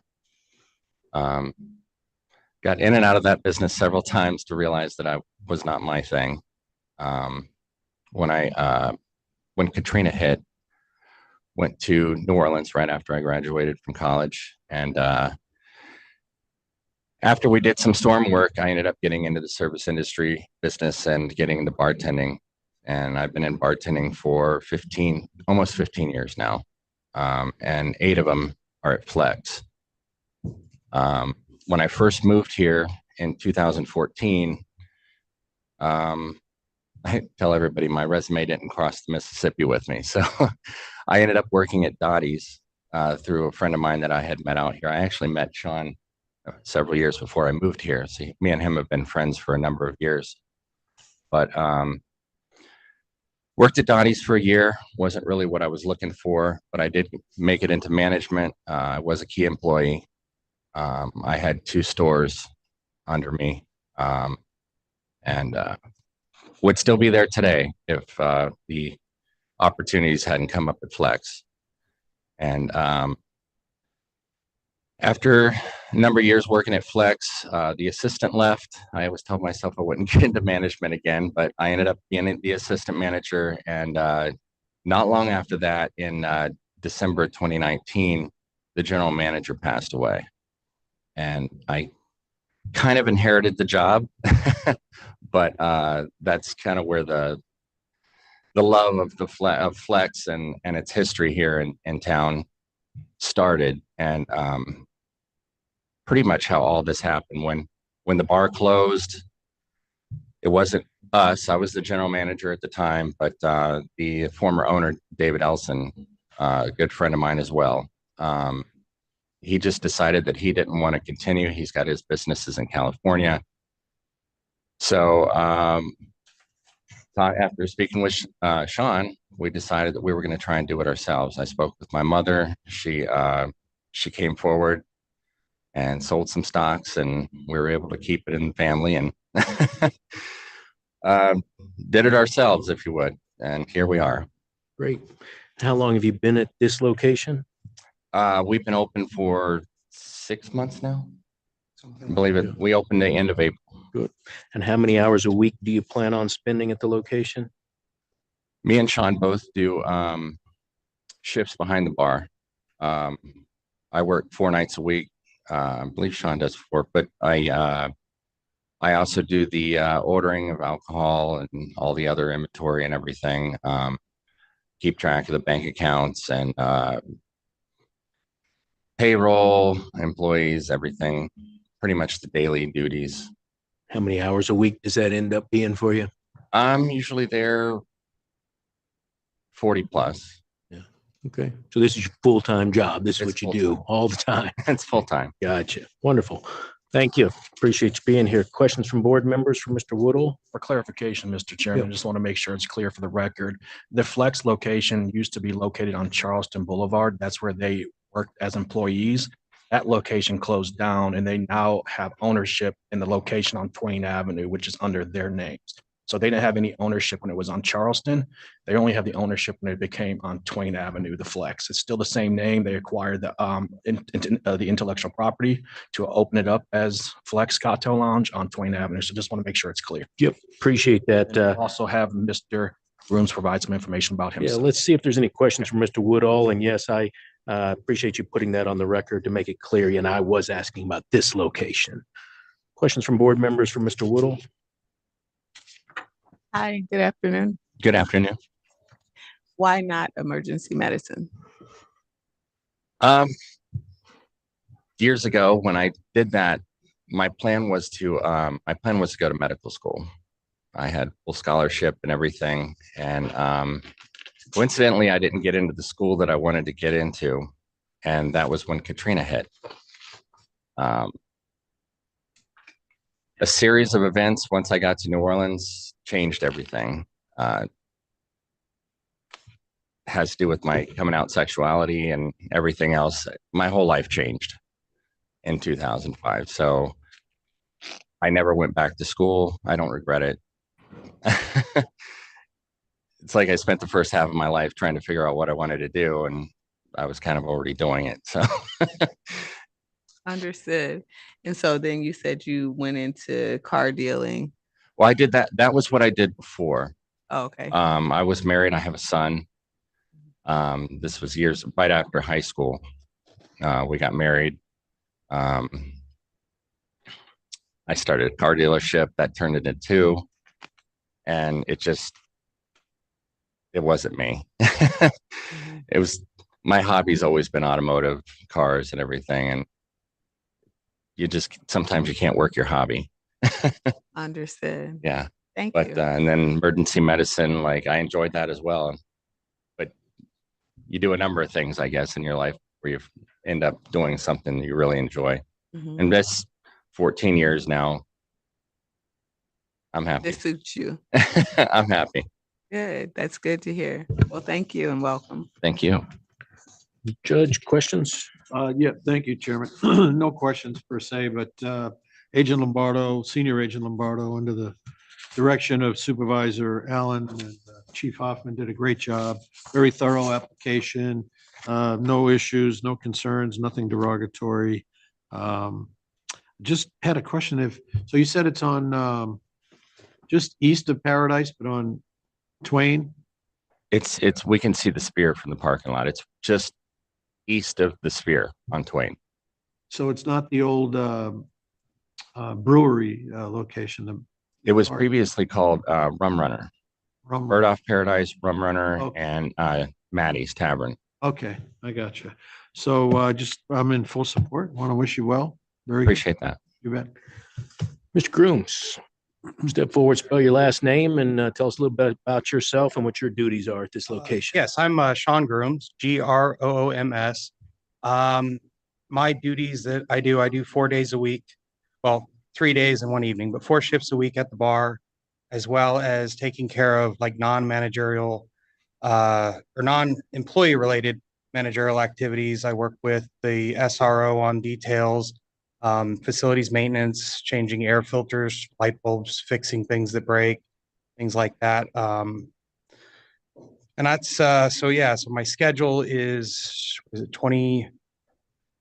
Sorry, my brain's not working at the moment. 32 hours a week, and then I spend about 6 to 8 hours a week doing other things on the side business. So as I asked Mr. Woodall, this is your full-time job. This is what you focus on? Well, that's my main focus. For a number of years, I've also been working as a private mechanic, classic car collection.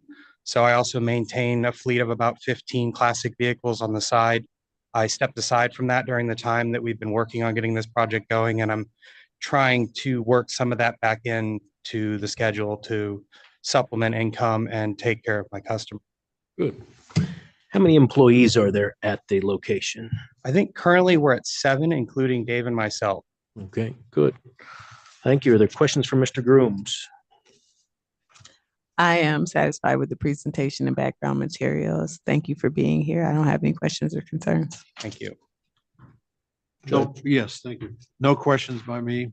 Congratulations. Thank you. Do you have live entertainment or plan to have live entertainment?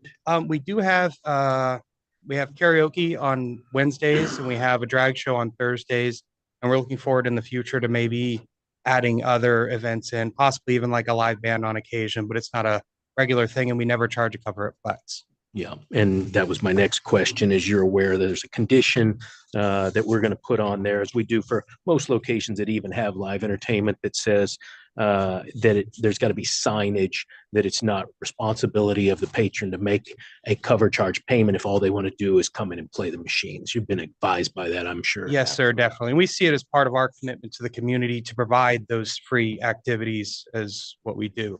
Great. Good to hear that. Thank you. Tell me a little bit about Ms. Woodall, your mother. I saw that, as you mentioned, she made the loan. Where does your mother live? She lives here in Vegas. Okay, good. But she's not going to have any involvement with the location. No. She's just loaner. Yeah. Yeah.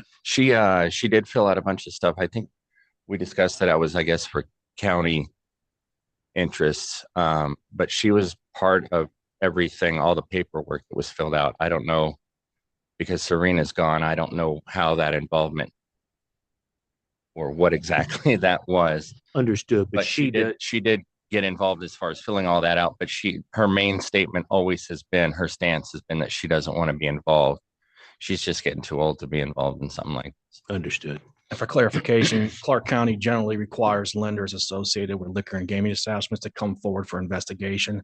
So I believe in looking through the file that was given to me, I believe she did come forward for investigation by LVMPD as a lender associated with this location. But she, I assume, confirmed at that time that she has no interest in being involved in the business. That's correct. Very She's simply a lender. Very good. Thank you. Any other questions from board members? Nothing further from me, Chair. None by me, thank you. Very good. Mr. Donato, anything else you'd like to add?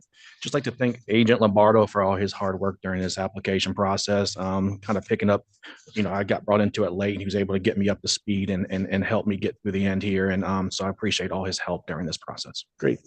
Thank you. I would entertain a motion then on restricted item number 3. Thank you, Chairman. With respect to restricted agenda item number 3, I move to recommend approval to the Nevada Gaming Commission of approval thereof as read into the record by Secretary Nicole Rupert, and the following conditions apply. The licensees shall demonstrate successful completion of a regulatory compliance seminar for restricted licensees, which is deemed acceptable to the Nevada Gaming Control Board Chair or the Chair's designee within 90 days of the issuance of the state gaming license. This condition may be administratively extended by the Nevada Gaming Control Board Chair or the Chair's designee. Also, a sign of appropriate size, which has been administratively approved by the Nevada Gaming Control Board Chair or the Chair's designee, must be at the entrance to the location, indicating that the slot machines are available to the public to play and that patrons are not required to pay a cover charge to engage in gaming. And just for the record, Mr. Donato, you and your clients agree with both those conditions. We have reviewed them and we accept all the conditions. Great. Madam Secretary. Member Assad? Aye. Member Watkins? Aye. Chairman Hendrick? Aye. Motion passes. Thank you. Thank you. Good luck to you. Bringing us to restricted item number 4. Restricted number 4 is the application of Sartini Gaming LLC doing business at Lucky's Lounge for restricted gaming license. It is also the application for licensure of Lucky's One Farm 82 LLC to receive a percentage of gaming revenue from Sartini Gaming LLC doing business at Lucky's Lounge. You also have the application for licensure of Golden Tavern Group LLC as a member and manager. Good afternoon, Ms. Gillen. Good to see you. Yeah, thank you. Chair Hendrick, Judge Assad, Member Watkins, and Madam Secretary Phyllis Gilland for all of these locations. I am going to give you a little bit of a background of how we came to hopefully acquire these locations. We entered into a purchase agreement with 4 of Correttis Ventures. Dan Correttis is the member. He's got a license with the Gaming Control Board and Commission. And we entered into, in October of 2022, a purchase agreement, negotiated it before that for acquisition of assets of these locations. Those assets are basically including the leases, furniture and fixtures, not too many fixtures because the landlord owns those, furniture, fixtures, equipment, contracts, those types of things for these locations. So we are acquiring the leases of this location and the 3 that are coming after on 5, 6, and 7. So subject to gaming approvals. Because we will operate gaming at those locations. We've moved through all the landlords, acquired all consents to do this transaction, to sign the leases from Correttis Ventures to our Lucky's 1, Lucky's 2, Lucky's 3, Lucky's 4. We've gone through all that. Sartini is currently the SRO at all locations, so that obviously you'll see is staying the same. The operations of these taverns will be conducted by our SR Tavern Group. Dan Grossbeck, who's with me today, is the VP of the Tavern and Route Operations for Golden. We have, they will be overseen by our regional representatives who are licensed with gaming. We have 8 of those right now. We will be adding 1 more at the beginning of the year. They are licensed to manage 10 locations, oversee 10 locations. We currently have 65 locations. With these, we would be at 69 locations. So we have 11 spots open. And at the end of the year, when we acquire a new person, we'll have 90 locations available. So We will retain the Lucky's name, so we are expanding our branding from PT's, Sean Patrick's, PT's Ranch, PT's Pub, Sierra Gold, et cetera, and we will use the Lucky's name. They have currently approximately 50 employees at all 4 locations. We plan to we will extend offers to all of those who want to be with us, and obviously subject to our due diligence background checks and things like that. So we're hopeful that most come. We've met with them already. They're, I think, excited. So we will retain as many employees as possible. Other information, we're anticipating with appropriate approvals, a closing date on this transaction of November 21st. We will be closed over the holiday for about a week to 10 days. Rebrand internally menus, things like that, stock whatever we need, and cleaning if needed. They are all operating right now, so we don't anticipate any material changes other than making it look more like our general model. So right off the bat, there won't be a whole lot of changes. And that's general information, and I'm available obviously for any questions. Great. Thank you, Ms. Gillen. A very good presentation and answered all the questions I had about the overall structure of the transaction and your global condition on the Golden Tavern Group regarding your area managers. So thank you for walking through that. Well, let's take these one at a time, and we'll take votes on each one as we go. Is there anything you want to tell us specifically about Lucky's number 1? I do have a little bit of information about it for you. So Lucky's number 1 is on 8025 Farm Road in Las Vegas. It may be more than you want to know, but it has a total square footage of approximately 4,600 square feet, patronage square footage of about 3,500 square feet, maximum occupancy of 174, and it has, give or take, 15 employees right now. Great. Do you know how long that location's been in existence? I do not. Quite a while, I believe. I apologize. I don't know. That's okay. I think on Farm Road, we've had that location as an SRO since about 2013. Okay, great. And while we're on the SRO question, we understand that the potentially will be on the agenda for next month regarding the J&J question. Is it your plan to continue to have these SRO locations as part of the post J&J acquisition? Yes, as a matter of fact, we've been asked that several times by just different agents, and we will be J&J's biggest client. So Okay. they will be our SRO for all of our taverns. Great, good. Questions from board members regarding Lucky's number 1? Good afternoon. I don't have any questions or concern. You answered all my questions in your presentation. Great, thank you. And I should say, and if you had questions regarding the overall transaction of the 4 locations as well. Judge, do you have questions? Not really. Just was curious, is this one of the grandfathered locations? You know, it's been in operation so long that I apologize. I cannot answer that. I talked with Agent Katie Jones, and she was working with the Attorney General's office to confirm that. So I think there is a technical answer that I'm not capable of answering. So it's operating. So I have to apologize because I'm used to the grandfathering in this, you know, where we stop operating something and you have the 18 months or, you know, Clark County 2 years, et cetera. So I apologize that she said that was a technical issue. So I did not look into that deeply. Great. That's all I have. Thank you. Great. Anything else you'd like to add on restricted agenda item number 4? No, but thank you very much. And I would like to, and I'll say this right now for all of them, I would like to thank Chief Hoffman and staff on down, and particularly Katie Jones, because this has been, as you can see, it's been a long, been a little bit of a longer transaction time. So everybody has worked really hard here at the very end, and it's been just easy to work with. So hope we are back, but thank you very much. Great. Thank you for that. I would take a motion then on restricted number 4. Yes, thank you, Chairman Hendricks. I would move to recommend approval to the Gaming commission of restricted agenda item number 4 as read into the record by Secretary Rupert. There are no conditions and no restrictions. Madam Secretary. Member Assad? Aye. Member Watkins? Aye. Chair Hendrick? Aye. Motion passes, bringing us to restricted number 5. Restricted number 5 is the application of Sartini Gaming LLC doing business at Lucky's Lounge for restricted gaming license. It is also the application for licensure of Lucky's 2 Jones 83 LLC to receive a percentage of gaming revenue from Sartini Gaming LLC doing business at Lucky's Lounge. You also have the application for licensure of Golden Tavern Group as a member and manager.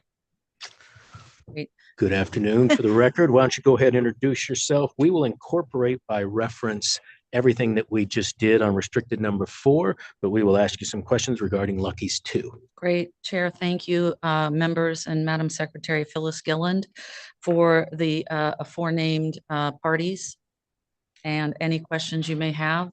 I can, if you will, bear with me, I'll give you a little bit of information about Please. this location. This is Lucky's Lounge 2, we're calling it. Again, it will keep the same name. It will retain the Lucky's name. It is at 7345 South Jones Boulevard in Las Vegas, just down the street from our corporate offices. So it'll be probably sort of watched over very well. Total square footage there is 5,000 square feet. Total patron square footage is 3,200. Maximum occupancy is 191, and it has approximately 14 employees. And any questions you may have, the transaction is the same. Thank you, Ms. Gilland. I didn't have any questions, and I appreciate you explaining the location and where it's at. Tell me a little bit tighter, east or west of your corporate location? Directly south.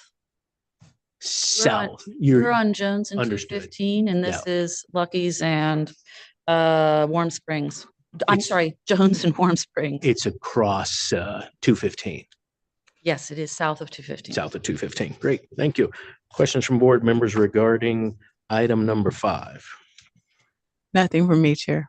Thank you. Judge? No questions. Thank you. All right. Great. I would take a motion then.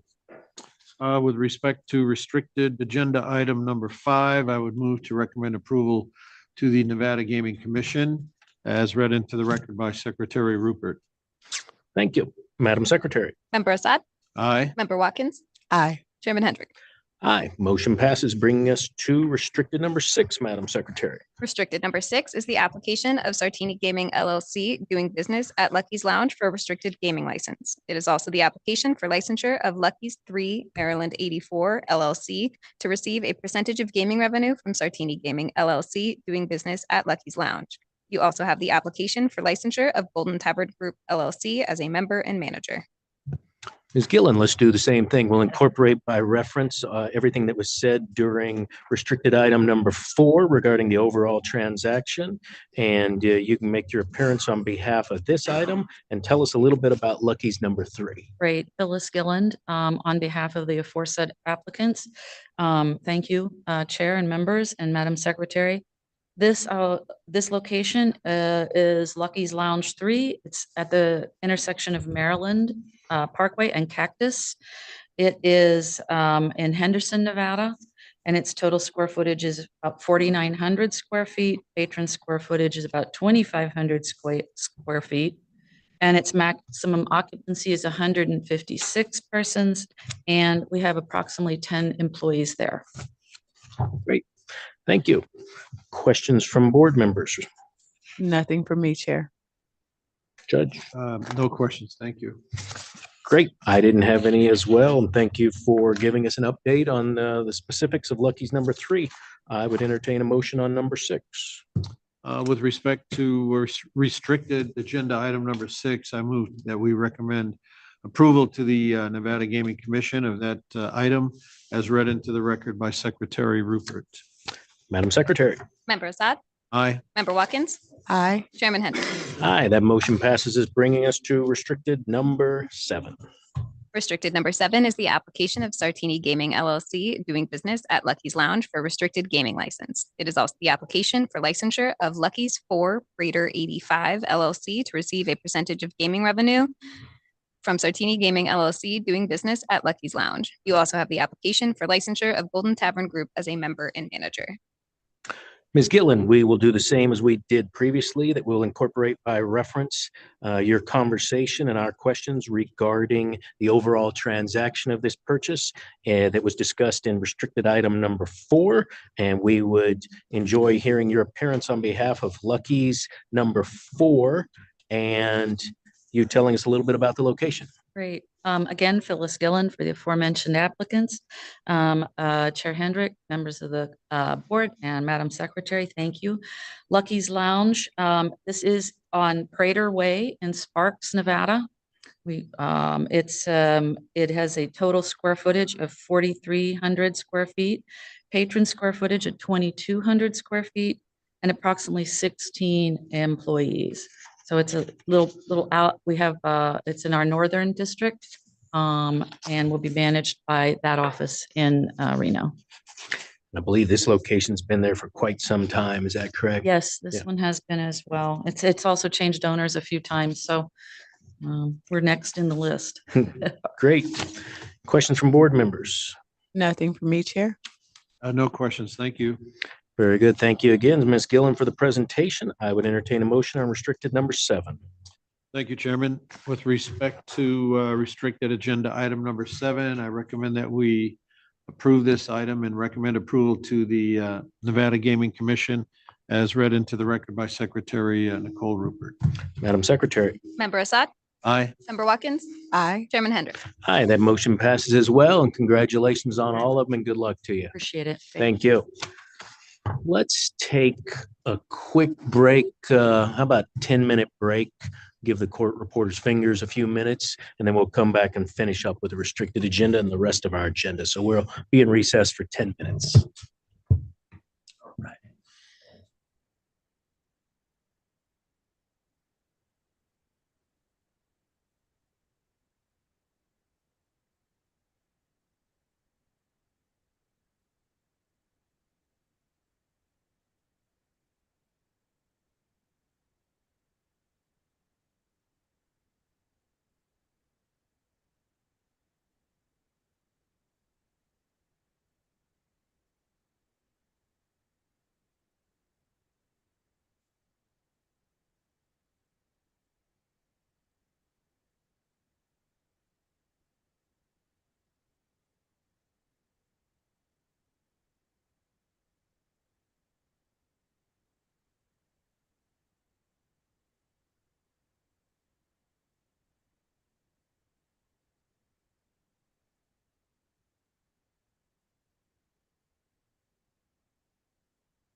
All right, thank you for that break. We are back on the record, and Madam Secretary, I believe we are at restricted item number 8. Restricted number 8 is the application of Scoundrels Tavern LLC, doing business as Scoundrels Tavern and Eatery for a waiver of the provisions of Nevada Gaming Commission Regulation 4.080, as noted on the agenda. Good afternoon. Good afternoon, Mr. Chairman, members of the board, Madam Secretary. Jeff Donato, enrolled agent here with the applicant, Mr. Lilly. He's one of the owners of the location. We have requested a waiver from Regulation 4.080 to allow additional time to activate the state gaming license. The state gaming license was initially was approved by the commission on May 18th of 2023, which would then require them to activate their state gaming license by November 16th of 2023. They are just about at the finish line, but they need some additional time to be able to cross the finish line. So we're here today asking for that approval. And I'll have Mr. Lilly provide some information about the difficulties and challenges as they have incurred while they're trying to get open. Thank you. Yeah, I remember this item being on our agenda a few months ago. Mr. Lilly, state your name for the record and tell us a little bit about what's going on with the progress. Sure. Taylor Lilly. I'd love to tell you that the construction process has been easy and quick, but it has not. I wanted this place to be open in July. We have a contractor, and feel like he misled us a little bit. The two buildings that we built are right next to each other on the same property. We thought that he was going to be building both of them at the same time with different crews, and he didn't really do that. He used the same crews and just kind of had one or two guys over here and focused on this one first and then went to the second one. So our first business, the corner store, is already opened. This one, I've been hitting a lot of delays in supply chain. Our AC units took months. Right now, I'm on a delay for the cabinets, which is the actual bar. Can't open the bar without a bar. So that, I believe, is the last delay. They gave me an install date of next Friday. So I think that we're trying to be open mid-December. Great. How does this work with municipality approvals? Mr. Donato, if you had to extend those, or did they go beyond the 6 month that the commission has? So I've contacted North Las Vegas, actually spoke with them yesterday. This is a brand new location, so there's no existing licenses. They're waiting for the certificate of occupancy to be issued so that they can issue the business licenses. So we gave them anticipated opening date mid-December, and so they're ready to go as soon as we can provide them the COO for the business. Great. Thank you for that update. Questions from board members? Nothing from me. Sorry, good afternoon. Nothing from me, Chair. Judge. Yes, thank you, Chairman Hendricks. I am sympathetic to your situation. I've gone through that with a major home remodel where the contractor promises you the world, and they bring in a full crew on day one, they demolish everything, and then a week later you're down to 2 people messing around. One's an electrician, maybe if you're lucky, the other's a carpenter. And you ask, where's the rest of the crew? Oh, they're on the next project. And sounds like you're undergoing the same situation here where he's allocating his resources to his other projects. So I'm in sympathy with you. I'm in full, I'm ready to approve this very quickly. So Are you using the same contractor, or is it Yes, as before? it's one contractor for both buildings that's signed. And you're continuing to employ the same contractor? You have to finish the contract. With construction, it's very hard. Oh, I'm sorry. So with construction, it's very hard to pull off because Right. he's got the entire contract. Yep, okay, got it. maybe a letter from Mr. Donato might help too. Get him We're going. almost there. All right. We're going to win the battle. We're almost there. There you go. All right. That's all I have. Thank you, Chairman. All righty. Thank you, gentlemen. And yeah, I have no problem supporting this. We understand supply chain issues and everything else. And I have no problem recommending this to the commission and hope that you only need this one extra extension for your sake. Very good. I would entertain a motion then on restricted 8. Yes, thank you, Chairman Hendricks. With respect to restricted agenda item number 8, I move that we recommend approval to the Nevada Gaming Commission of that agenda item as read into the record by Secretary Nicole Rupert with the following condition. the waiver of the provisions of Nevada Gaming Commission Reg 4.080 in conjunction with the approval granted in May of 2023 shall expire on the date of the regularly scheduled Nevada Gaming Commission meeting in May of 2024. Madam Secretary. Member Assad? Aye. Member Watkins? Aye. Chairman Hendrick? Aye, that motion passes. Good luck to you. Thank you. I'd like to thank Agent Jeffries for all her help in getting this back onto an agenda so we can get the approval. Great. Thank you. Thank you. Bringing us to restricted number 9. Restricted number 9 is the application of Sartini Gaming LLC doing business as Rayleigh's number 117 for a restricted gaming license. Good afternoon, Ms. Gillen. Good afternoon, Chair Hendrick, members of the board, and Madam Secretary. Phyllis Gilland on behalf of Sartini Gaming. In this matter, we are making an application for a restricted gaming license, and this Rayleigh's location is one of 2 others which we contracted with in 2022. All rural, Urington, Elko, and I've forgotten the other. This is Elko, Urington, Tonopah, and Elko. So this one, we are asking for a condition on the license, which I'll read, which is an employee or licensee or business operator who is at least 21 years of age shall be assigned to supervise and actively monitor the machines at all times the machines are available to the public for play. So where I will give you some background on this location. Rayleigh's, our contract does require Rayleigh's to meet all the gaming requirements, cooperate with us. We have talked with the district manager, the GM of the store, and the director of their asset protection at the store in regards to surveillance, et cetera. And I'll run through some information. And if you're interested, I'm getting better at this. I did bring some pictures of the location if you would like to see those. Yes, I would. Thank you. I think it's a. Thank you. Thank you.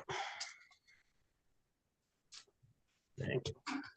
This is a small store, rural in Elko, and I think the pictures, this is the front of the store on the first page. You're seeing our gaming location in the black, in number 1 on the black little 2 pony walls is where the gaming machines will go. The next is number 2. You can see the, I should tell you, ATM and a safer right there. My 3rd Monday, I think. 2 checkout lanes. And the 3rd picture is this is the whole front of the store. The entrance is just near the flag. It's approximately 50 to 60 feet to our location. It is line of sight. And the last one is they have Pete's Coffee, which is right next to this location. And again, that's a short counter. They can see in and people who are standing in or coming into and out of our location. That Pete's Coffee location is manned by Rayleigh's employees who are also trained to watch that location. I would note also that if not, I have copies of the layout, which I can provide you. Unless you have them, I will grab you a couple. We have it. Okay. I would note at the bottom where it says entry exit on page 1 of 2, the ATM and the safe are right there next to our location.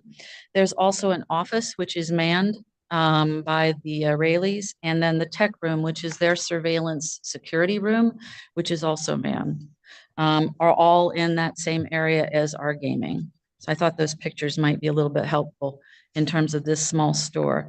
Their district manager, along with GM and director of asset protection, who we did talk to as late as yesterday to confirm, they all understand the requirements, minors, et cetera. Their training is ongoing, and they understand what they need to be looking for. All employees, since it's a smaller store, are trained. The registers are, the ADA is the far left register. However, they understand that the other 2 registers would be operational as well. They generally run 3 registers at a time, and we've made an agreement with them. If there's nobody there to monitor, the gaming area will be closed. How would you go about that? They have the ability to close off the location. Actually turning off the machines? Yes. Yes, they don't turn them off. They put them in non-play mode. Correct. So Yeah. they can do nothing else to the machines, but turn them off. And when you see Block the entrance, block it, how? stanchion. Rope stanchion. You say the cashier to the left. If you look at this picture right in front of the entry, I've numbered them from the far left to the right on the piece of paper. 1, 2, 3, 4, 5, 6, 7. And 6 and 7 are the ones right in front of the ATM. Right. So and by the way, the Pete's is the 8th register that the store does use. So that it's kind of surrounded by registers. And which one is the ADA? The ADA is the first one. So number one. Number one. So the furthest away. Yes, the furthest away. However, they understand the need to use the other locations as well. So we went through a lot of this a couple of months ago regarding Rayleigh's at the other locations. And that gave me a comfort level when you had told me that the ADA register, every time the store was open, had to be manned. That's the one that personnel had to be at. You're now saying, for the record, on this location, is the ADA location cashier always the one that's open? It is always the one open. However, they run about 3 at any time. The reason I showed you the pictures was because the line of sight in this location is different than many. It's not blocked off. It's not in a separate room. And it is I should also add, I forgot to add, they do have a front end manager who roams the cashiers. So they are full-time. They have a front end manager who's also trained and available at all times in the front of the store. And looking at these photos, which by the way, I appreciate you providing because it helps me better than the diagram. Right. The cashiers face toward the machines, not their back to it, correct? Yeah, good. Correct. Let me see if there's anything else I can let you know. Star Tech. By the way, Rayleigh's, just another small note, Rayleigh's is responsible for maintaining the electricity and their cleaning, doing those kinds of things. So there will also be activity in that location from that matter too. And again, small store, the location is trained in general. We did speak with, you had asked about previously about cameras. There are 2, Rayleigh's has dedicated 2 cameras to the gaming area. We've asked them if they would put another camera in, and they are willing to do that. We spoke with their director of asset protection, and he is happy to cooperate in whatever we need. So we will probably be asking for that 3rd camera. So they're right above the registers. Picture there that's in one of the pictures. They're circled. Yeah, it's number 3. Yes, You've they're right above. circled, Yeah. you circled 3 cameras. Are Yes. those 2 that you're talking about are already faced toward the machines? They face towards the machines. And they'll be adding a 3rd Yes, faced at at our the request. machines. Good. How do you feel about the ATM machine being that close? I actually am sort of randomly okay with it because it's their machine. It's not ours. It's their machine. So part of what the security person said is that's an area they pay attention to because the safe is there, the security is there, the office is there, and the tech room is there. So this store will have a lot of activity on that side of the front of the store. Tell me about the 5 machines. My understanding is this was a space issue. Yes. Is there any intention in the future to increase or request to increase that from 5? Not right now. Okay. I suppose if it went gangbusters, I may be back. Okay. But right now, the 5 is appropriate for this store. Good. If that were to happen, we'll be talking about everything you just talked about today and how's it going. We'll be Yes. talking about the surveillance system. We'll be talking about the location of the ATM. We'll be talking about the height of the pony wall. We'll be talking about minors. We'll be talking about whether Pete's can see in there. So we'll have a lot of questions if and when that day were to come. But for right now, based on 5 machines, which is actually less than we allow for most convenience stores with a line of sight type of situation, I feel comfortable. As you know, our standard condition is a full-time attendant, age 21 or older, must be on duty at all times. The machines are available to the public for play. This is a little bit of a different scenario. I'm going to take you for your word that if our agents go in there, they're going to see a cashier at either register number 8 7 or 6, or the machines will be turned off, or excuse me, be turned into non-play mode and a stanchion be placed in front of there. If that doesn't happen, we're going to have an issue where we will be putting something, I guess the condition will be clear that employee of the licensee or business operator who is at least 21 years of age shall be assigned to supervise and actively monitor the machines at all times the machines are available to the public. Interpret the word shall be assigned to supervise and actively monitor as in present, available, and at one of those registers. As do I. And I have with me Jennifer Madole, who's our director of operations in our northern office. And so she's hearing this as well. Great. Appreciate that. Questions from board members? I think all of my questions were taken care of during the presentation and or discussion between you and the chair. As the chair noted, we discussed this previously, since which time I've become more comfortable moving forward. With regard to this item, I'm comfortable moving forward with a cashier being in place as discussed by you and the chair. And I think these photos are particularly helpful. So if in the future this type of item comes up again, if you could continue to bring these photos, it's much more helpful to me. It is. As soon as I saw them, it feels a little bit yeah, better. The diagram doesn't describe, when you say 50 feet, it's not that far. Yeah. And think about it, it's across the room. So yeah. So thank you for that. You're welcome. Questions, Judge? No questions, just a comment. Like to extend congratulations to Agent Partee for doing a great job under the supervision of Julia Allen and Chief Hoffman. Excellent work.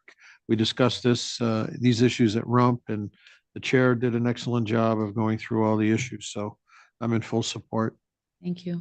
Anything else you'd like to add? Yes, I would also like to thank Heather Partee. She's done a great job with us, and we enjoy continuing to be able to work with her.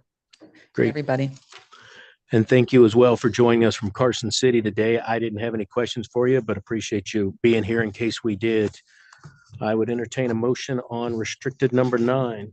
Thank you, Chairman Hendricks. With respect to restricted agenda item number 9, I would recommend that we approve this to the Nevada Gaming Commission with the condition that I'm about to read as read into the record by Secretary Rupert.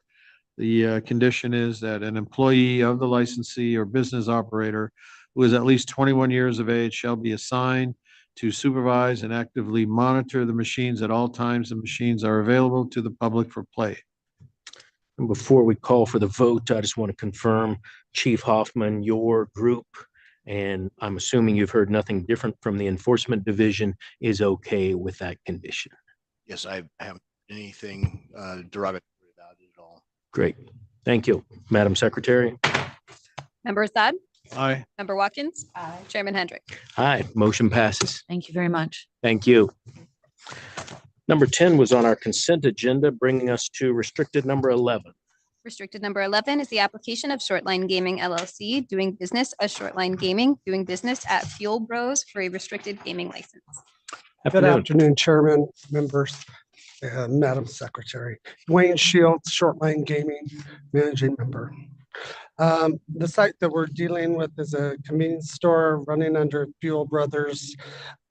We had where we found out we had a wrong address on the site. And so we were able to notify the agent late that because we found out late of the correct address. The address should be 8950 West Wind Road. And that would be the correct address instead of being on Blue Diamond, in which they were originally giving us that address. Got it. I'm assuming that came from the county. That's correct. Yeah, good. All right. So really all we're doing is we're just updating the record to be sure that the agenda and our record to the commission is clear, that the address is different, but the location is exactly the same. I'm guessing it's on a street corner, and the county identified it as being more on this side of the road than on that side of the road. Exactly. You got it. Perfect. That makes sense to me. Otherwise, Everything is in place. SRO, 7 freestanding machines. You had no other questions or nothing else you need to advise us about this location? No, that's all. Great. Questions from board members? Thank you, Chair. I'm happy to move forward on this item. I don't have questions or concerns. Questions? Thank you. Thank you for being here to clear that up. I would take a motion on restricted number 11. Thank you, Chairman. With respect to restricted number 11, I would move that we recommend approval to the Nevada Gaming Commission as read into the record by Secretary Rupert. Madam Secretary. Member Assad, Aye. Member Watkins, Aye. Chairman Hendrick. Aye, the motion passes. All right, Thank you. thanks. Have a good day. Thank you. And restricted 12 was on our consent agenda as well. So Madam Secretary, I believe that concludes our restricted agenda. Is that correct? Correct. Bringing us to informational items, correct? Correct. Next is our board division reports, and I believe we will be hearing from the tax and license division. Very good. Chief Linksavath, pleasure to have you here this afternoon. This is a time scheduled for the board, the industry, and the public to hear about divisions of the Gaming Control Board, particularly items of interest that the public would like to know about what your group does on a day-to-day basis and how you provide the most effective resources for the state of Nevada. Welcome.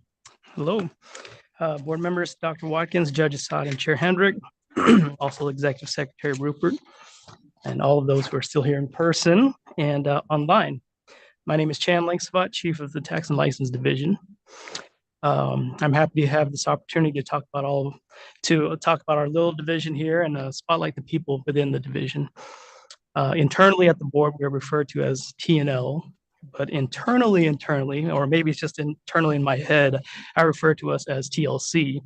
And that's representing the 3 sections within the division. That's tax collection, licensing, and compliance. But also it's who we are. It's how we operate. We're smaller operators.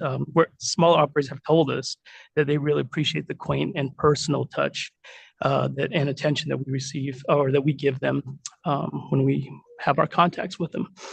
Although small, we are far-reaching. It would not be surprising to see us. A couple of our agents at border towns like Jackpot near the Idaho border, or at Baker at the Utah border, and Laughlin at the Arizona border, and Verdi in California, or at the California border. So we are proud of that fact and we embrace it. And today, just to give you a quick roadmap of what we'll be discussing, we'll be talking about the staff, 3 different sections of TLC. Then I'll discuss some lesser known things we've handled, like Indian gaming and our restricted seminar that we hold now on a bi-monthly basis.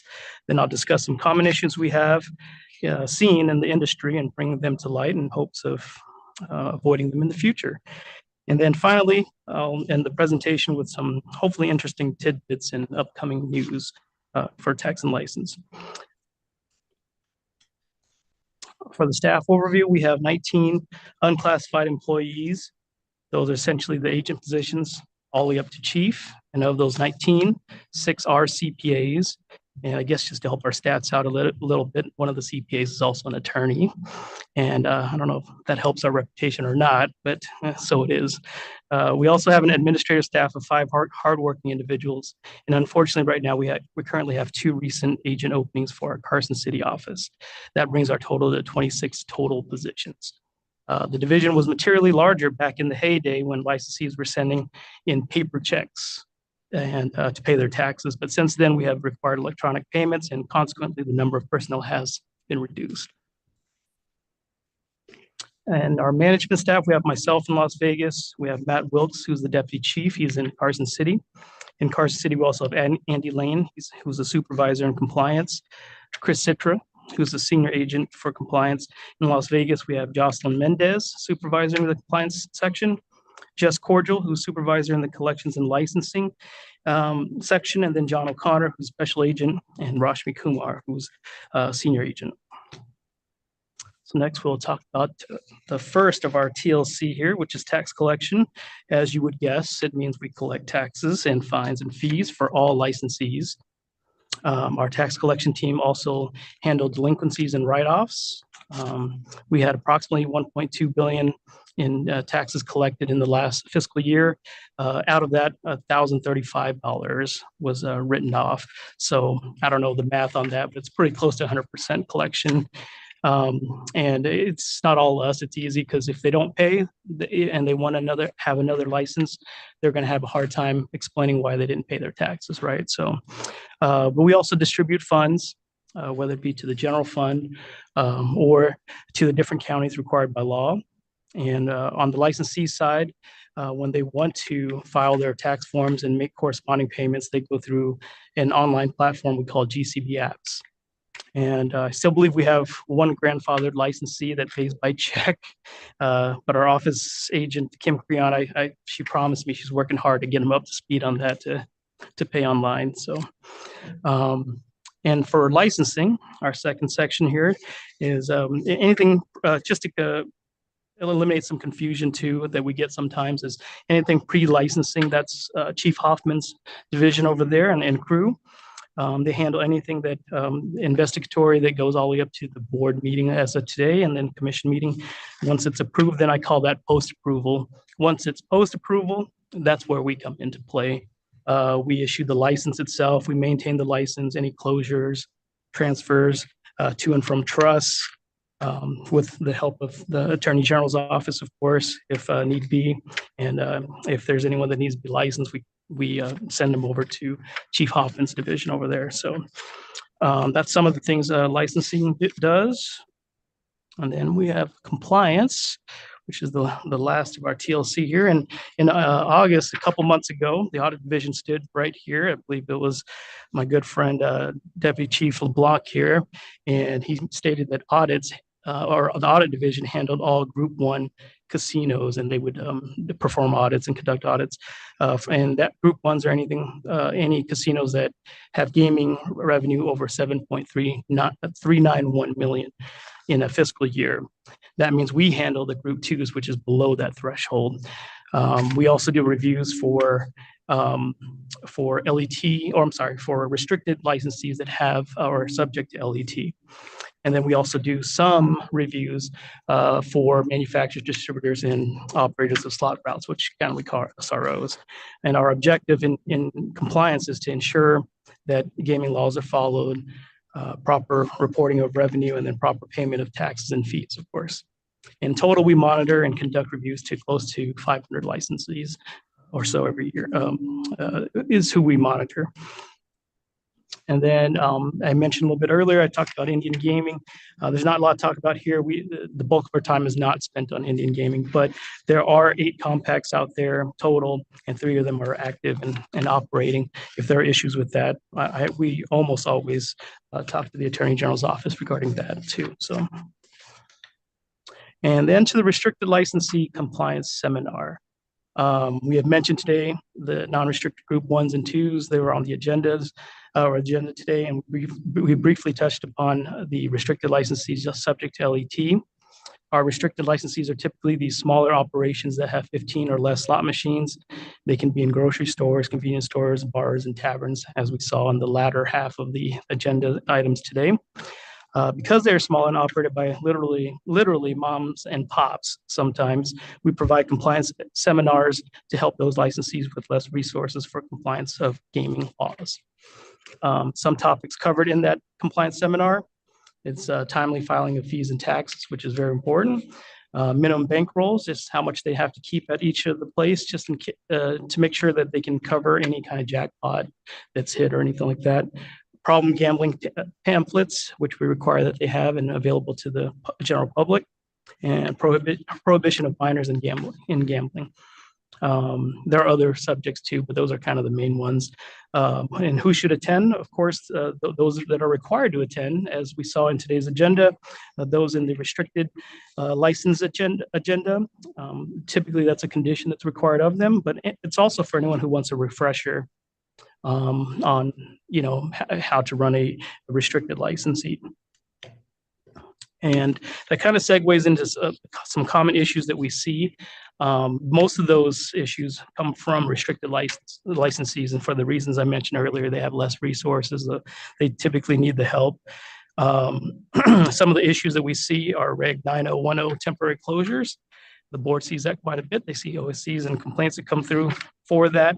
And that's typically where restricted licensees close down their gaming activity for 30 days or more. And they think as long as they pay their taxes, they're okay. But Reg 9010 states differently.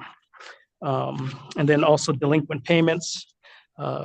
Typically, they have to pay for their license fees before the actual quarter starts or before the year starts. And if they're late by more than 30 days, they can lose their license, and that's deemed surrendered, and that's just automatically. So there's no hearings or anything like that. They just lose it. And that's problematic because then they'll have to refile again with investigations, and that could be costly to them. So they do have to keep that in mind. Also in restricted licensing, they have to submit diagrams to us on a continual basis if they make any changes. Well, we just tell most of our restricted licensees, give us a call, of course, if they want to, but take the restricted seminar. It's free. It's bi-monthly. They can register online, and they can even view it online. And then it's just some quick facts that I just wanted to draw out. I wanted to just highlight that. And we'd like to thank Mike Lawton, the board's senior economic analyst, for that. We provide all the raw data, but he kind of compiles all of that and puts his magic on it. So as of June 30th, 2023, as I mentioned earlier, we collected close to $1.2 billion in gaming taxes and fees. That's roughly a third of the entire state's taxes that's collected. Slot machines, there's about 147,000, and total license issued and active is close to 3,000. So those are just little tidbits there. When it comes to upcoming TLC news, we have ICPs, and that's just internal control procedures. And those are ICPs that group twos have to kind of pay attention to make sure their internal controls are up to standard for us. We try to update that as much as we can, but it's been quite a while. So we have this draft that's out there. An industry notice will be coming out next week to discuss the proposal that's out there, and for the industry to comment on it, to see if they have any comments or any issues with the proposal. So please look out for the industry notice on that. And then we have LET changes. Working in conjunction with our friends in the audit division, we are looking to streamline LET, and that's just a fancy term for reducing procedures. So hopefully the industry will like that. Industry notice for that will be coming out hopefully within the next few weeks also. And then there's a audit and tax and license regulatory workshop that's coming up. The industry notice for that has already gone out, and it's scheduled for November 28th at 1:30 p.m. At that workshop, the industry can attend and let both divisions know if there are any issues out there that have not already been brought to our attention. And more importantly, if there are issues, having an open and frank discussion on possible solutions. And it's not on the slide here, but I did hear it a few times today regarding the restricted licensees compliance seminar, that we don't have dates for 2024 yet. And the reason for that is we are changing it from quarterly to bi-monthly or every 2 months because it's kind of getting full now. So we were just trying to add two more classes in a year. If need be, we'll add more if there are enough people out there who wants to do it. That's all I have for today. If there are any questions, I can't promise answers, but I'll take the questions. Wonderful presentation. Thank you, Chief. Sure. First of all, I want to echo your comments about the joint workshop for audit and TLC coming up at the end of November. And exactly as you stated, we're looking for a robust, open conversation with the industry about anything they can do to help us streamline any processes that they think is slowing down either your division or slowing down the industry. So we certainly invite everybody to come to that. I want to commend again your group on the restricted licensee compliance seminars. I attended this summer one of the seminars and was very impressed. And as you mentioned, the board is requiring attendance for all new licensees. So just want to encourage you and all the other divisions to continue to work together to make that something that all of the participants are getting as much information as possible from all the divisions. So if you want to spread it out, if there's enforcement things that restricted licensees need to know about, investigations, anything else, let's be sure we give them as much information as possible. And I really like the idea of bi-monthly because as you see on the conditions, we're usually requiring it within 90 days. So it's great if we're having them every 60 days. So appreciate that and certainly like the idea of TLC. I'll try to start calling it TLC division, tender loving care. There you go. Perfect. Very good. Questions from board members for the chief? I think that's exactly the opposite of what people think of when they think of tax and license, but okay. But a wonderful presentation. Thank you for your leadership in the tax and license division, and thank you for your presentation here today. I don't have any questions. Thank you. Judge? Excellent, excellent presentation. Very informative. Thank you so much. Appreciate it. Thank you, Judge. Yeah, thank you to you and all of your team, and thank you for the presentation today. We appreciate it. All right. Thank you, Chair. Thank you. All right. Thank you. Madam Secretary, what is next on our agenda? I believe we are just down to public comment. All right, go ahead. This item is placed on the agenda to give the public an opportunity to comment on gaming-related matters. As stated at the time of the public comment section at the beginning of the meeting, anyone wishing to address the board may do so at this time. Comments by each person are limited to 3 minutes as a reasonable time, place, and manner restriction. If board members ask questions of the speaker, the time needed to address those questions will not count against the speaker's 3-minute time period. If speakers have any handouts or written copies of verbal comments to provide for the record, please hand them to the enforcement agent seated to your left in Las Vegas or behind you in Carson City.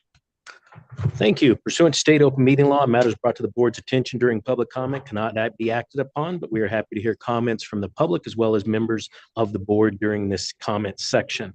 Let's first go to Carson City. Is there anyone in Carson City wishing to make public comment this afternoon? Seeing none, let's go here to Las Vegas. Is there anyone in Las Vegas wishing to make public comment this afternoon? Board members, anything you'd like to add? Good. Nothing from me, Chair. Nothing from me either. Thank you. Good. Commissioner Marcantonis, pleasure to always have you here and joining us live. Thank you. And with that, I don't see anybody else wishing to make public comments, so that will adjourn our meeting for this month. Thank you all for attending either personally or virtually this afternoon. We are adjourned.